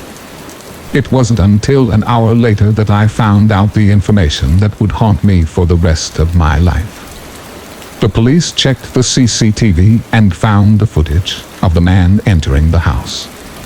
He entered on Thursday night, 2 days before this incident happened. The person was found soon after and identified as a local homeless man. The incident was expected to be a burglary gone wrong. He was sentenced and is now no longer a threat. However, I will never be comfortable being home alone again. Story 50. It all started and ended the day after I took my last final at this community college. I don't know if he was a stalker or if it was a breaking gone weird. So from the beginning, I was so nervous that I was going to fail this one class and was not going to be able to receive my AA degree. Later in the day, I was out at the pool at my apartment complex with some friends and my roommates when I checked my phone and saw that I passed my class. I got so excited I told everyone we were celebrating because I was the last one to have a final. It was 3 days before I got to walk and graduate with this degree that I had decided we should have some fun before we all went our separate ways. As it got later into the night, we decided not to go out and to stay in. We invited a couple more people over and went on with the night. Around 2 in the morning, people started to leave and head to bed, and the only people left were my 2 roommates, both of the people they were dating, and one other friend. We were still messing around, and because our apartment was on the first floor and next to the pool, we went to go night swimming. As soon as we were done with that, I was ready to just hang out and be inside for the rest of the night.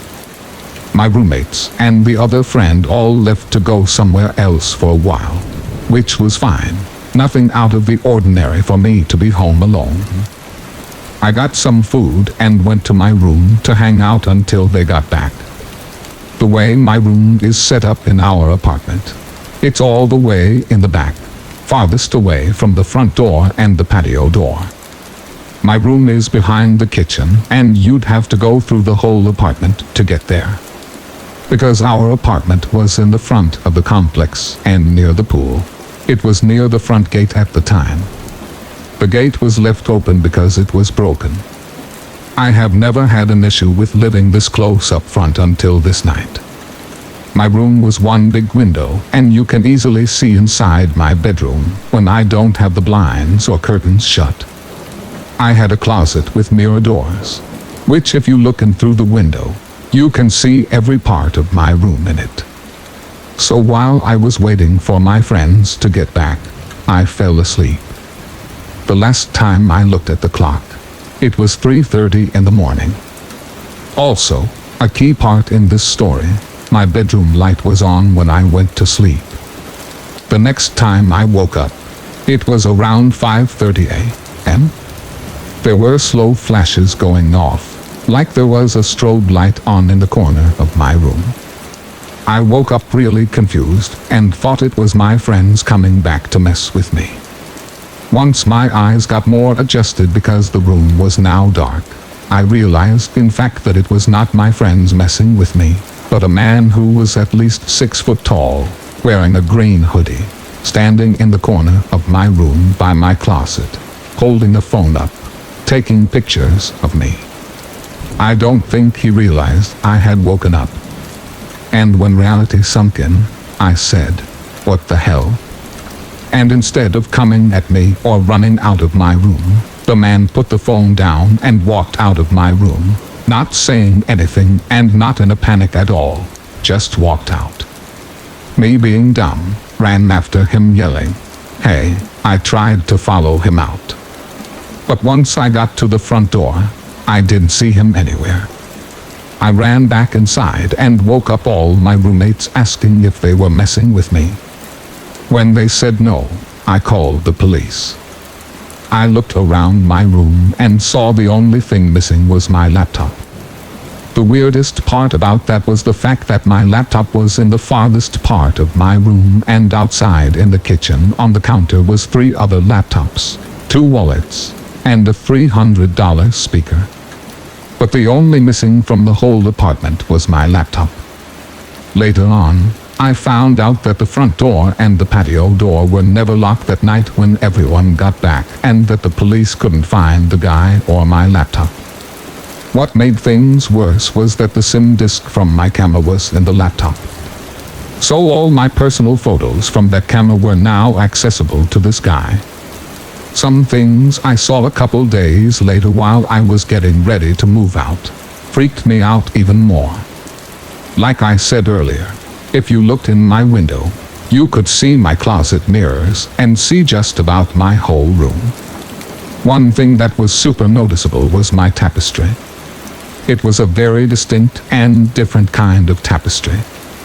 It had 2 wolves howling up to a moon and is all black and white. One day when I was packing my car, it was getting dark and I happened to look up. I noticed in the apartment above mine through the blinds on the wall was the exact same tapestry as the one that was in my room. In the end, the guy was never found and I never saw his face, which freaks me out to this day, and I hope I never come across him again. I never got my laptop back and never found my SIM disk to my camera. My best advice to anyone in a college town is no matter what, always lock your doors and windows because you never know who you could wake up to. Story 51.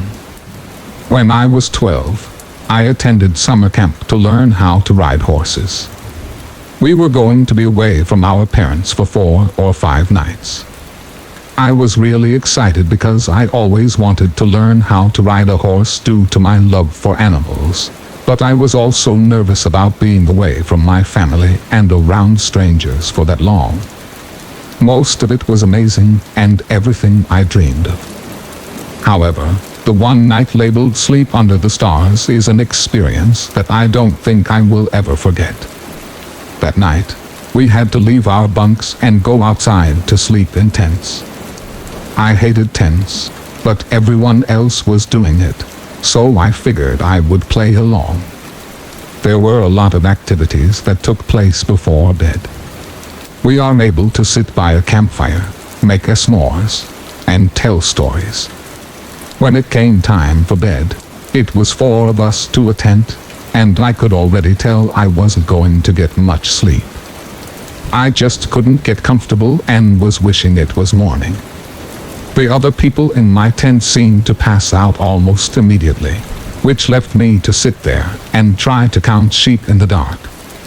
There were a lot of tents in a small area due to the fact that everyone in the camp was sleeping outside for one night. I was starting to get a little drowsy when I hear what sounded like footsteps outside my tent. I was right near the mesh window of the tent because I tended to get hot and was hoping the cool breeze would help me sleep.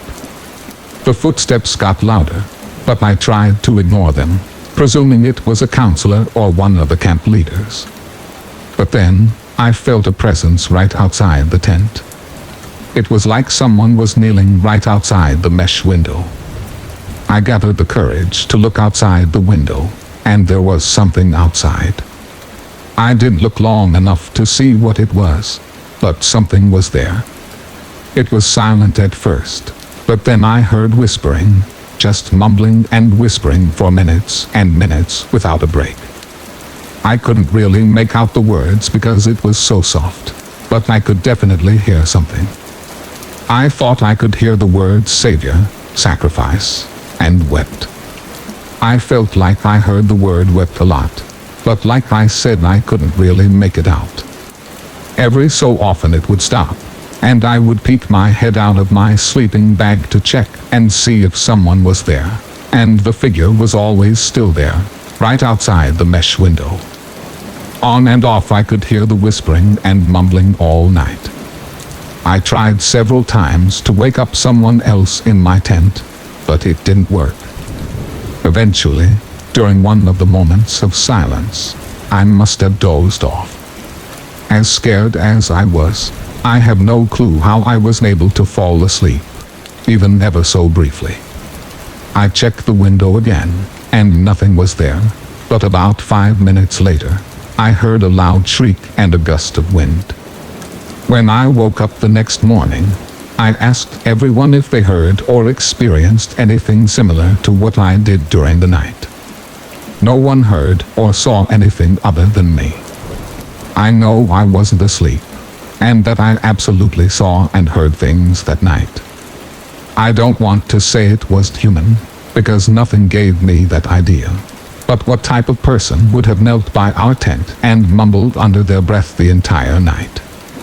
As scared as I was at that time, I'm glad I never had another experience like that again. Story 52. So the events of this story happened to me several years ago during the last vacation my family and I ever took during summer break. Every year we used to drive a couple of hours away from my hometown to a beautiful tourist area near the ocean with lots of great seafood. This year was no different, but we decided to leave in the middle of the night when my dad got out of work so that we could be there by 7 a.m. and have the entire day at the ocean. The first part of the trip was great. I slept for a little bit, as did my sister and my mom. I live on the northeastern coast of the United States, and for a huge stretch of that trip, it is just trees and mountains. Of what I could see, it was actually very relaxing and soothing to try and sleep to. A little after 3 a.m., I was woken up by my dad, who kind of loudly shouted some curse words. I asked him if everything was okay, and he said in an almost nervous voice, "Yeah, honey, go back to sleep." Without asking any other questions, I closed my eyes, and almost immediately after, my eyes were open again. Because my dad swerved the car so erratically, I thought my sister was going to go through the window. This is when things started to for the worst. My mom woke up and yelled at my dad, and that's when we found out what was happening. My dad had told us that there had been a jeep of some kind behind us for about an hour. They were riding our tail, and every time my dad switched lanes, they would as well. This was a time before cell phones were popular, so we couldn't just call the police. We decided to stop at the next rest area and call the authorities. We saw a sign that said, "Rest area 2 miles." That seemed like forever away. Now that we knew that whoever this was really messing with us, and if they had truly been following us for an hour, then this was more than a joke, and definitely somebody who intended to harm us.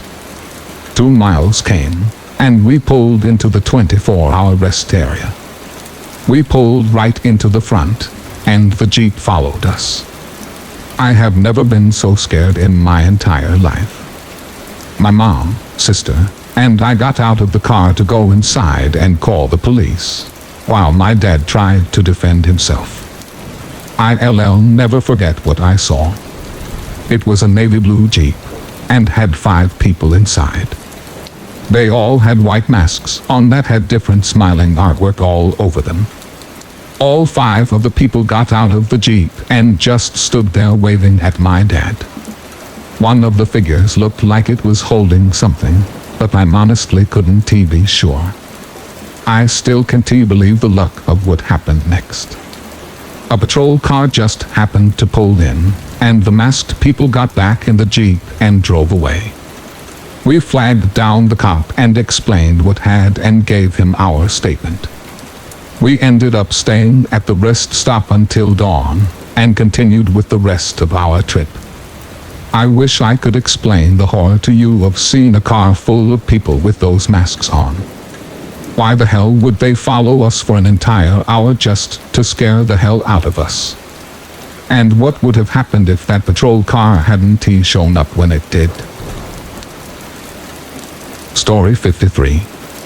This happened between 1989 and 1990, and I was about 8 years old.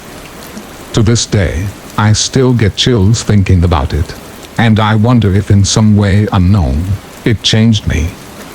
My parents had a house in the Inland Empire of Southern California, and at the time, my brother hadn't been born yet, so I was still an only child.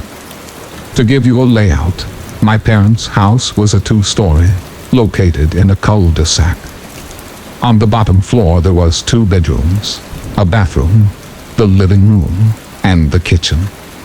The second floor was just the master bedroom and bath. All you could see from the street was the garage, and one of the bedroom windows on the bottom floor, and the window of my mom's bathroom on the second floor. To get to the front door, you had to walk along the cement pathway that ran along the side of the house. The backyard was beyond that point. My bedroom at the time was the bedroom next to the front door. My blinds weren't completely down to the bottom of the window. There was about a 6-inch gap with nothing covering it. I was pretty young, so I didn't really care much about it then. The bed was in the middle of the wall across from my bedroom door, and to the left was the window. According to my mom, this all happened right before midnight. My mother was asleep in her room upstairs, and my dad was a police officer that worked nights in another city. I was fast asleep in my room, and out of nowhere, I suddenly awoke, looking up at the ceiling. I don't know what woke me, or if I just popped awake on my own. After my eyes adjusted to the night lights in my bedroom, I sat up and started looking around. All of a sudden, something caught my eye at the window, in the gap. First, I thought it was the streetlight reflecting on the window, but I knew for a fact that there was only one streetlight, and what I was looking at was 2 obvious glowing spots that were spaced apart, as if on someone's face. Then I thought, is that a cat looking at me? And yes, I vividly remember thinking these things, trying to debunk this at 8 years old. I had remembered then that my cat Chelsea's eyes would reflect at night, but this looked different. The cat's eyes would almost have different colors when reflecting. These were 2 very solid bright white glowing eyes, looking straight at me. I just stared at them frozen, trying to make sense of what I was looking at. I couldn't see a face at all. The eyes were just so bright that nothing else stood out. That void, or face around the eyes, looked blacker than the night. I thought again, if this was a cat, how was it looking through my bedroom window, which was at least 4 feet from the ground? This is the moment the creepiest thing happened, and it will forever be burned into my brain. I got off the bed, and got on my knees to get a closer look at this so-called cat. At this moment, the faceless pair of glowing white eyes begins to slowly and steadily tilt to the side. Eyes still locked on me, not blinking once. The feeling of dread and fear shot through my body. Completely terrified, I burst into tears immediately, and ran down the hallway, through the living room, and up the stairs to tell my mom. Although I was going as fast as I could, it felt like it took forever. When I got to my mom, I was so upset, I couldn't get any words out. Tears were streaming down my face, and my mom was becoming seriously concerned at this point. She was able to calm me down just enough for me to get out the words, "Someone, something, in my window." "Are you sure?" my mom asked. I cried out yes. She didn't even go to look. She just called the police. I don't remember the time it took for them to arrive, or what they said, because I was so exhausted. I finally fell asleep in my mom's bed. I do remember faintly waking up to a knock on the door, and then my mom going to open it. The cop speaks to her, and I hear her say, "Okay, thank you, good night." And she shut the door. "Did they find it, Mom?" I asked, half asleep. "No, honey, he said he couldn't find anyone." It is safe to say that the next day my whole window was covered. Fast forward years, and I am in middle school now. Every now and then I would think about that night. Sometimes I wondered if that moment was real, if those eyes were really there, those unforgettable white eyes. One day a random thought came up, and I asked my mom if she remembered that night. She told me yes, of course. Why? I don't know, just wondering, I guess, I said. Then my mom proceeded to say, "Well, I never told you this, but when the deputy came out that night, he told me they made it a priority to go to our house as soon as they could, because not very long before I called 911, they received another call from someone else, reporting that someone was looking in their window, in our neighborhood." Hearing that sent chills down my spine, and to this day I wonder, who, or what, was looking at me that night. Story 54. 2 years ago, my wife and I purchased a small property on the lake for the family to spend the summer months away from the hustle and bustle of the city. As soon as kindergarten concluded for the year, my wife and I packed up our belongings and our 5-year-old son to set off for our new summer vacation home. My wife is a biologist, and she would be able to work from home due to our location and research she could do from our property. Our family is fortunate that she has such a successful job, which allows us the freedom to live comfortably. Unfortunately for me, we have moved a lot over the last 10-15 years, and I have not been able to stay with the same company for an extended period of time. This new town had one small grocery store that seemed to be the main location that everyone used for shopping. It also seemed to be a hotspot for tourists who would visit once the weather turned warm.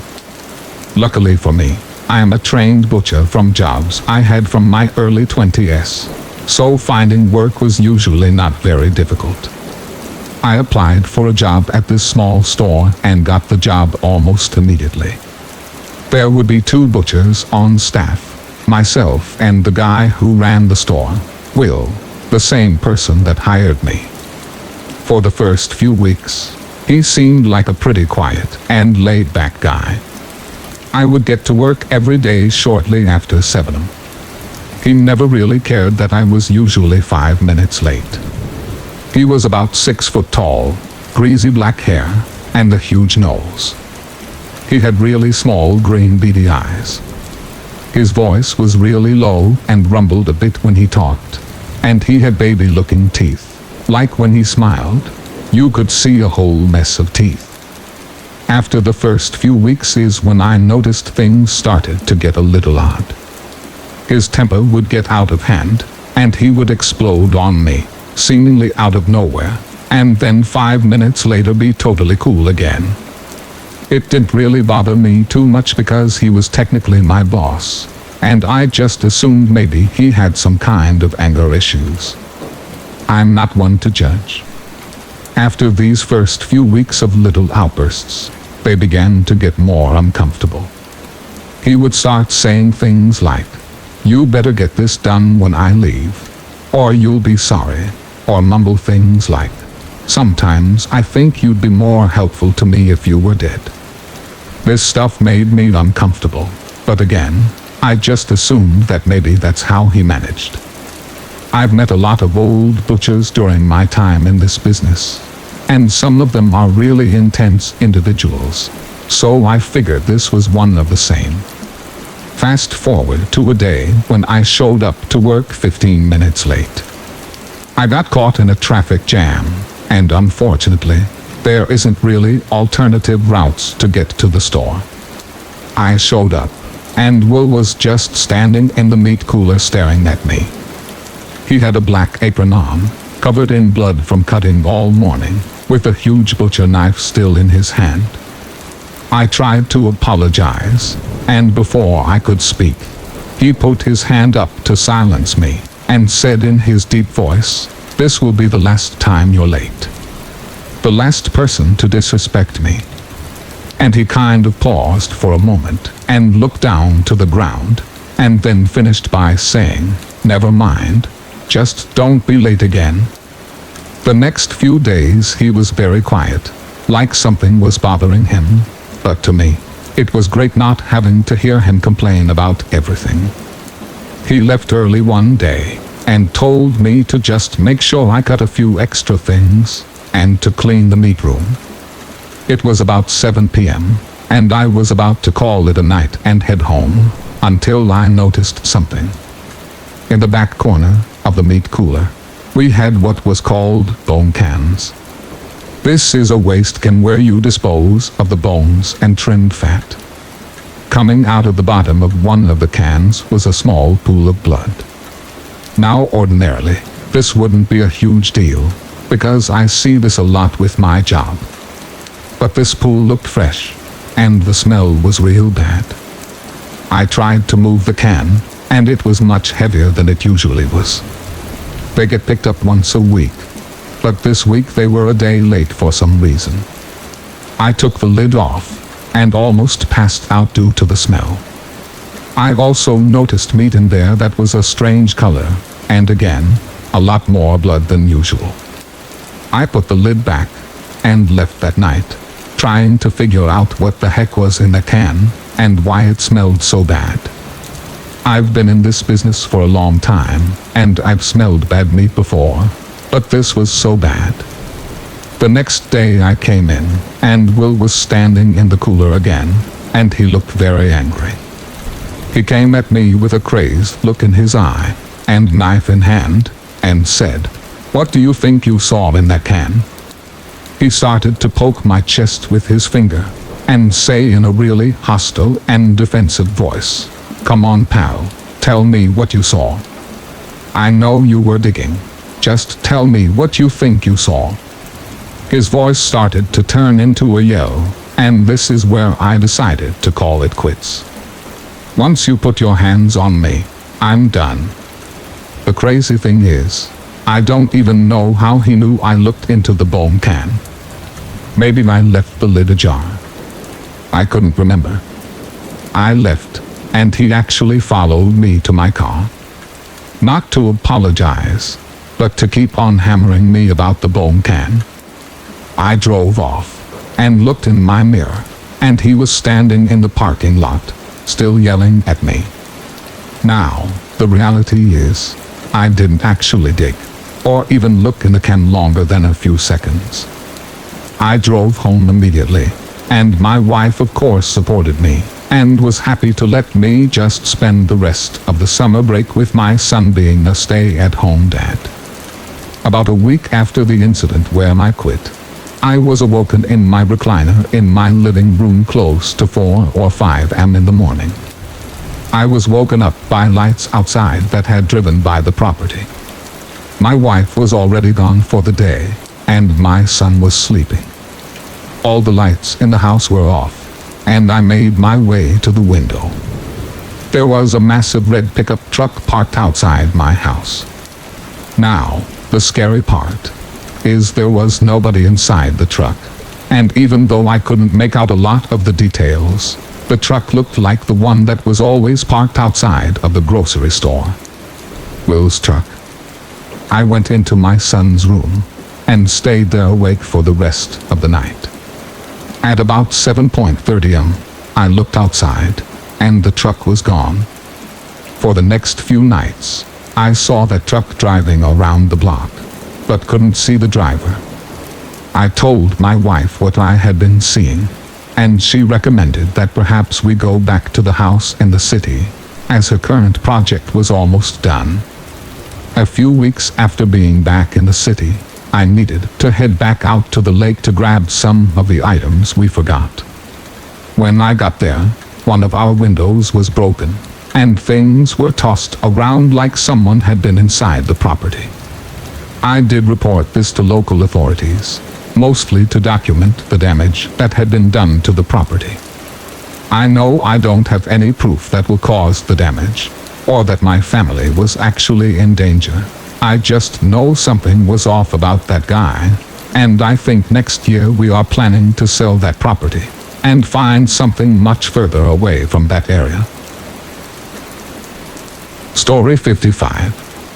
This story takes place during my high school years, when a couple of friends and I were coming home late from another friend's house. At the time I was around the age of 15. It was the weekend of a summer night, and we were having a party at our buddy's house, who we will call C. It was a small party, consisting of me and my big brother, C's girlfriend, and my best friend, who we will call J. Most of the night was spent playing video games, card games, watching the Eric Andre show, and lots of drinking and smoking. I was the only one of my friends who didn't smoke or drink. As it approached around 2:30 am, Jay and I decided it was time to make the trek back home. My brother stayed at C's, as he was too drunk to walk back to Jay's, and he decided to sleep the night off. C lived about a 30-minute walk from Jay's house, and while on the same road, it was quite the journey for a sleep-deprived 15-year-old, whose belly was full of Arizona tea and gummy worms. For some background, we would often go to C's house on the weekends, so we were fairly adapted to the 30-minute walk home. To cut some time of the walk, we would often pass through City Park, which was also located along the same road as C's house. During the day, this park was beautiful, as there were tons of shady trees, such as weeping willows, and even a river that ran through the park, and plenty of spots to rest in the grass on a hot day. At night, however, it took on a completely different persona. It was almost completely dark, except for a few dimly lit street lamps. It was dead silent during the late hours of the night, and almost no one would be in the park around this time. While I have plenty of stories of that place, this story is focused on what we encountered just after the park. As we left the park, me and Jay wanted to grab something for the walk home. We stopped at a gas station and grabbed some snacks. When we walked inside, the young lady at the counter had me leave my backpack at the door, as we probably looked a little more than sketchy, being two stoned-looking teenagers, crawling into the bright lights of the gas station, eyes squinted at 3 in the morning. I complied, and we quickly grabbed our things and began to pay for our items. As she thanked us, we lazily shuffled back into the night, starting to feel exhaustion from the long night. When we stepped out, we noticed that a windstorm was starting to kick up, and was blowing quite strongly against our steps, down the long road home. This is about the time I first started to feel uneasy. It was a strange feeling, almost like there was a very faint feeling of, you need to get home. Jay, who was slurping down his drink, hadn't initially noticed any weird feeling, and he was still slightly stoned, and had barely noticed the strong windstorm whirling around us. We walked for several minutes until we came across that house.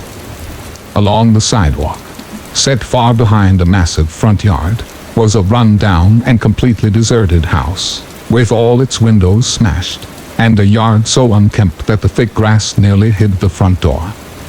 I glanced at the house, now starting to feel more unease settle over me. The sidewalk in front of the house was jagged, uneven, and littered with garbage and weeds. The wind was still howling, causing the wooden shutters of the house to slam against the windowsill, causing a faint creak, followed by a loud slam. Now I know what you're thinking. This sounds like a cliché haunted house, with Hollywood broken shutters and all. But the thing about this house was just how out of place it was.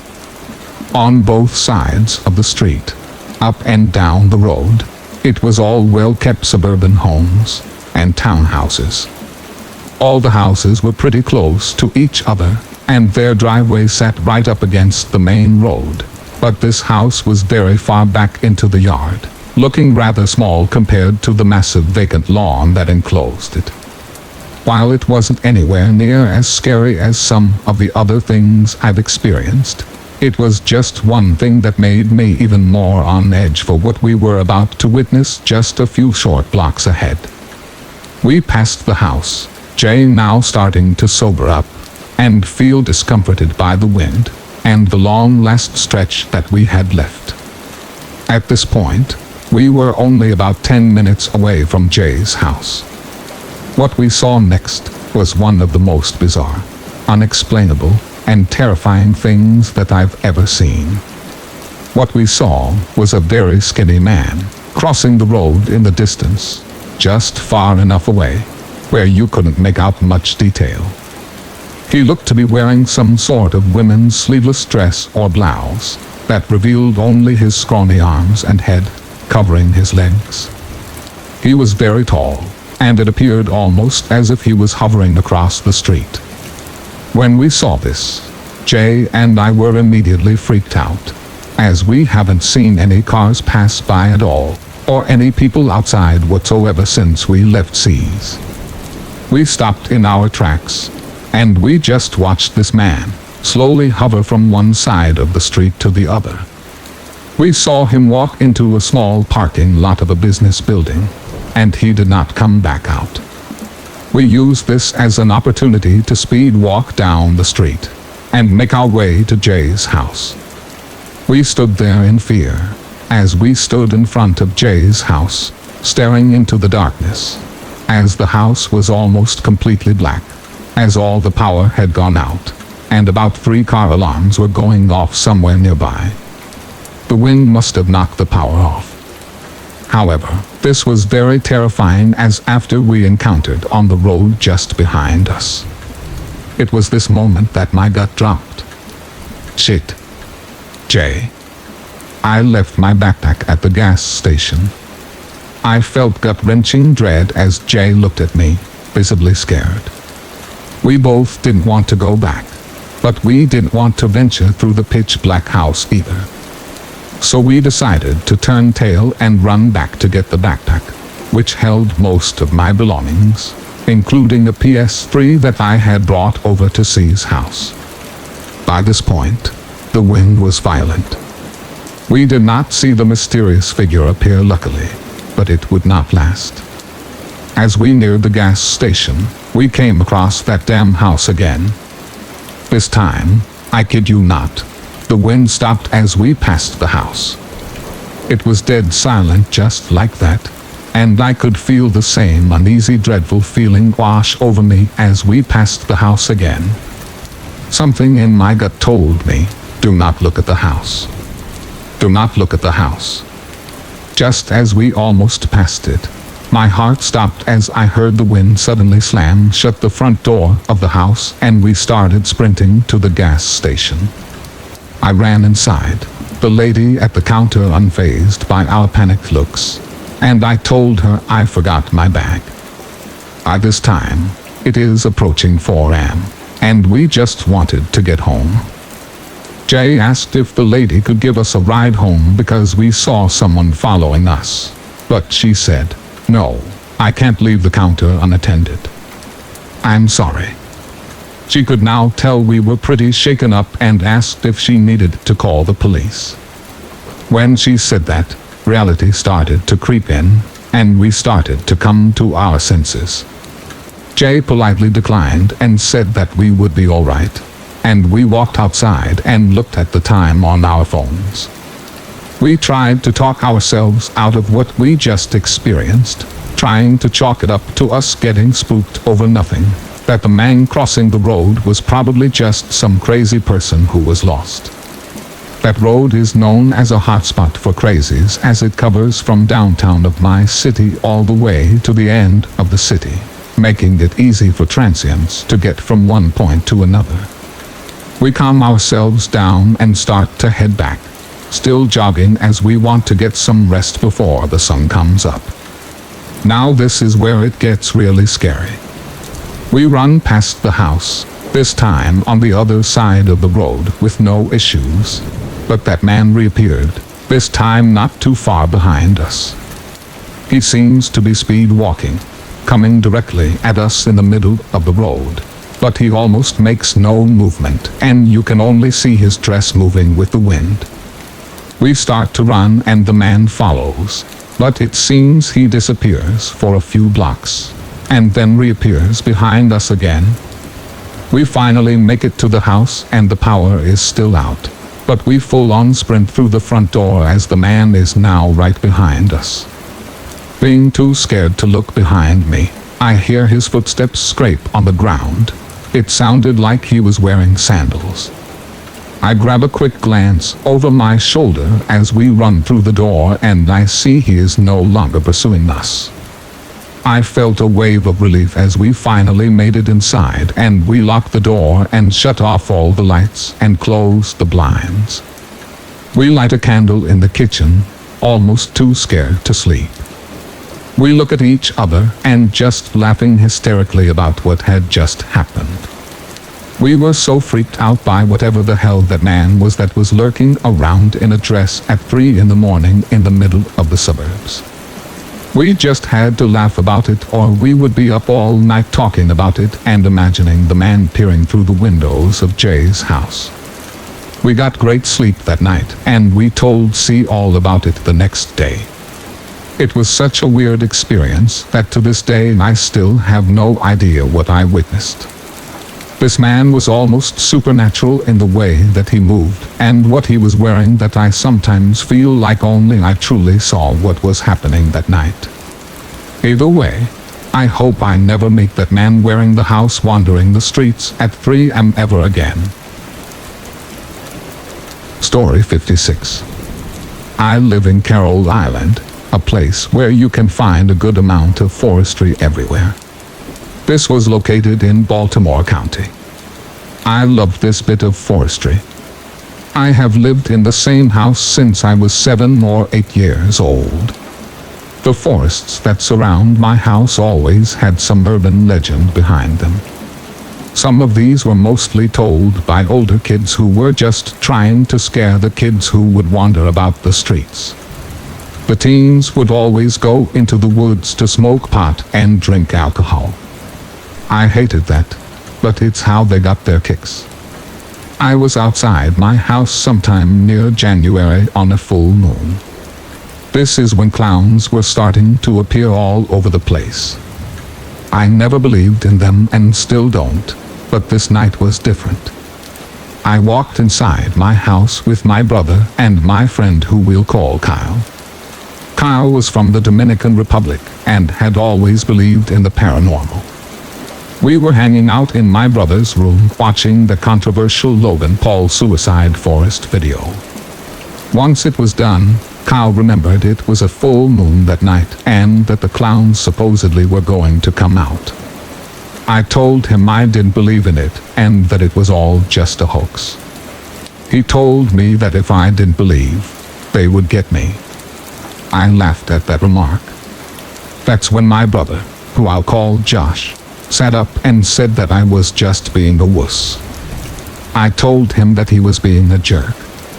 We got into a conversation for about a good 10 minutes when Kyle finally says, "If you don't believe in them and you're not afraid, why don't you go prove it?" I said fine and told them that I would be right back. I know just the place to prove it. There was a little place down the road that was put there for a park, essentially. The only thing that it had was a small bridge that went over a pond. I left the house, got onto my bike, and rode off. At the entrance, there's a set of woods that is private property for houses on the water and some abandoned houses inside. The entrance is easy to see, can't miss it, and personally, I thought it looked really nice and non-threatening. As I was walking up to the entrance, I had noticed a foul odor. Keep in mind that this is a wildlife area where things tend to die and decompose. I was about to walk into the park when, I shit you not, something had spoken to me in a low, somewhat luring voice. "Hey there, kiddo." This is when I went into panic mode. I am someone who isn't scared off easily, but somebody had spoken to me and were hiding. The unknown, that's what scared me, not knowing who it was or where they were. I turned towards the small patch of bushes near the entrance, and I see something crouched over deep in the bushes, facing me. I couldn't tell if it was a clown. I didn't care at this point. I just knew it was a person. I was about to man up and walk towards it to see who it was, when he spoke again. "That's right, come over here." That's when I knew it was time to leave. I instantly wailed in fright, almost pissing myself, and crashed into my bike. I floored it back to my house, and at this point my body is in complete hysteria, and Kyle said that once he opened the door, I was not comprehensible. It took me a few minutes to calm down and realize that I didn't need to be scared anymore. I explained to Kyle and Josh what happened, and we agreed to go back the next day and check it out. The next day we did not go, and I have not been back since. I sure as hell will never go there alone again at night. Story 57. This happened to me yesterday, when me and my best friend were just hanging out as we normally do, at my house. We were really bored, so we decided to take a walk around my neighborhood, or so we thought. Let me tell you about my block. There is a hospital nearby, and my neighborhood has a history of drug and alcohol-related incidents, but those don't happen very often. Nevertheless, it was kinda shady. So my friend and I, for privacy reasons we'll just call her Jay, were talking, messing around and such for the entire walk, having a blast in each other's company, until we were about to reach my house to finish the walk. Now let me set the scene. So we had just turned a corner to walk down our street, with houses on one side, a parkland on the other, and a two-lane road separating them. My house is right next to the parkland. Jay and I were walking down the footpath on the side of the parkland, towards my house, in silence, just taking in the views, I guess. I don't remember. But when we were about 50 meters away from my house, I heard a footstep about 15 meters away from me and Jay. Only one single step. I casually turned around, expecting a young teenager, or maybe an elderly person, because that's usually who we would see walking along these footpaths in my area. But what I saw will be burned into the back of my head for years. 15 meters away, there was this very off-looking man. He looked relatively young, I'd say, maybe mid-20s. He had a skinny figure and dull, lifeless eyes. He wore a dark hoodie and jeans, and he was looking at me with this very unsettling look in his eyes. But the absolute worst part of this was that the man was limping very aggressively towards us. It looked unnatural. It looked like he was possessed, and he had the most disturbing grin on his face that I have ever seen in my life. It was twisted, his head was cocked to the side, and the man's teeth were so yellow, I could actually see it from 15 meters away. He looked psychotic, and he looked like he wanted to harm us, in a very brutal way. I whipped back around and told Jay to start to quickly walk back to my house, because running might make the man angry and then run after us. We don't know if he's high, drunk, or what, but I was too panicked. I didn't even mention why we needed to run. Jay turned around and almost screamed, and stared in shock. I've never in my life seen someone pull that kind of face before. I grabbed her wrist and we sped up to reach home. I turned around and the man was about 9 or 10 meters away, and he was moving faster. With that disturbing broken limp of his. If it did not look scary or unnatural to begin with, it sure did now. We are two young teenagers, and even if we both fought against the man, I don't think we would win. Even if he was on the skinnier side. We sped up, and it was a full-blown chase. No running, but very close enough. He was chasing us with his fast demonic limp, and we sped our walking to the maximum, trying to keep the now 10-meter gap between us. We managed to get home safely, and I peeked through the window by myself as Jay was in shock for a bit. The man had slowed down, but was still limping. He had crossed over to the other side of the road. He went out of sight, and I closed the curtains, still shaking. After all of that, Jay and I went back into the kitchen to grab some water. My kitchen window kind of overlooks a bit of the parkland, and we have a decent view of it. We both saw the man slink back into the parkland, and then never saw him again. Afterward, I thought about the whole incident, and probably got even more unsettled. I only heard one footstep. No pattern. Nothing. Just a thump on the ground. That's it. It then hit me. The man was trying to attack Jay and I. He was trying to sneak up on us. It gives me the chills to think about it. Knowing that if I didn't hear that single footstep, or didn't turn around, we could have been in some serious trouble. Who knows what could have happened? Story 58. Back when I was a freshman in high school, I was part of this choir where we would sing the songs that our school required us to sing, like the national anthem, or some church song. To be honest, I was the best singer, and only joined for the benefit of skipping class. The skipping class part was great and all, but staying late for practice was kind of a downside, especially when it was before a big school event. One day, we had to practice near the school's botanical garden, because the place where we usually practice was being occupied by another group of people. Some of the members of the choir were kind of hesitant about practicing near the gardens, because there had been a lot of scary stories surrounding the place, and no two accounts are the same. I, on the other hand, just wanted practice to be over. We practiced until around 8 or 9 p.m. At around this time, there would be only 2 gates that would be open if one wanted to leave the school. The college gate, which was all the way across from where we practiced, and the track and field gate, which was near, but you had to pass through the garden to get there. Me, being a lazy man, decided to take the shortest route outside the school, while the rest wished me luck and went the other way. I believe that any place can be creepy, as long as it is dark, and the gardens were no exception. I brought my phone to call my parents. It rang once before being answered. I talked into my phone, telling my parents where to pick me up, but no answer. I stopped the call and then called back.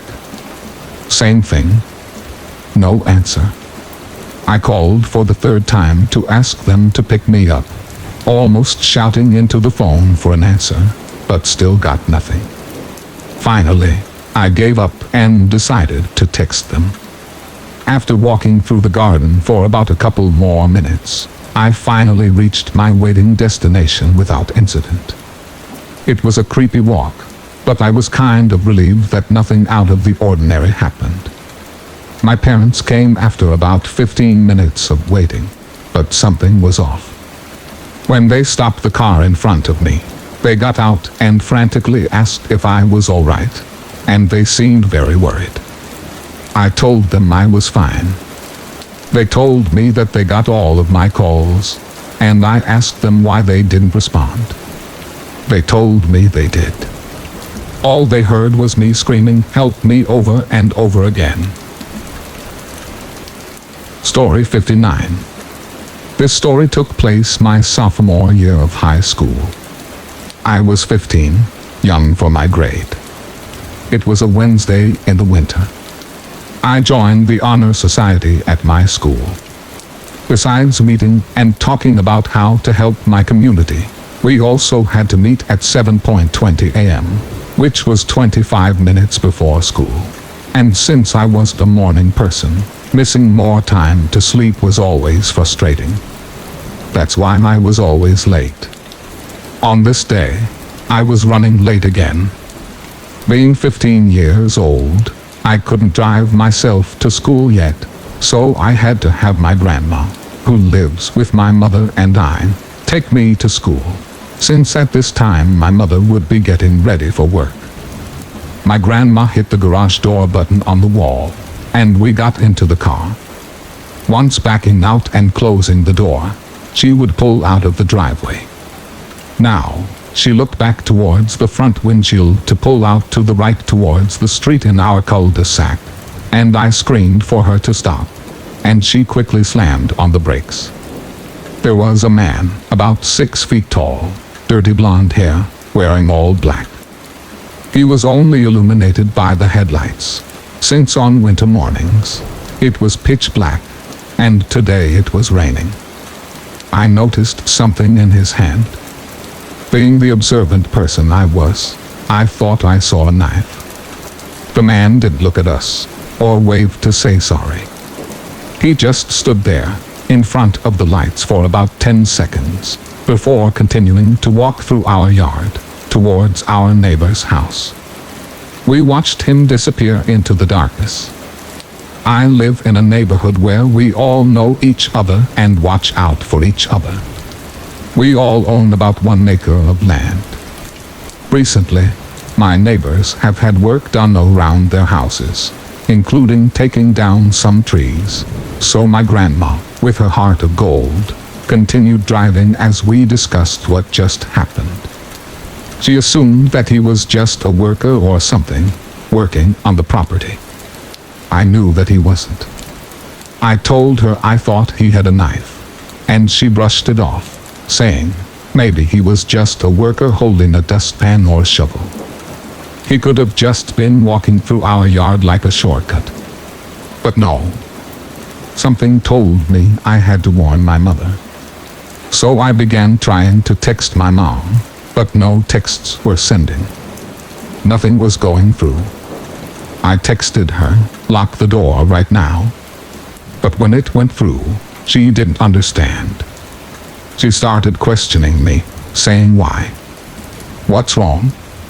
At this point, I called her, quickly explaining the situation and yelling for her to lock the door right away. She did, and 2 seconds after she did, the man opened the screen door and tried to get into the house. When it didn't work, he tried to kick the door down. My mother then called the police. I don't know how quickly the police arrived, but we live in a small town, so I assumed the response time was fast. When the police arrived, she told them what happened, and they wrote a report. Later that morning, the man was found a couple roads down. He tried to get into some other houses too, and when he did end up getting into a house, a man had chased him out with a shotgun. He was caught and arrested, and was found with a huge butcher knife. Although this isn't the most extreme ending, it always holds a lot of what-ifs. What if I hadn't been late that day? What if I hadn't gotten a hold of my mom? And the biggest one of all, what if I was late, and my grandmom would have asked him if he needed help? I'm now a junior in high school, and it's been a year, but the effects of this encounter still haunt me. I'm afraid to be alone. I will double-check, or even triple-check the locks, and listen intently to the sounds in my house when trying to go to sleep. If I hear something, I'll get up and check it out every time. He has made me paranoid, but I guess my fears are rational. Who expects their own home to be the site of a creep encounter? Story 60. I was 16 at the time of this event. My close friend Sheila and I were driving back home from visiting my distant family in West Michigan. Back then I resided in Portsmouth, Virginia. It was 11 p.m. and we were the only drivers on the road. Mind you, I have never taken this way before, as I wanted to skip the toll roads this time. Sheila and I were so busy in conversation that we hadn't noticed coming upon an abandoned town somewhere in Pennsylvania. As we finally caught hold of our surroundings, I had a horrible feeling in the pit of my stomach. My friend caught on as she asked me if I was all right. I said yes, I'm okay. This town is just creeping me out. I really wasn't lying. There were old houses with boarded-up windows and abandoned old town stores. Even cars and trucks were left abandoned on the road. It honestly looked like a scene out of a horror movie. My friend and I stayed silent. You could feel the drastic change in the air. It felt sinister. A couple minutes of silence pass and my car starts to shake. I realize that we're out of gas.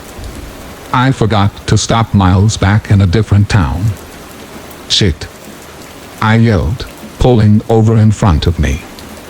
Right in front of another abandoned house. Oh, what a great place to break down at, she laughs nervously. I nod, agreeing with her sarcastic comment. I took my phone out to call roadside assistance that my parents programmed into my phone. I didn't have cell reception, so I got out of the car and Sheila followed. Now, this is where it got scary. I'm completely focused on getting reception, that I didn't realize that Sheila was staring completely ahead, looking terrified. She whispered my name before pulling on my shirt. She points ahead. There's a man standing about 10 feet away from us. I follow her gaze, and I see him standing in front of my car headlights. How can anyone be here? This place is a dead town. I didn't breathe or speak. My heart was in my stomach. But finally, Sheila spoke up. Do you need something? She called out. But right then, he tilted his head and smiled widely, scaring us even more. At this point, I'm so terrified, I can't even move. He just stares at us, smiling. My dad is a cop, Sheila yells. That was a big mistake on her part. His expression turned to anger, and he started to walk towards us very fast. Our adrenaline kicked in, and we ran back to the car, got inside, and locked the doors. We looked up, and the man was gone. I was breathing so heavily. It was distracting me from the sound under the car. He was underneath the car. Sheila screaming with tears flowing down her cheeks. I was trying to stay calm, praying to God for my phone to get service. Suddenly, somehow, 2 bars popped up on my phone. I called the cops and alerted them about what was happening. They responded and said they would be there as soon as they could, in about 20 or 30 minutes. By the time the phone call ends, the sound under the car had stopped. I was on high alert, scared out of my mind. Sheila and I are basically hugging each other, crying. Suddenly, emotion leaves her face as she looks behind us through the back window. My heart tells me not to look, but I can't help it. I looked. I really wish I hadn't. The man and 4 other men were standing there. My heart dropped, and they all smiled. I realized they had baseball bats or something in their hands, but I started to hear police sirens, and relief started to come over me. Sheila and I look to the front and see the cop car pulling up. I have never been so happy to see a police officer in my life. By the time he walked to my car, the people were gone. I was so shaken up I couldn't even explain to the cops what had happened. Sheila managed to do so. They offered to get gas for us, but instead I just begged them to bring us to a hotel in a very populated area so that I could call my parents to come get us. To this day, the cops never found the people or where they could have possibly come from. My guess is that they all lived in one of the abandoned houses. I really hope they block this town off someday. I never stopped in that town again. Story 61. I'm 25 years old now, and I was 17 when this happened. I'm 6 feet tall. I don't scare easy and never run from a fight. It was my senior year of high school, and I went to a party with my now ex-girlfriend. I let her drive, which was my first mistake. Long story short, we ended up arguing on the way home. The party was up in the hills. I live in upstate New York in a city called Elmira, and the hills surround my city. So in my drunken logic, I thought I would hop out of the car while driving home because she was pissing me off. I quickly realized this was a bad idea because I was still a good 30 minutes drive from my house. But in my drunken pride, I refused to call my girl to come back. By now, it's about 2:30 in the morning, and I'm trying to call my friends to pick me up, and nobody is answering. Finally, I get my friend Tyler on the phone, and he says he's going to be on his way in a minute, and I started walking on the road I was on. I was playing music on my phone as I walked. Mind you, I have woods on both sides of me. It goes road and small ditch, then about 5 feet incline of straight trees and bushes. This is technically a 2-lane road, but there is no painted lines on it or anything of the sort. I started hearing noises in the woods on my right. I turned off the music and stood still when I heard something moving probably about 15 feet away to my right, but the sound stopped a couple of seconds after I did. Like whoever it was, didn't realize I had stopped and caught himself. I stood there a minute and then brushed it off, but I started walking down the middle of the road in case there is something out there.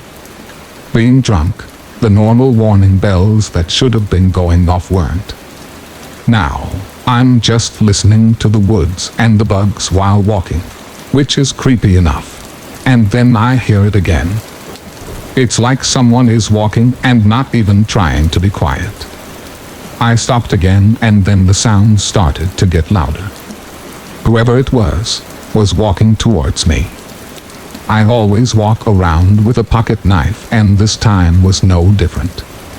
Elmira isn't the best town, and a fight or worse is always around the corner. At this time I pulled out my knife. This huge guy steps out of the tree line. Like I said before, I'm a pretty well-built and tall guy, by no means small. This guy towered over me. He was wearing a brown jacket with the hood up. I could tell he was older because he had white hair in his stubble. He had a weird face, looked kind of like Dolph Lundgren, the weird jawline and all. I can't see much else of him. Now, me being drunk and not knowing what to do, I said, "Guy, you scared the hell out of me. What are you doing?" He just stands there, says nothing back, just stares at me with his hands in his front pockets. This guy was starting to give me a really bad vibe. So we had a staring contest for about 30-45 seconds, but it felt like much longer. Then I said, "Are you good, bro?" Still nothing. I just start walking sideways so I can keep looking at the guy and pull my phone out to call Tyler to see where he is. The only movement this guy made was turning his body to keep looking at me. By now I'm walking backwards to keep eyes on him, and Tyler tells me he's close. While talking, I notice the guy disappeared. I start hearing more noises in the woods, and then I tell Tyler to hurry the hell up. At this point, I'm on the opposite side of the road, clutching my pocket knife, walking sideways staring into the woods. Tyler finally pulls up next to me. I told him on the phone what was happening, and he gets out of the car. Everything is silent. We turned our flashlights on our phones and started looking around. That's when we started hearing people talking, and then out of nowhere, extremely loud noises, like 5-10 people are breaking branches and are approaching us very fast. We looked at each other and then quickly got back into his car. As we were pulling away, 3 or 4 shadows jump out in the road and then stop, staring into the car as we drove by. My question is, what the hell were those people doing in the middle of nowhere, with no lights or anything, at 3 o'clock in the morning? I have no idea, but I am so glad that Tyler pulled up when he did. I'm also glad I made sure to talk loud on the phone and let them know that I was being picked up. I don't mess with the woods now, for good reason. Story 62. This event happened to me about 2 years ago. It was a few months after my 15th birthday. To give some background about the situation and about me, I was about 5'9" at the time, and the last school year I had done cross-country and wrestling as my sports. Now don't take this the wrong way. I was one of 2 95-pound wrestlers on my team, being the second smallest kid on the team, so as you can assume, I was not the scary type. Also, me and my little brother were raised Mormon, even though we don't go to church now. So due to this fact, him and I were extremely sheltered from the real world, especially because we grew up in the mothership of Mormonism, Acre, Utah. To give you an idea, I did not have any idea about drugs before I moved to California. Now that you understand this about me and my little brother, let's get into the story. So it all started as a friendly road trip going from Utah back to California. It was me, Jake, my little brother, who was 3 years younger, Zach, my stepdad, my grandpa, and my grandma. My grandpa was driving with my grandma in shotgun, Jake and Zach in the middle row, and me in the very back with the luggage. After a long day of driving, we found a hotel to get a discount at in Mesquite, which is around Las Vegas.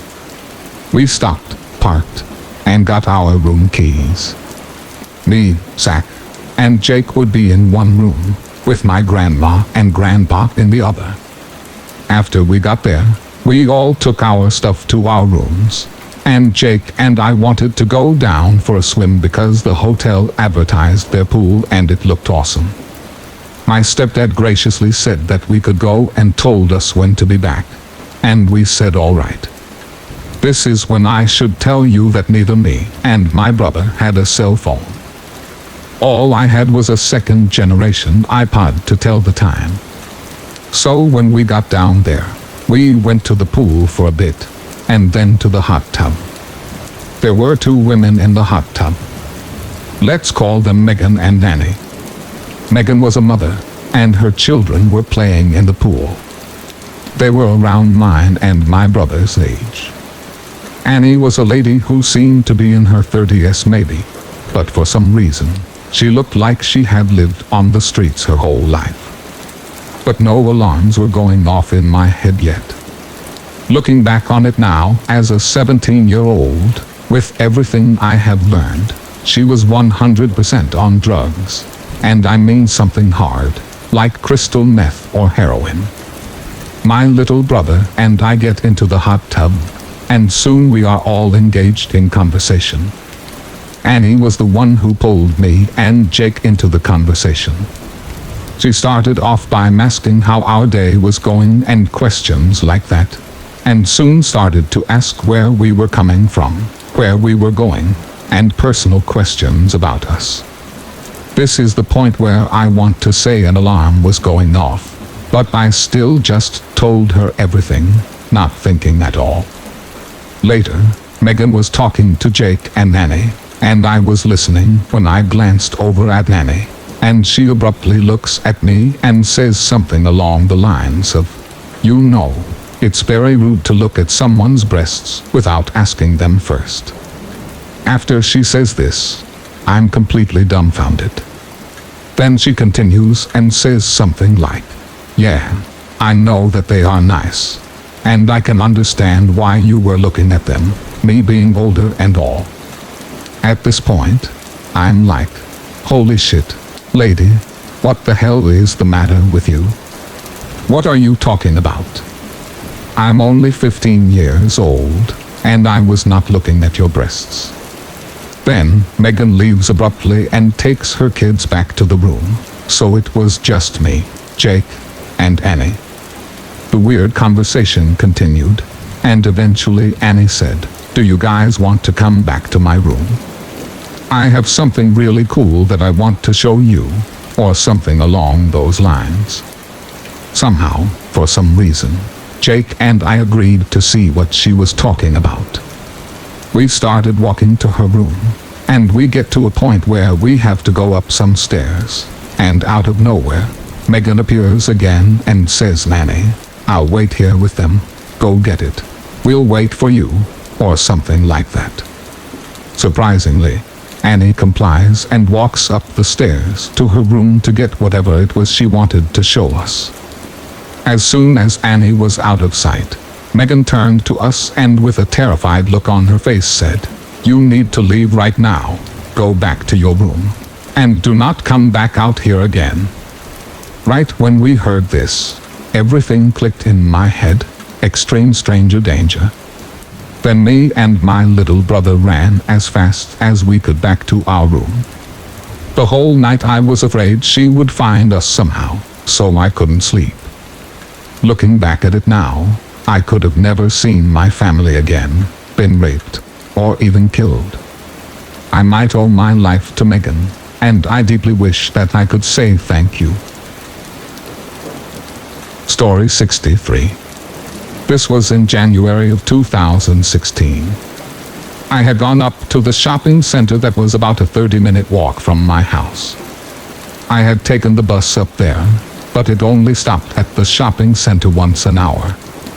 While I was usually taking the bus home from the shopping center near my house, the bus wasn't due for another 45 minutes by the time I had done what I needed to do, and my 10-year-old brother was at home alone, so I decided to walk back to my house instead of basically waiting an hour for the bus.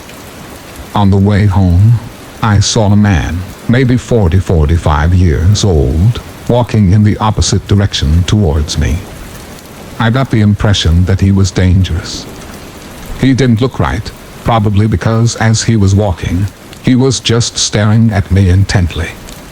As he walked past me, I got a sinking feeling, like when you're on an airplane, and it starts its descent.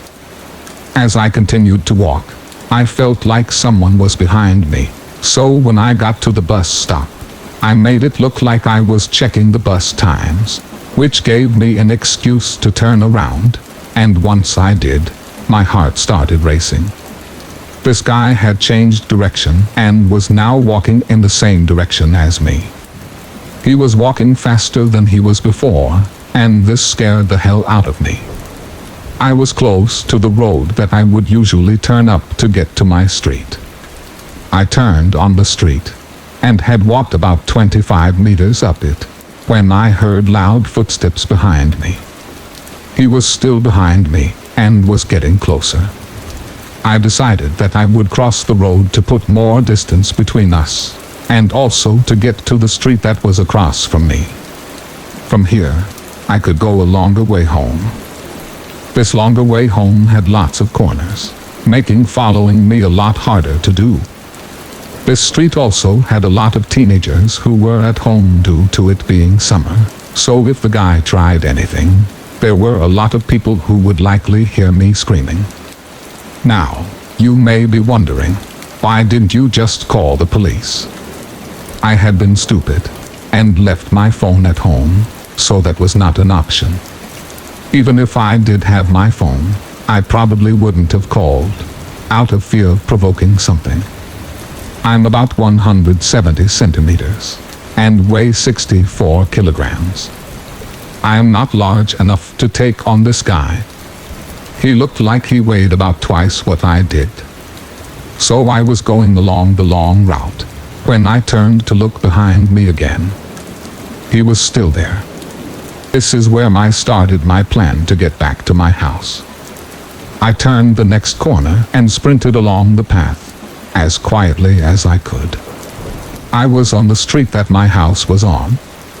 If I was going straight home, I would have gone left, but I went straight ahead towards a small park that was just up the street from my house.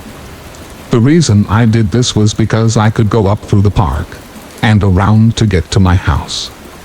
As I was crossing the road to get to the park, I looked back again, and I saw him jogging up the path I had just come from.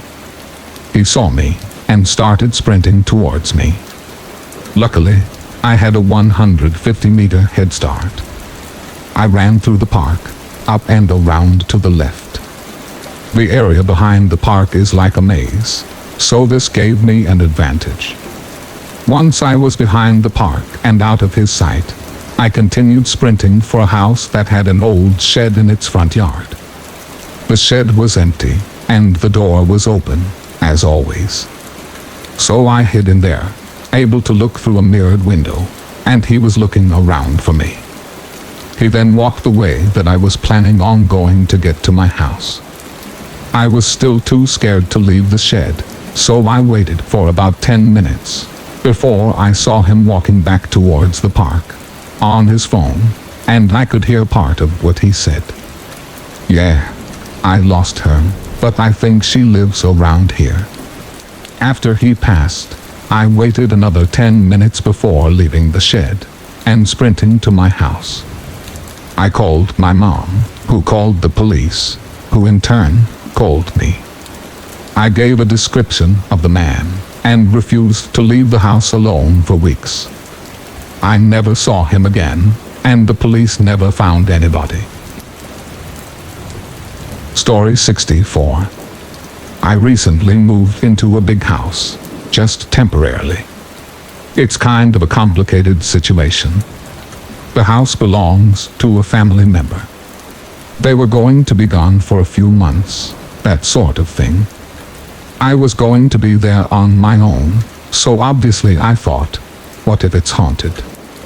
There wasn't anything in the house when I moved in. There is now. I was in the main hallway unpacking some stuff, when the doorbell rang. That put me on edge right away, because the house is at the end of a long driveway, and kind of out of the way. You have to go looking for it. There was an old woman at the door. This was in broad daylight, but there was something kind of off about her. She was really tall, like a full head taller than me, and I thought there was something weird about the way she looked. It was like none of her clothes fit her properly. She took my hand and smiled really wide, and told me that she was from the neighborhood council, or something like that, and asked if she could come in and talk to me. My gut reaction was to say no, but I couldn't really think of a reason to. She was just an old woman. What was she going to do? I really wish I had just slammed the door in her face. I brought her into the living room, and she sort of tottered behind me, like her feet didn't fit into her shoes properly. She sat down without asking, and grinned at me until I took a seat across from her. For about a half a minute, she didn't say anything, just smiled, and stared at me while it got increasingly awkward. Just as I was about to break the silence, she fished in her pocket, and pulled out this really big, old-fashioned sweet, the type that comes in that see-through wrapping. Here, she said, eat this. I should probably point out here that she spoke really quietly, so it was difficult to hear anything she said. I accepted the sweet, kind of taken back, and unwrapped it. It was dark red, almost black. I popped it in my mouth, because she was still grinning at me, and nodding her head. Have you ever walked around behind a supermarket, where they keep the big bins? They throw meat that's gone bad in those bins. Imagine that rancid smell, but on a hot summer day. It's so thick, you can almost feel it in the air. That's what the sweet tasted like. I've almost spit it out onto the floor, but wanting to be nice made me chew the thing and force it down my throat. The woman was talking all the time, but between the taste and her quiet voice, I barely heard her. My mouth tasted like rotten meat, so I politely told her I was going to go get some water, and ran into the kitchen. When I came back, she was gone. I had been in the kitchen for less than 30 seconds. My first reaction probably should have been to assume that she went to the bathroom, or had to leave in a hurry. Instead, I searched the entire house. I went through every single room, convinced I was going to open a closet, or look under a bed, and see her stuffed in there, grinning at me. That didn't happen, obviously, but I was still extremely on edge as the sun started to go down. I felt like I was turning off the light in my bedroom, after spotting a giant spider in there. That night, I propped a chair against my bedroom door, because I just couldn't shake the feeling that the woman was still in the house somewhere, hiding. I woke up at around 2 in the morning, and heard creaking floorboards downstairs. It was an old house, and unfamiliar. I kept telling myself that, until the noises stopped. When I woke up the next morning, there was a red sweet on the living room table. I'll tell you the same thing I told the police. No, I can't be absolutely certain that the sweet wasn't there the day before. Maybe I had just overlooked it, but I didn't think so. They told me that the organization the woman claimed to come from didn't actually exist, and clearly thought I was wasting their time. After they left, I searched the entire house again, and then the grounds. Then I searched them again. By the time I was finished, I had managed to calm down a bit, and looked at the situation rationally. The woman probably left the suite there the previous day, and I just didn't notice. I had searched the whole house twice now. There was nowhere she could possibly be hiding. She was probably just some doddery old lady who wandered off while I was in the kitchen. As I prepared to go to bed, I had managed to fully delude myself into thinking nothing strange was going on. I decided not to do anything childish like blocking my door, because what was I afraid of? Even if she somehow was still inside the house somewhere, what was she going to do? At some point in the middle of the night, I woke up abruptly, knowing in the back of my mind that something was wrong. I guess I must have heard something in my sleep. I turned over onto my side and reached out to turn on the bedside lamp, groping around because I was in an unfamiliar room. When the light came on, I saw the old woman standing right next to my bed. I only got a glimpse of her because as soon as I screamed, she scuttled backward out of the door really fast. I only got the briefest glimpse of her before she vanished into the unlit hallway outside my door. I now believe that the human brain has a special compartment for dealing with experiences far outside of the realm of the natural. If I had woken up to find a burglar in my room, I probably would have gone numb with panic. If there was a lion at the foot of my bed, I would have been too paralyzed with fear to do anything. But as soon as the woman was gone, that special compartment took over. I jumped out of bed and slammed the door shut, then shoved a chair up against the handle, and then dashed for my phone. No signal. No internet. I later found out there was nothing wrong with the phone or the local service. I think that she was interfering with it somehow. The drop from the bedroom window wasn't too high. If I landed just right, I would probably avoid injury. But what if I sprained an ankle or broke my leg? I had a sudden vision of pulling myself across the dark garden while the woman sprinted after me, and decided I didn't want to risk it. That gave me two options. Wait out the night in my bedroom, or try to get out of the house now. I went for the second one. I was thinking that my flimsy barricade wouldn't hold if the woman decided she wanted back in. I broke one of the chair legs off and crept slowly into the hallway, reaching carefully for the light switch. When I pressed it, the lights came on for a second and then faded out. I flicked the switch a few more times. Nothing. Some gut instinct told me she was sabotaging them somehow. I used my phone for light as I slowly, quietly crept along the upstairs hallway and down the stairs. The light barely traced the shapes of the walls and the dark, yawning frames of open doorways. I jumped at every single shadow and unidentifiable shape, certain that at any second that grinning face would appear out of the shadows. I got downstairs and to the front door. I had double-locked it and put the chain in place.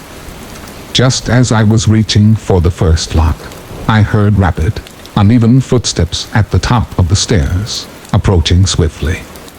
I undid the first lock.